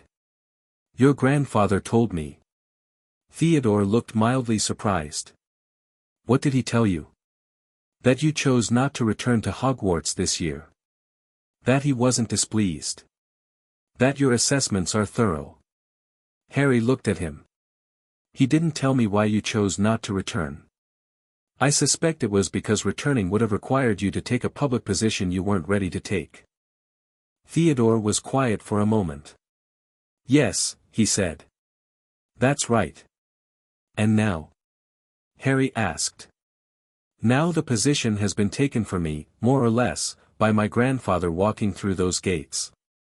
He said it without resentment. "Which I think was deliberate. I think he knew that if he made the decision publicly, I wouldn't have to." He paused. "Grandfather is very good at giving people what they need without making them ask for it." "So are you," Harry said. "Your letter to him. You knew he'd show it to me eventually." Theodore looked at him. "How did you know I knew that?" "Because you wrote it in a way that assumed an audience beyond your grandfather," Harry said. The phrasing was slightly too legible for a private letter. Something happened in Theodore's expression, a quality of attention sharpening, the look of someone who has found, unexpectedly, someone worth paying full attention to. "You read like that?" he said. "Between the lines." "Usually," Harry said. "When it matters." "I do too," Theodore said. He said it without boasting, just mapping a similarity. "Most people don't notice." "Most people aren't looking," Harry said. He held out his hand. "I want you in the war room. Tomorrow morning. Your grandfather's files are already there. I need someone who can cross-reference them with current intelligence and find what's been missed." Theodore looked at the hand. "I'm not swearing anything," he said. "No oaths." "Not yet." "I'm not asking for oaths," Harry said. "I'm asking you to come look at some maps tomorrow morning." Theodore shook the hand. His grip was firm and precise, like everything else about him. "What time?" he said. "8, Harry said. "I'll be there at 7:30, Theodore said. "In case the files are disorganized." They were not disorganized, Hermione had organized them, and Hermione's organizational systems were the kind that other organizational systems told their children about as aspirational examples, but Theodore arrived at 7:30 anyway and spent the first hour reorganizing them in a different way that was, Harry had to admit, by 9 o'clock, better suited to the cross-referencing he needed. By noon Theodore had found 3 gaps in Knott's files, places where the research had stopped short of a conclusion that was sitting right there in the adjacent documents, and had filled them in with connections that changed the picture in specific, useful ways. The most significant was a network of secondary vassal connections that Knott's research had categorized as dormant, but that Theodore, working through the current known Death Eater structure and cross-referencing with his grandfather's documentation, identified as active under a different name. Families that had sworn to houses Harry held, whose fealty should have transferred, who were currently operating as if the transfer hadn't happened. "They know it happened," Theodore said, setting the relevant documents side by side on the table. "The activation was felt. But they're operating under the assumption that they can claim the oath lapse due to extended dormancy, that if a house is dormant long enough, the oath expires." He looked at Harry. "It doesn't. There's no expiration clause in any of the original oath documents." Grandfather confirmed this. "But they're going to argue it anyway, and Rosier has already been in contact with Gringotts about the legal question." "They want a hearing," Harry said.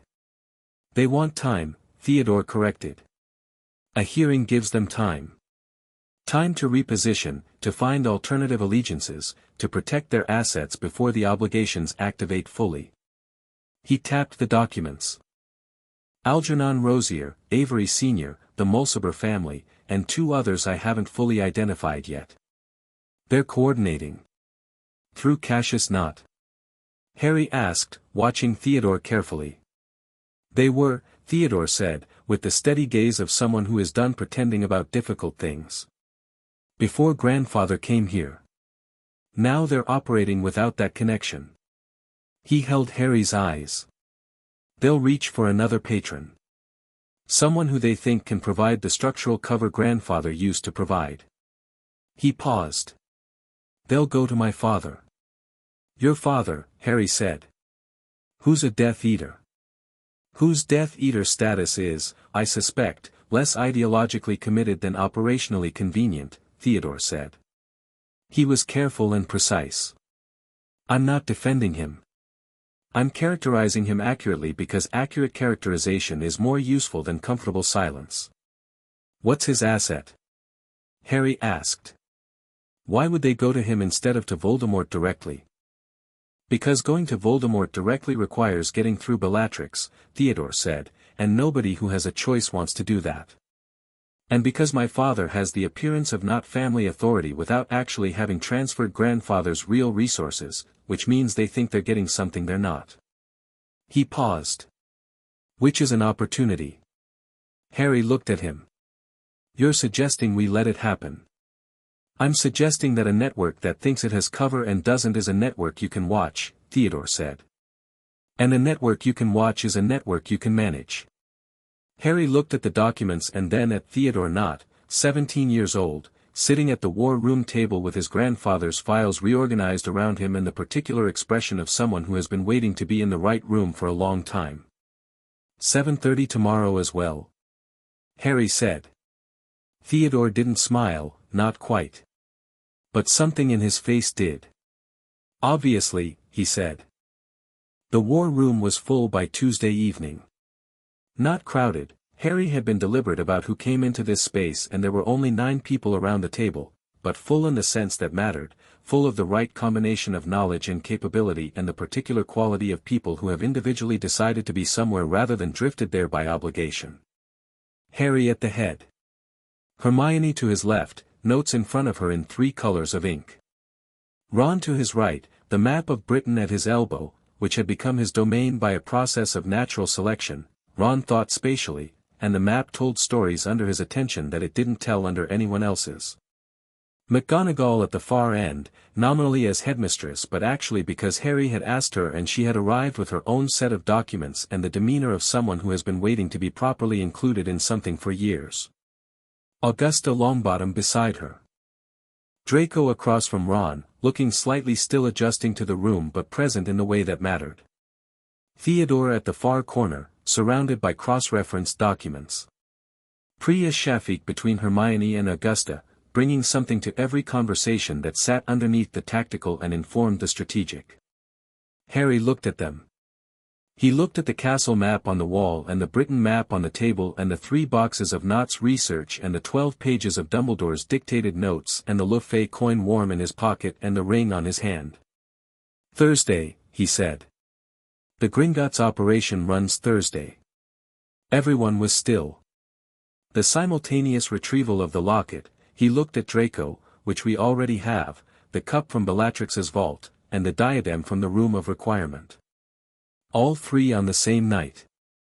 While I'm at Gringotts. Hermione leads the Hogwarts operation. Ron and Draco with her. He looked at each of them. What we do Thursday changes the shape of the war. Not ends it, Nagini is still with him, and there's still the matter of the fragment in me that we'll address separately. He looked at Priya. The Lefay work continues. I want another session Wednesday. She nodded. McGonagall, the castle needs to be at full ward strength Thursday night.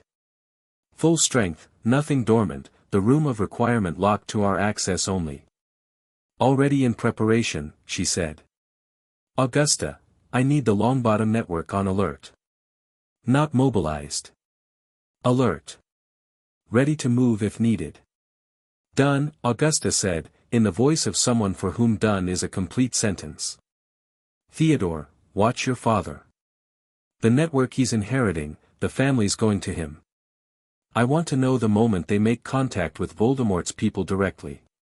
Theodore nodded. Harry looked at the room. At these 9 people who had arrived from completely different directions at the same table and the same purpose. He thought about what Dumbledore had believed, that a sovereign child would make choices that complicated the strategy. He thought about the strategy sitting in front of him, specific and operational and built from 30 houses and 1 Peveril library and a Gringotts director who told a room full of documents about the largest diamond he'd ever found. One more thing, Harry said. He looked at the map of Britain, the red dots, the distances, the particular geography of a war that had been fought wrong for too long. Whatever happens Thursday, whatever we retrieve and whatever we face, we don't stop. Thursday is a step. The end of this is not a battle. It's not going to be dramatic in the way that Voldemort's mythology requires drama to be. It's going to be deliberate, and it's going to be ours, and it's going to be done on terms we set. He paused. Does anyone have a problem with Thursday? Nobody spoke. The war room of Hogwarts Castle, built by the castle itself for the man it recognized as its lord, held the silence for a moment. Then Hermione opened her notebook and said, let's go through the ritual sequence, and the meeting dissolved into the efficient, purposeful movement of people with a plan and the capability to execute it. Outside, the sun moved toward the western edge of the Scottish hills and the castle's towers caught the last of it, and in the dungeons the Slytherin common room was empty and the banners of 30 houses were visible, if you knew how to look, in the particular quality of the stone's response to the evening light. Somewhere a long way south, Cassius Knott sat in his study with a cup of tea and the particular satisfaction of a man who has, against all his calculations, ended up exactly where he should be. He looked at the letter his grandson had sent that afternoon, brief, factual, the Knott family code for this is going better than expected, and allowed himself something that wasn't quite a smile but lived in the same house. And in Malfoy Manor, Theodore's father Thaddeus Knott received the first message from Algernon Rosier and began to believe that the situation was recoverable. He was being watched from the moment he opened it. Chapter 7, Tom the Dark Flame appeared in the Hogwarts fireplace at 2 in the morning on Wednesday. Harry was awake, he'd been awake for an hour, sitting in the war room with the Lefay coin on the table in front of him and the 30 presences doing the one thing with facets feeling that Priya had been teaching him to maintain without active concentration. It was becoming more natural. Less like a technique and more like a posture, something the body remembered once it understood the shape of it. He was sitting in the chair the castle had made for him with one leg across the armrest and a cup of tea that had gone cold, and the coin was warm on the table, and he was thinking about Thursday. The dark flame didn't come through the war room fireplace. It came through the one in the corridor outside, the small utility fireplace that the castle used for internal messaging, which was more controlled than the drawing room entrance and which told Harry something about how the message had been routed. Not aggressive. Not theatrical. Considered. The parchment was different this time. Heavier stock. The handwriting, and Harry had been looking at this handwriting in various forms for years, in a diary, on a map, in the pensieve, was more deliberate than the previous letters. Each word given its full weight. I am in Hogsmeade. Alone. Come and talk to me, or don't. I'll wait until dawn. Harry read it once. Held it for a moment. Set it on the table next to the coin. He thought about calling Hermione, or Ron, or McGonagall, or any of the 8 other people in the castle who would have substantive and largely correct opinions about what he should do. He thought about the war room full of plans and the 3 operations set for Thursday and the careful architecture of everything they'd built this week. Then he put on his jacket, picked up his wand, pocketed the Luffey coin, and went to Hogsmeade. The village was empty at 2 in the morning, which was to say it was the way places are at 2 in the morning, not absent but held in the particular suspension of somewhere that becomes itself again at 7. The 3 Broomsticks was dark. Honeydukes was dark. The street lamps did their job with the quiet dedication of things that don't need an audience. Harry walked the main street without concealment. No invisibility cloak, no disillusionment charm. The ring on his hand. His own face. He found Voldemort in the alley beside the post office. Tom Riddle was leaning against the stone wall with his arms folded and his eyes open, wearing plain dark robes without any of the theatrical apparatus that characterized his public persona, no snake, no Death Eaters, no dramatic entrance. He was alone in the way that very powerful things are alone, not vulnerability but containment, everything pulled inward. He looked at Harry for a long moment without speaking. Harry looked back. The thing about seeing Voldemort this close, Harry had learned at 15, was that the horror of the face, the white skin, the flat nose, the red eyes, eventually resolved into a person, which was in some ways more disturbing than the horror. It resolved into Tom Riddle, which was the thing that had taken Harry longest to understand and that he now understood completely. You came, Voldemort said. You were there until dawn, Harry said. I'm here before dawn. You still got the better deal. Something moved in the red eyes. Not amusement, not quite, but the acknowledgement of tone. You're not afraid of me. I said as much in my letter. Saying it and demonstrating it are different things, Voldemort said. He pushed off the wall, not a threatening movement, just repositioning, restless. I've been thinking about that since you wrote back. The difference between someone who claims not to be afraid and someone who, genuinely isn't. He looked at Harry. You're the second kind. I spent too many years being afraid of you, Harry said. And too many years learning that the fear was about the symbol rather than the person. Once I understood you were a person, the fear mostly went away. He met the red eyes. Tom Riddle was afraid of death and made himself a symbol to escape it. The symbol is terrifying. The person underneath it is, someone who made a series of increasingly catastrophic choices because no one gave him better options early enough. A silence. The alley was very still. Not cold, it was July, and the night was warm, but quiet with the specific quality of 2 people saying things that can't be unsaid. That's very generous, Voldemort said, with a flatness that could have been anything. It's not generous, Harry said.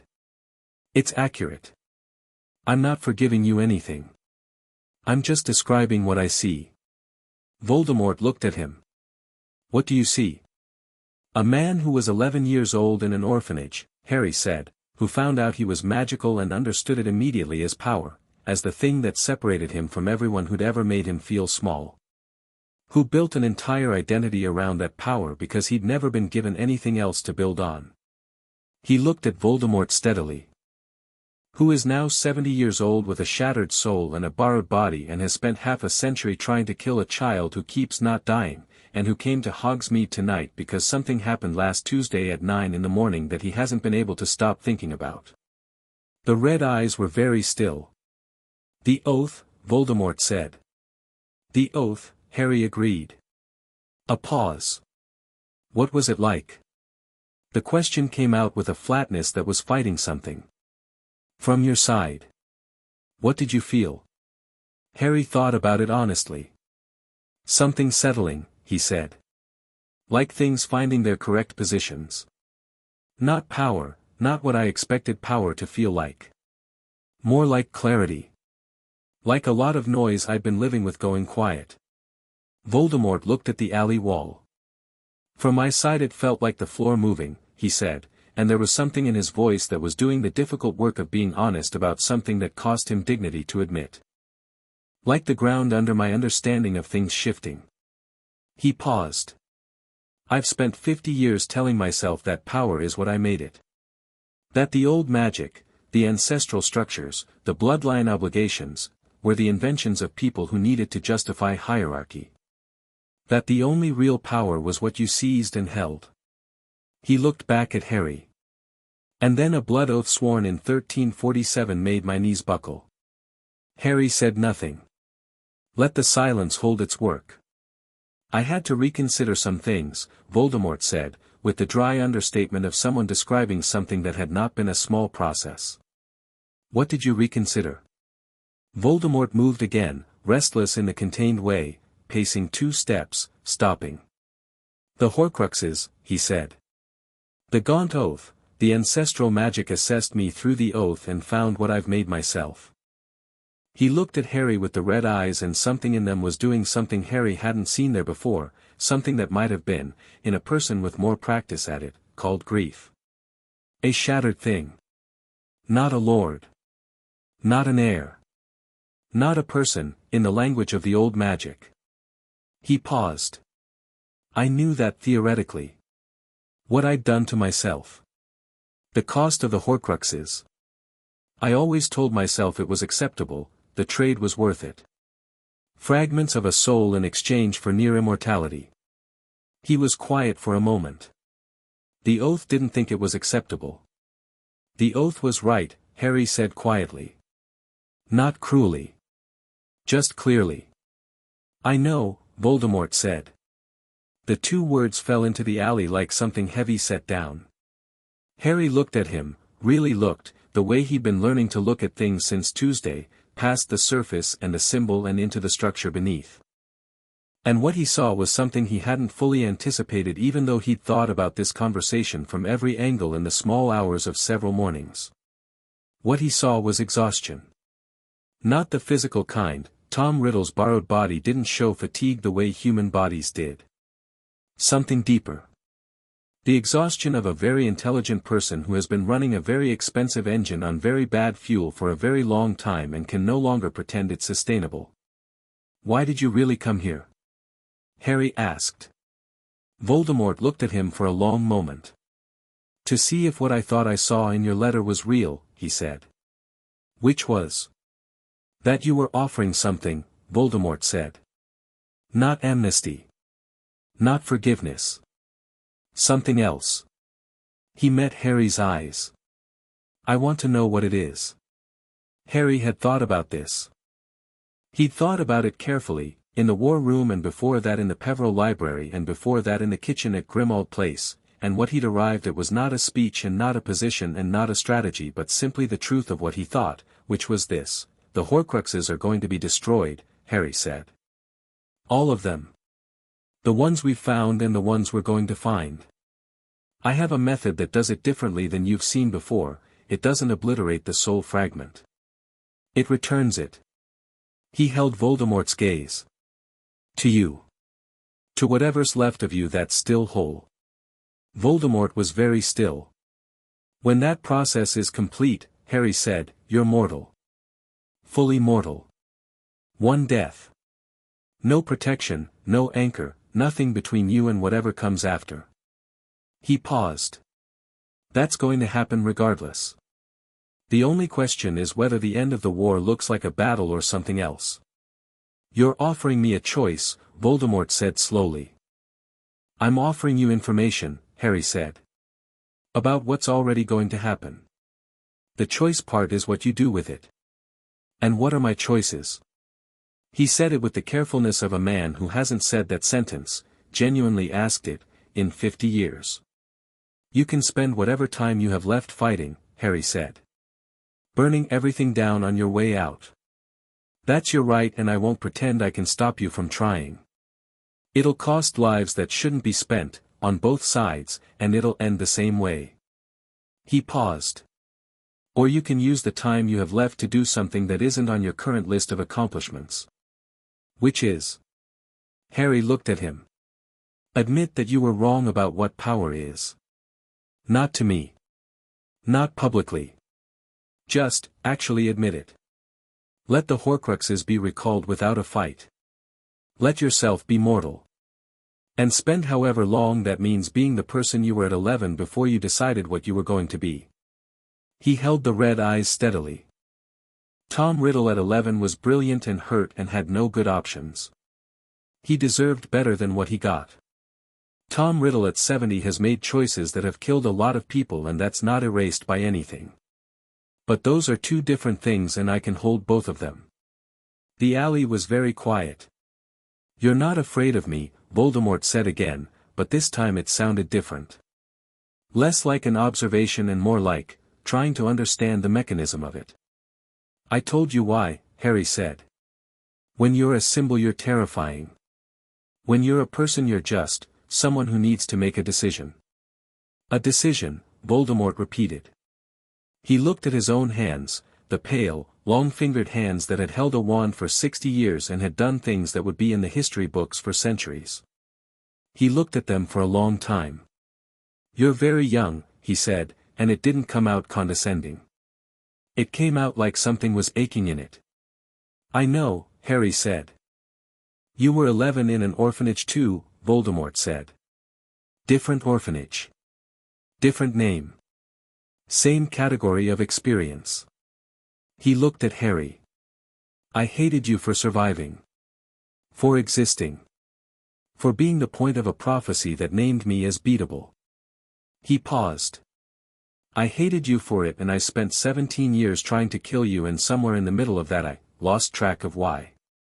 The why became the killing rather than the reason for it. What was the reason for it? Harry asked. Originally. A long pause.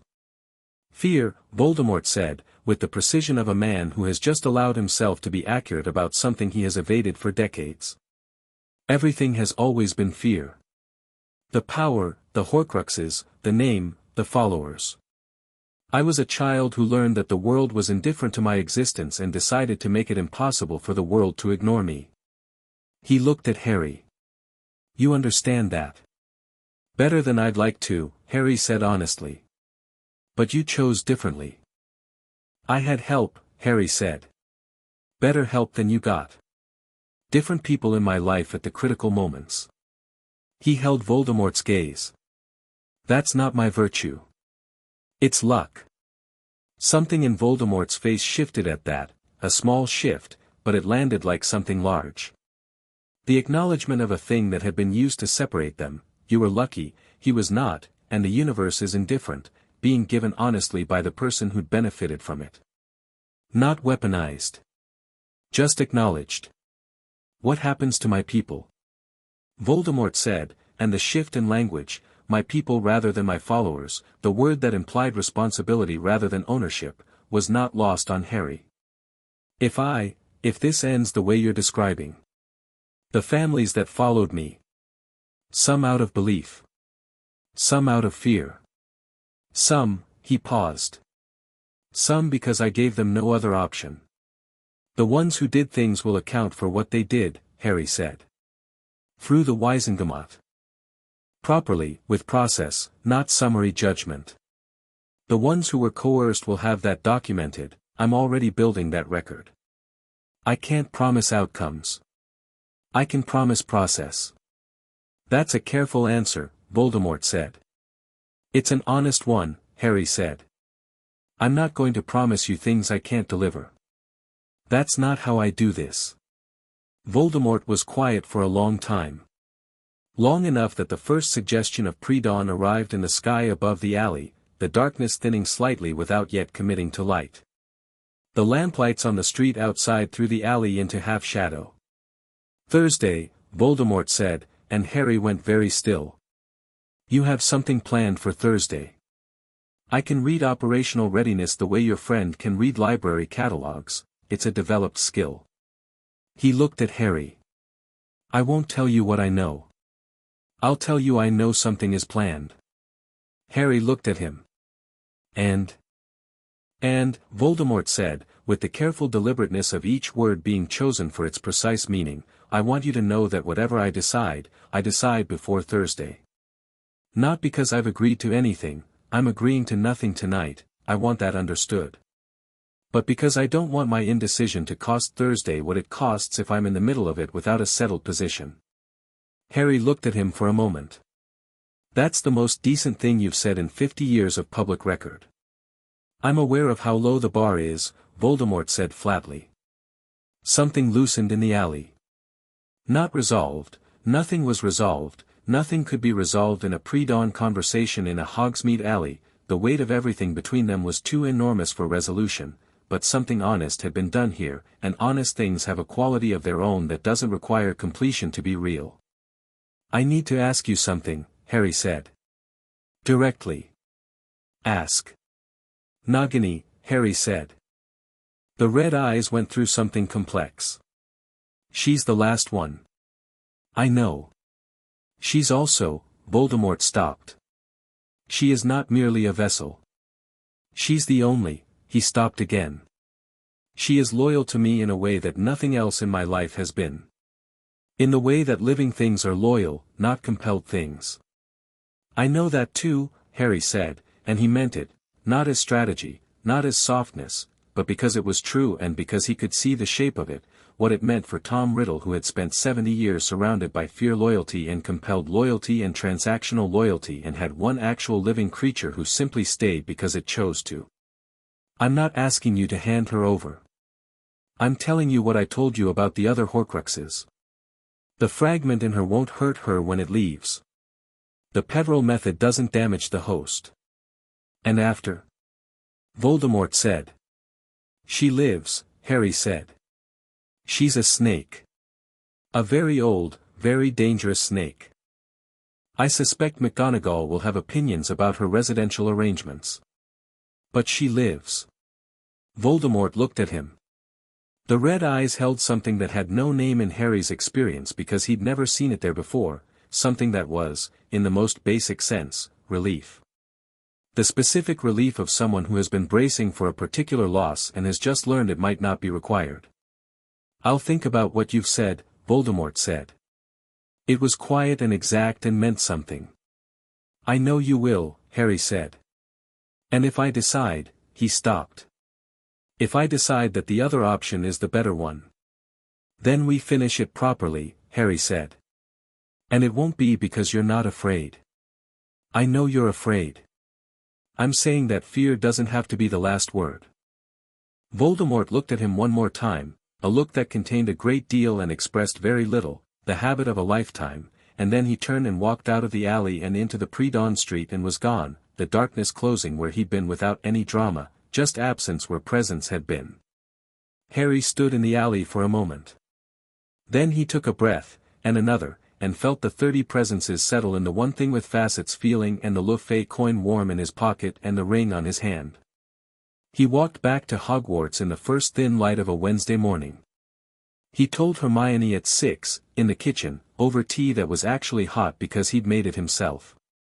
He told her everything, the letter, the alley, what Voldemort had said and what Harry had said back, what had been offered and what had been declined and what had been left genuinely open. She listened without interrupting. This was rare enough that it told him how seriously she was taking it. When he finished she sat with it for a moment. Then she said, "You offered him the Peveril method voluntarily." "Yes. He might use that information to try to prevent it." "He might," Harry agreed. "Or he might not. He said he'd decide before Thursday and he'd have a settled position." "I believe him." "You believe Voldemort," she said, carefully.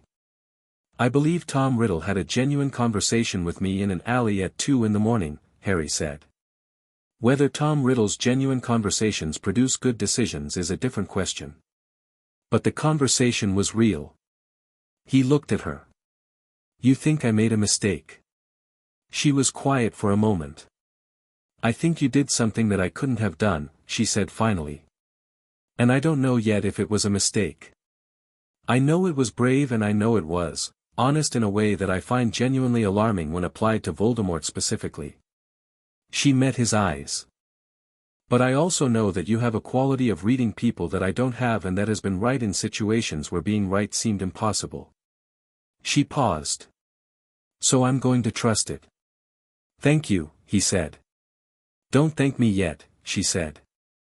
"Thursday hasn't happened." Ron came downstairs at 7 and Harry told him to, and Ron's response was more linear. He sat, he listened, he thought, and then he said, "Right. If it goes right we save everyone some trouble. If it goes wrong we stick to the plan and handle it." He poured himself tea. "Either way we're not changing Thursday." "No," Harry said. "We're not." "Good." Ron drank his tea. "Did you sleep at all?" "An hour," Harry said. "Before the letter." "Sleep now," Ron said, with the authority of someone who has been making practical recommendations since they were 11. "You've got the low phase session with Priya this afternoon and you need to be," he paused, searching for the right word. "Coherent." "That's an achievable standard," Harry said. "It is, and I'd like you to achieve it." He pointed toward the stairs. "Go." Harry went. He slept 3 hours and woke with the Thursday plan fully assembled in his mind in the way that things that have been thought about enough assemble themselves while you're not watching. The low phase session that afternoon was different from the previous ones. He told Priya about the alley, not all of it, but enough. The conversation, the 30 presences, the way the low phase coherence had been sitting underneath everything without requiring active maintenance. She listened with the focused quality of someone receiving data rather than a story. "You're more integrated than you were Monday," she said, when he finished. "It feels different," Harry said. "More stable." "The coherence has been consolidating," she said. "Every significant use, not just practice, but actual deployment. The Wisengamot session. The meeting with Cassius Knott. Last night." She looked at him. "Every time you've operated from the 30 as one rather than the 30 as separate, it reinforces the structure. Morgan's design requires use. It was never meant to be held in reserve." "What happens when it's fully consolidated?" Harry asked. Priya was quiet for a moment, in the way of someone choosing between accurate and comfortable and choosing accurate. "I don't know precisely," she said. "There's no historical case. I have Morgan's theoretical documentation and my family's accumulated observation, but no case study." She met his eyes. "What I can tell you is that in the theoretical documentation, full consolidation is described as," she found the passage in her notes, "the point at which the heir ceases to carry the houses and the houses begin to carry the heir." Harry sat with that. "Meaning?" "Meaning the ancestral magic stops being something you access," she said, "and becomes something that's just, present. Available without effort. The way a river is present, not because you summoned it but because that's where it is." She looked at him. "I think Thursday might complete it." "Depending on what Thursday is." "Thursday is the Gringotts operation," Harry said. "Then prepare yourself for something to feel different on Friday," she said. "One way or another." At the end of the session she gave him something. A piece of parchment, folded once, with Morgan Le Fay's crest pressed into the fold. From the Shafik archive, she said. Read it tonight, before tomorrow. He read it that evening, alone in the war room while the others were finalizing the Thursday logistics in the Great Hall. The parchment was old enough that it crinkled at the fold, and the handwriting was in Old English, and it had been partially translated by Priya in a neat hand in the margins. It was a letter. Written by Morgan Le Fay, addressed to no one, a letter to the future, the kind that people write when they have something to say and can't identify the recipient yet. To the heir who holds what I was unable to finish, I have built you something I could not use myself. Not because I lacked the power but because the time wasn't mine. Power without the right moment is potential. Potential without courage is nothing. What I've woven into the bloodline is not a weapon. It is a coherence, a way of being whole that most people never find because they spend their lives accumulating instead of integrating. You will know when it's complete because you will stop needing to look for it. It will simply be where you are. When that happens, and it will happen, I built it to happen, don't be afraid of what you can do. Be responsible with it. Those are different instructions and both of them matter. I am sorry I never met you. I think I would have liked you very much. M. Harry folded the letter carefully and put it in his jacket pocket, next to the coin. He sat in the war room for a while after, in the chair the castle had made for him, with the maps and the documents and the morning's cold tea, and he felt the 30 presences do the thing they'd been doing with increasing naturalness, the one thing with facets, and underneath that the Le Fay coherence like a river that didn't need him to look at it to be there. He thought about the conversation in the alley. He thought about Tom Riddle at 11, in a different building, finding out that the world was wider than he'd been told, and deciding what to do about it. He thought about Harry Potter at 11, in yet another building, finding out the same thing. He thought about the distance between those two boys and all the roads between them and the specific, narrow path that had led to a Hogsmeade alley at 2 in the morning. He didn't know what Voldemort would decide. He thought he'd made the case honestly and that it had landed in a way that was real, and beyond that it was not his decision to make. He'd offered what he could offer. The rest was Tom Riddle's. What he did know was Thursday. He picked up his wand. Set it on the table. Picked it up again.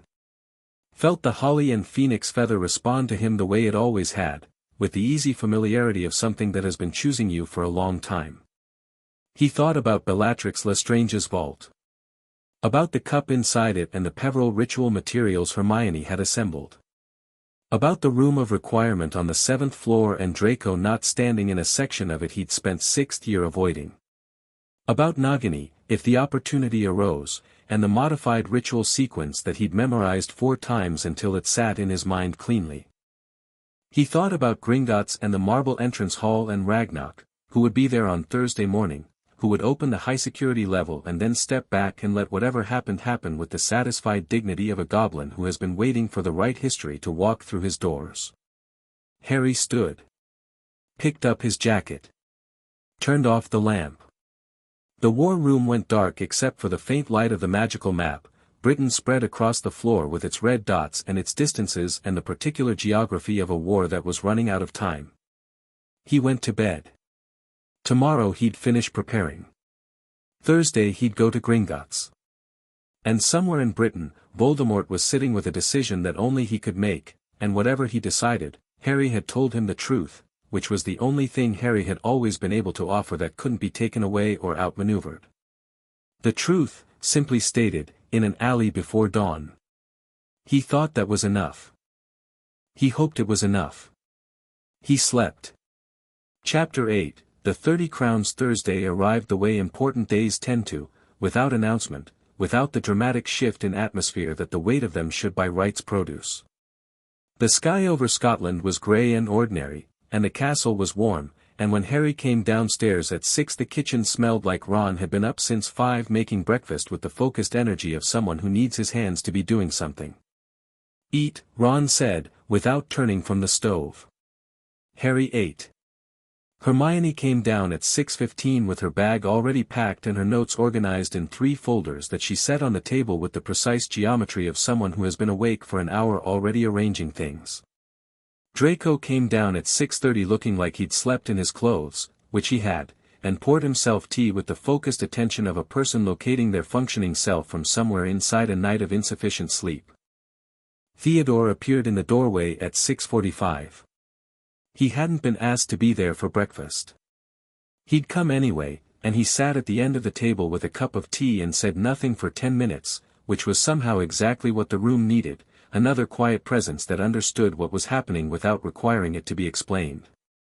McGonagall arrived at 7, already in full headmistress robes with her wand at her hip and an expression that could have sharpened glass. She sat, accepted tea, and said, "The wards are at full strength. The room of requirement is keyed exclusively to this group. Oleus has cleared the 7th floor corridor for the next 6 hours." She looked at Harry. "The castle is ready." Harry looked at the kitchen. These people, eating toast, organizing folders, drinking tea in the grey Thursday morning, were not what war was supposed to look like. He'd grown up understanding war through the lens of the Order of the Phoenix, which was dramatic and secret and operating in permanent crisis mode, always reactive, always one step behind the catastrophe. This was different.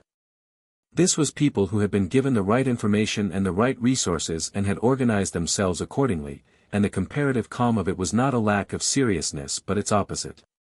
"Hermione," he said. She looked up. "Hogwarts first. Cup after. If there's any deviation from the timing, I send the signal and we abort and regroup," she said, with the precision of someone who has rehearsed contingencies until they're reflexive. "I know, Harry." "Draco," he said. Draco looked at him over his tea. "I know where it is," he said.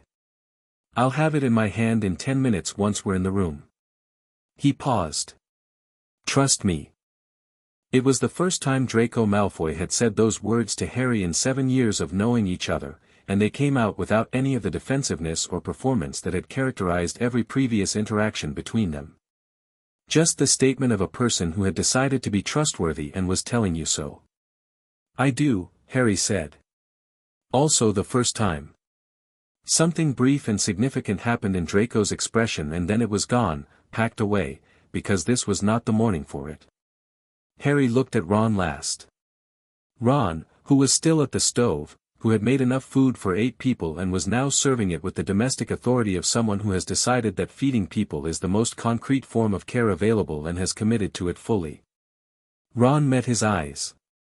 "I know," he said, before Harry could speak. "I'm with Hermione. I don't leave her side. I don't do anything heroic and solo."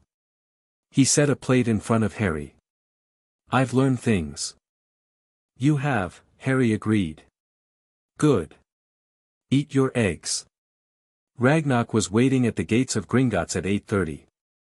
Harry arrived alone, which was the plan, no visible backup, nothing that would suggest anything other than a routine visit to his ancestral vaults by a lord who had 30 of them and might reasonably be expected to visit occasionally. He was in the ancestral robes.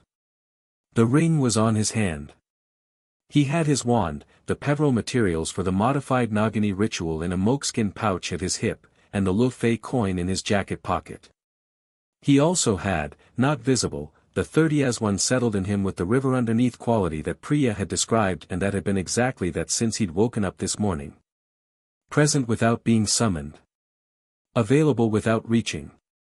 Ragnarok looked at him once, comprehensive and precise, and said, "He's here." Harry looked at him. "Since when?" "An hour ago," Ragnarok said.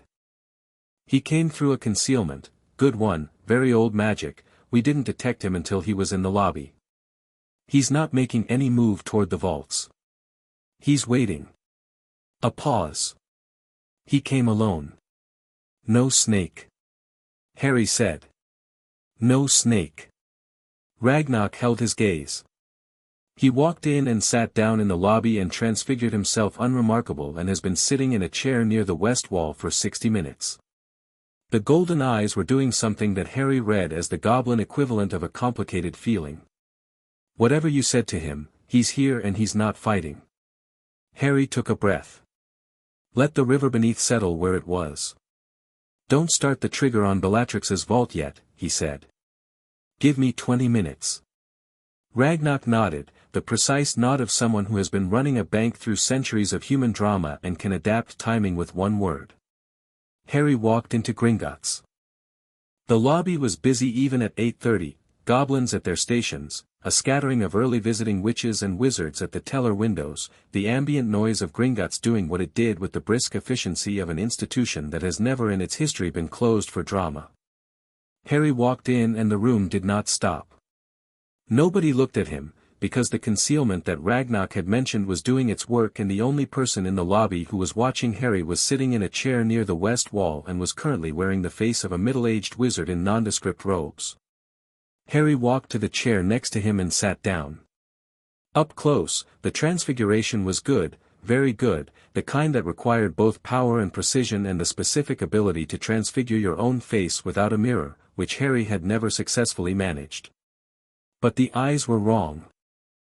Not because they were red, they weren't, they were a careful grey-brown, but because of what was in them, the quality of attention that Tom Riddle's eyes had regardless of what color they were wearing. You came to the bank, Harry said, quietly. I told you I'd decide before Thursday, Voldemort said. His voice was transfigured too, lower, more ordinary. But he was there in it, unmistakably. I decided. What did you decide? A silence. In the lobby around them the ordinary business of Gringotts continued, indifferent and efficient. Two witches at the second window were discussing something about a shared investment account. A goblin was moving a stack of account ledgers on a levitated trolley. The chandeliers overhead were doing their particular chandelier work of making everything look important. I decided, Voldemort said, that I'm tired. Harry was quiet. 50 years, Voldemort said. 50 years of this. The apparatus of it. The performance and the maintenance and the fear. Keeping everything running on fear, including my own. He looked at his transfigured hands. I've been afraid of dying since I was 16 years old. I have spent my entire adult life outrunning it. And I am, he paused. The word he chose was careful and honest. Exhausted. I know, Harry said. You said the Horcruxes would be recalled, Voldemort said. Not destroyed. Recalled. Yes. If they're recalled, he stopped. Started again. If the fragments return to me, I'm whole. Briefly. However briefly. Whatever's left of, whatever I was before I started fracturing myself. I get to be that again, for however long it lasts before mortality catches up. Yes, Harry said. Voldemort was quiet for a moment. I want that, he said, and the plainness of it, the pure stripped-down honesty of I want that, landed in the lobby of Gringotts like something no one in the building was prepared for. Not dying. The other part. Being whole. I want to know what that feels like. He looked at Harry with the grey-brown eyes that were wrong. Is that available to me? It's what the method does, Harry said. Yes. Then I'm not going to fight Thursday, Voldemort said. Whatever happens today, the vaults, the Hogwarts operation that I'm aware of, he paused. I'm not going to obstruct it. I'm going to sit in this chair and let it happen. He met Harry's eyes. Nagini. The modified ritual, Harry said. If she's not here, she's outside, Voldemort said. In the alley. She followed me. She always follows me. Something passed through his face. She doesn't need to be hurt. She won't be, Harry said. I want to be there, Voldemort said. When it's done to her. I want her to see me. He paused. So she knows it's all right. Harry looked at him for a moment. All right, he said. He stood up. Looked at the transfigured figure in the chair. This is going to be, I know what it's going to be, Voldemort said. I've had 50 years to think about what losing the Horcruxes would feel like. He looked at Harry with the wrong-colored eyes. Do it quickly. Harry went to find Ragnarok. The message to Hermione went out at 8:52, a small silver light from Harry's wand that traveled by the method McGonagall had set up, through the Hogwarts Floo network as a beacon. 3 pulses. The agreed signal for begin. He knew the Hogwarts operation had started. The vault trigger happened at 9 exactly, Ragnarok's timing, precise as the bank that employed him. Harry felt it distantly, the ancestral magic registering an aggressive presence in the high-security level, and then Ragnarok was beside him and they were moving. The lobby became something different when the curse activated. Not chaos, Gringotts was not a building that did chaos, it was a building that did managed escalation, and the goblins responded to the triggered alarm with the practiced coordination of people who have protocols for everything including magical emergencies of unknown origin.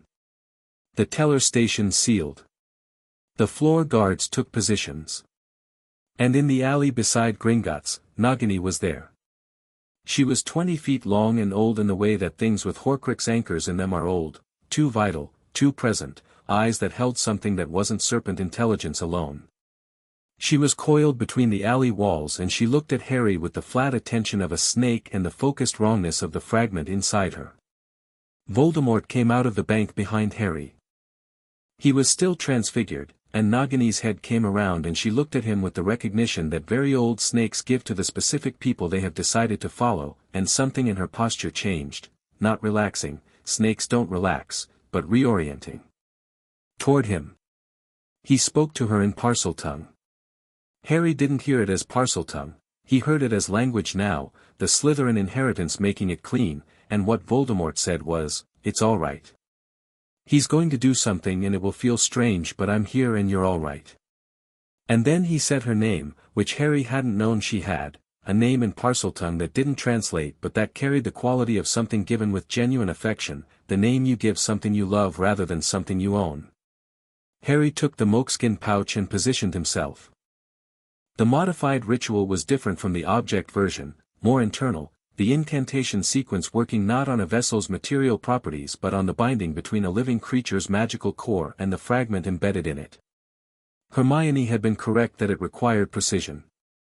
It required the specific precision of someone carrying 11 most sacred houses and the Le Fay coherence and a wand that had chosen them, and Harry had that, and he knew he had it, and he did not hesitate. He spoke the incantation. Nagini shuddered, the full-body movement of a large snake in an experience it doesn't have reference for, and made a sound that was not a hiss. Voldemort spoke her name again in Parseltongue. Harry kept the incantation running, the Le Fay coherence under it like the river it had become, not powering the ritual but sustaining the precision of it, holding every word in exact relationship to every other word the way you hold notes in a chord. The fragment left. Not dramatically. Not with an explosion or a darkness or a theatrical exit. It simply separated, the binding between the fragment and the serpent dissolving cleanly, and the fragment traveled the way the lockets had traveled, north, along the thread of the oath and the ancestry, toward Tom Riddle, except that Tom Riddle was standing 10 feet away, and Harry saw it arrive. The transfigured face changed.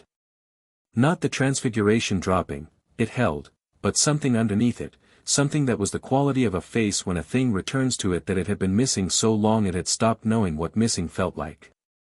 The transfigured features went through something rapid and then settled with a different quality, like a chord that had been almost right finding its last note. Nagini was still. Then she turned her massive head toward Voldemort and touched his hand with her snout, a gesture so deliberately gentle that it rearranged several things Harry had assumed about the nature of their relationship, and he put his hand against her head for a moment. Then he looked at Harry. "There are no more," Harry said. "No," Voldemort agreed. His voice sounded different. Not weak, nothing about Tom Riddle sounded weak in any configuration, but different in a way that was hard to define, like a recording played at the correct speed after years of being played fractionally wrong. "Are you whole?" Harry asked. A long pause. Voldemort seemed to be checking something internal with the attention of a man taking inventory of a house he hasn't been in for decades.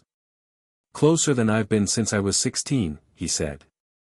Nagini coiled and moved to the end of the alley, where she settled in a shaft of morning light with the complete self-possession of a creature that has resolved its immediate questions and is done with the proceedings. Harry looked at Voldemort. "There's going to be a Wizengamot session," Harry said. "Today. Emergency session, Article 14. I called it last night, notification went out at midnight. It convenes at noon." He held the grey-brown eyes. "It's where this ends. Not here, not in a fight. There." Voldemort was very still. "The Wizengamot. The restored ancient Wizengamot," Harry said. 30 active seats. All the families with sworn obligations present. The full body, for the first time in 342 years. He looked at him. "That's where the formal end of the war happens. Properly. On record. I want you there." "As what?" Voldemort said. "As Tom Riddle," Harry said. "That's all. Just, as yourself." The signal came back from Hogwarts at 9:37. One pulse. Success. Harry was in Ragnarok's office when it arrived, watching the director conclude the controlled de-escalation of the vault alarm with the thoroughness of someone who was going to have very specific thoughts about Bellatrix Lestrange's unauthorized curse modifications in Gringotts property. Ragnarok looked at Harry's face when the pulse came and said, "Both?" "Both," Harry confirmed. Ragnarok set down his pen.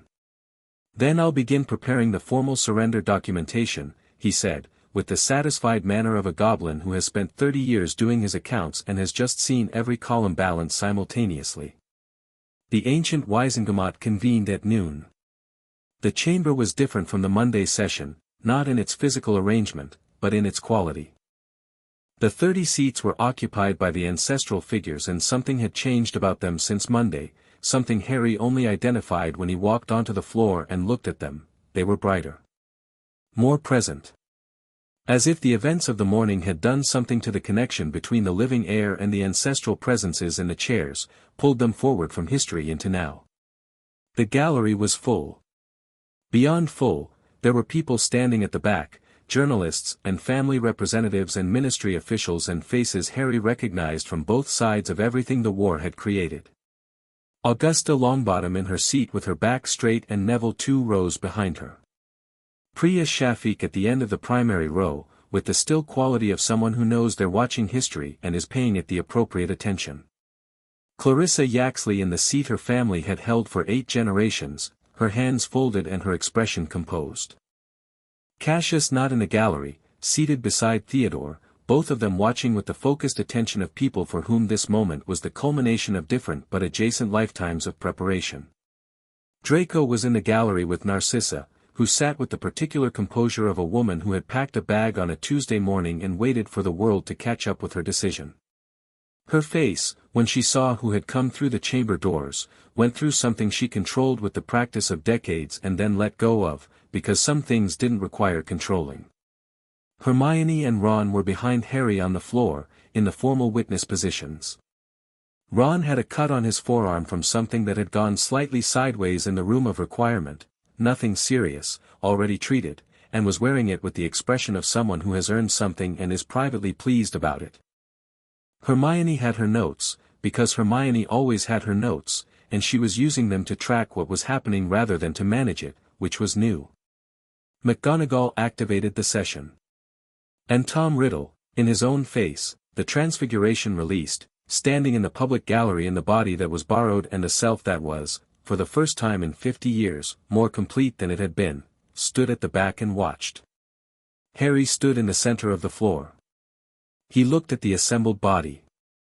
At the 30 ancestral figures in their chairs, at the living members watching him, at the galleries above.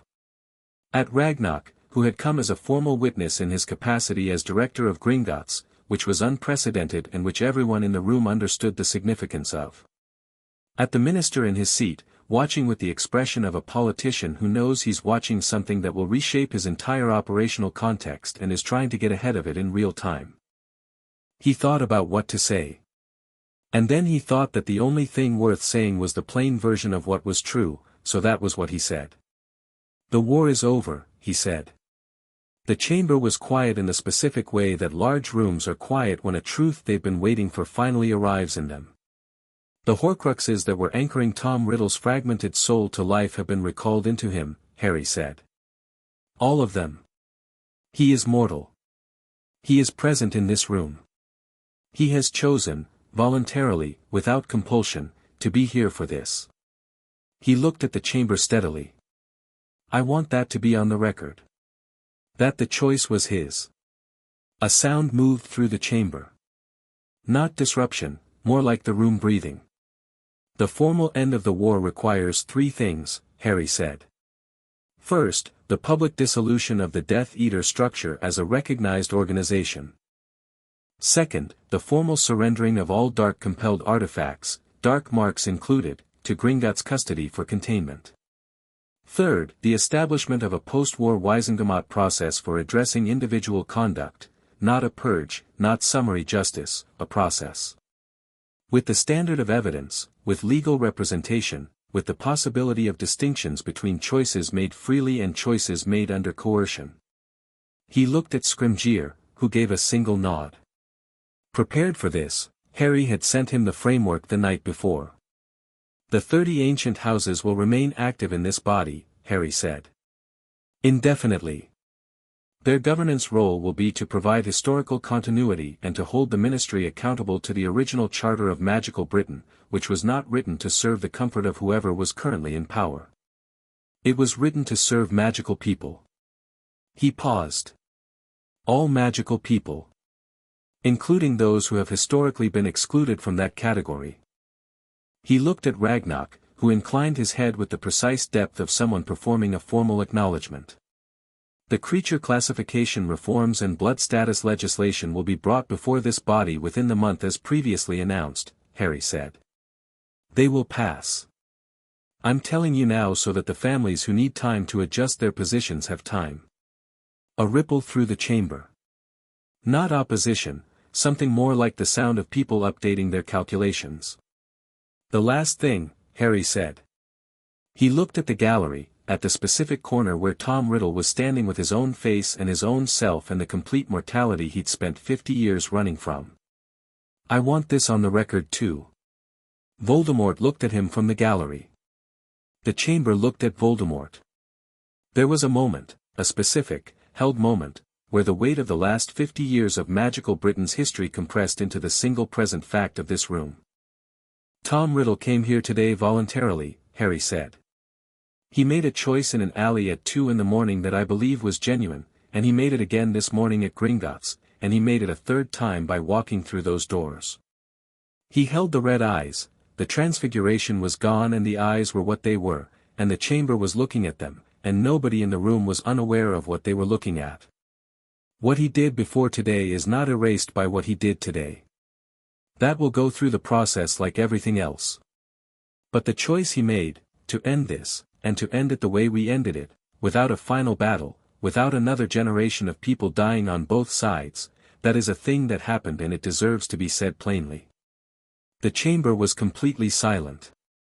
Voldemort, in the gallery, looked at Harry for a long moment. And then he did something that no one in the chamber expected and that Harry, who had been thinking about this since the alley, had hoped for without being certain of. He nodded. Not a bow. Not submission. Just the nod of one person acknowledging another person across a room when something has been said that's true. Harry nodded back. McGonagall, at the presiding chair, said, and her voice was very steady, the voice of a woman who has seen everything and has not lost her ability to recognize the rare thing, the record will reflect all of the above. The session lasted 4 hours. Not because the main points required 4 hours, but because the ancient Wisengamot, in full operation for the first time in 3 centuries, did not simply declare things, it debated them, amended them, refined them, and passed them through the rigorous mechanism of a body that was designed to work and was finally being asked to. Harry presided over the floor with the particular kind of authority that comes from knowing both the law and the room, from being able to move between formal citation and plain speech without the transition being visible, from reading 30 different people's positions simultaneously and finding the language that moved the conversation without forcing it. Hermione was at the witness table taking notes at a speed that should not have been possible, occasionally passing small folded pieces of parchment to Harry when the debate reached a point where a specific precedent or citation would be useful. Ron was reading the room in the way Ron read rooms, spatially, strategically, and twice caught Harry's eye and gave him the small nod that meant this person is about to move, watch them. Both times Harry had already seen it and was already moving to address it, and Ron's expression on both occasions was one of profound unsurprise. The Death Eater dissolution was formalized with 47 members in support, 9 abstentions, 3 formal oppositions that were noted for the record. The blood status legislation framework was approved in principle with the detailed bill deferred to a drafting committee that Harry named on the spot, Hermione for the legal language, Macmillan for ministry procedural compatibility, Priya Shafiq for historical precedent. The Goblin Rights framework was approved with Ragnarok's formal input requested and accepted, which was the first time a non-wizard voice had contributed to the Wisengamot's formal record in 400 years. Algernon Rosier made 2 attempts at procedural challenges. The first was addressed by Theodore Knott, who had taken a seat in the gallery and was apparently willing to shout accurate legal citations at full volume when required, which he did with the focused aggression of someone who had been reading his grandfather's files for a week and was extremely ready to deploy them. The second challenge was addressed by the simple fact of 30 ancestral votes, which resolved the question with the mathematical cleanness of arithmetic. When it was over, when McGonagall closed the session with the formal words that hadn't been spoken in 3 centuries, words that she'd looked up the night before and said now with the precise diction of a woman who respects the weight of language, the chamber held its silence for a moment. Then it became something else entirely. Not chaos, more like the way a breath is let out after being held for a very long time. People moving, talking, reaching for each other. Augusta Longbottom sat completely still for 30 seconds and then turned to the person next to her and began an immediate and pragmatic conversation about the composition of the post-war process committee, because Augusta Longbottom's version of emotional response was to build something useful. Neville came down from the gallery and stood at the floor entry with an expression that was doing several things at once, and Harry crossed to him and gripped his shoulder and said nothing, because nothing was necessary. Draco was in the corridor outside the chamber when Harry came through the doors. He was with Narcissa, and they were having the quiet, slightly stunned conversation of 2 people who have just watched a future materialize that they'd stopped believing in.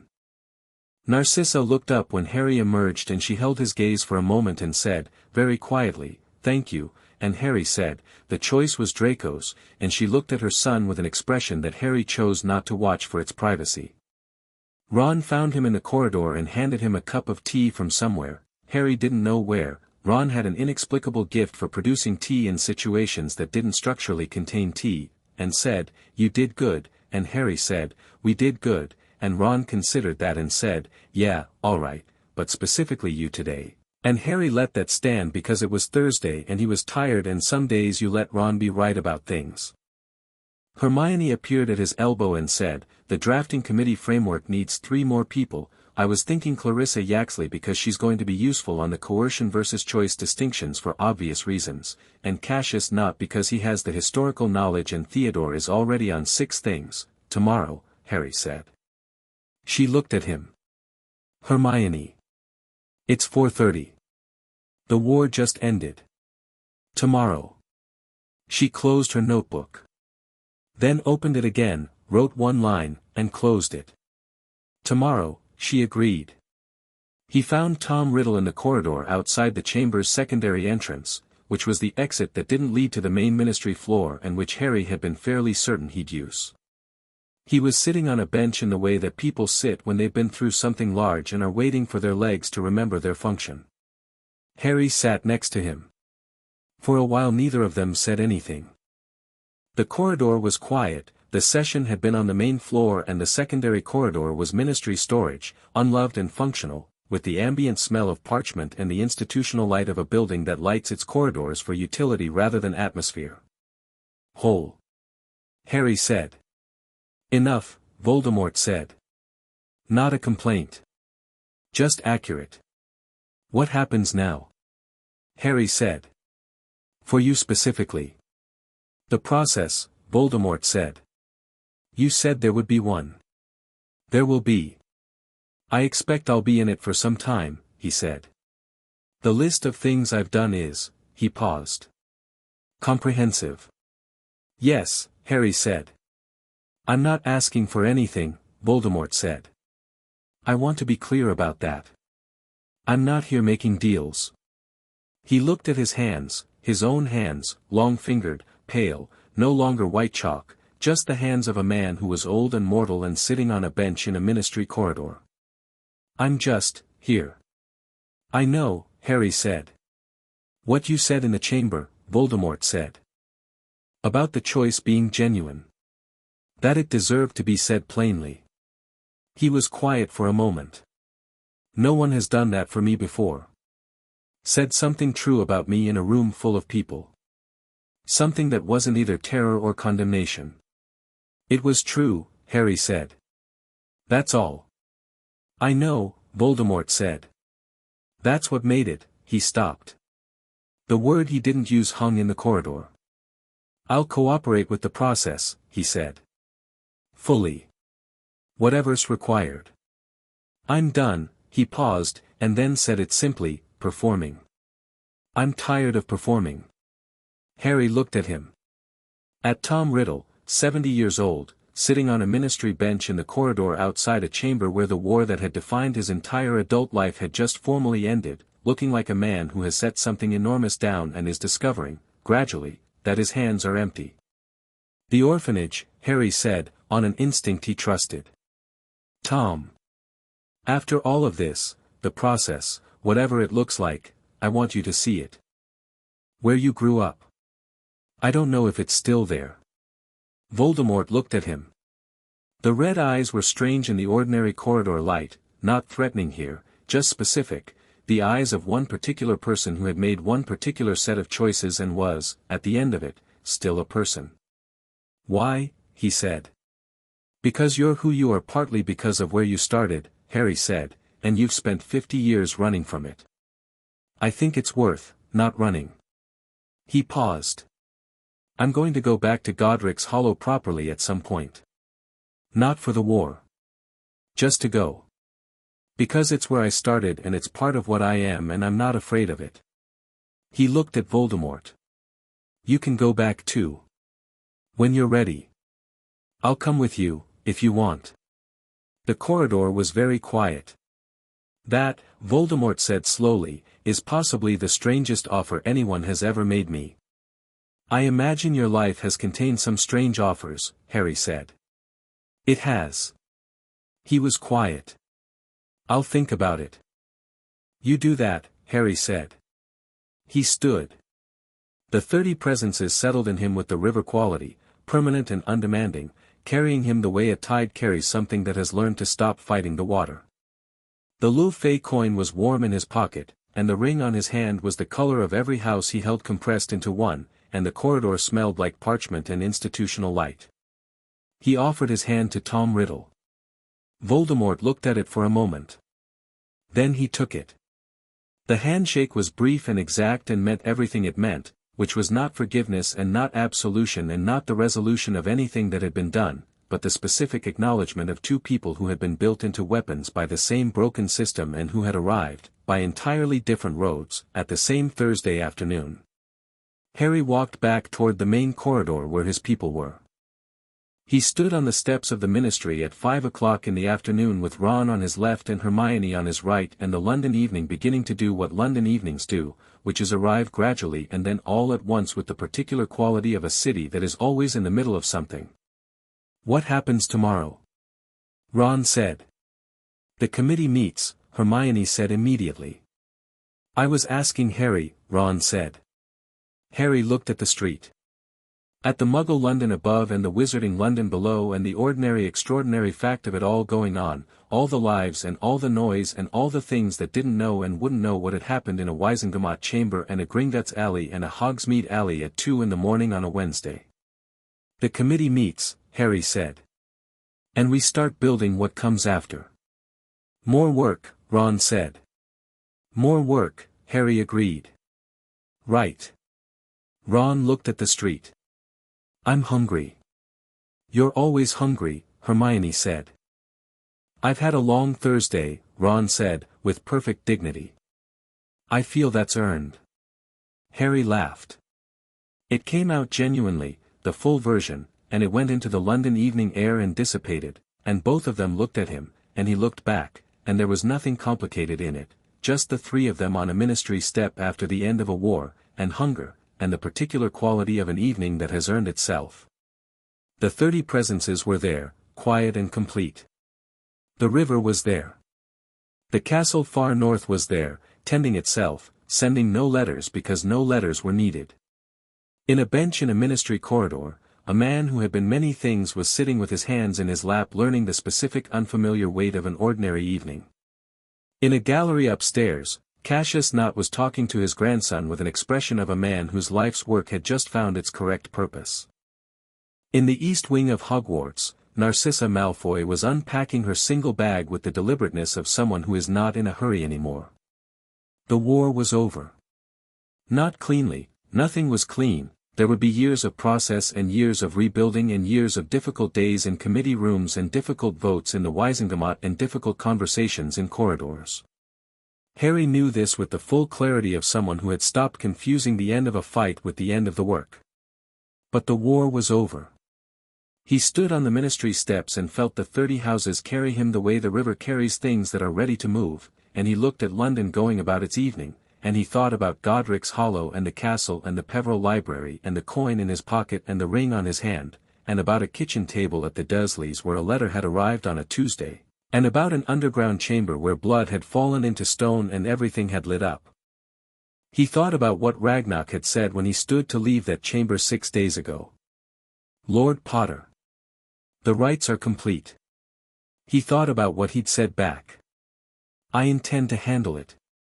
Ron was already heading down the steps toward the street and food, and Hermione was already talking about the committee structure while walking, notebook appearing from somewhere, and Harry took one more breath of the London evening air and followed them. He had work to do. He was entirely ready.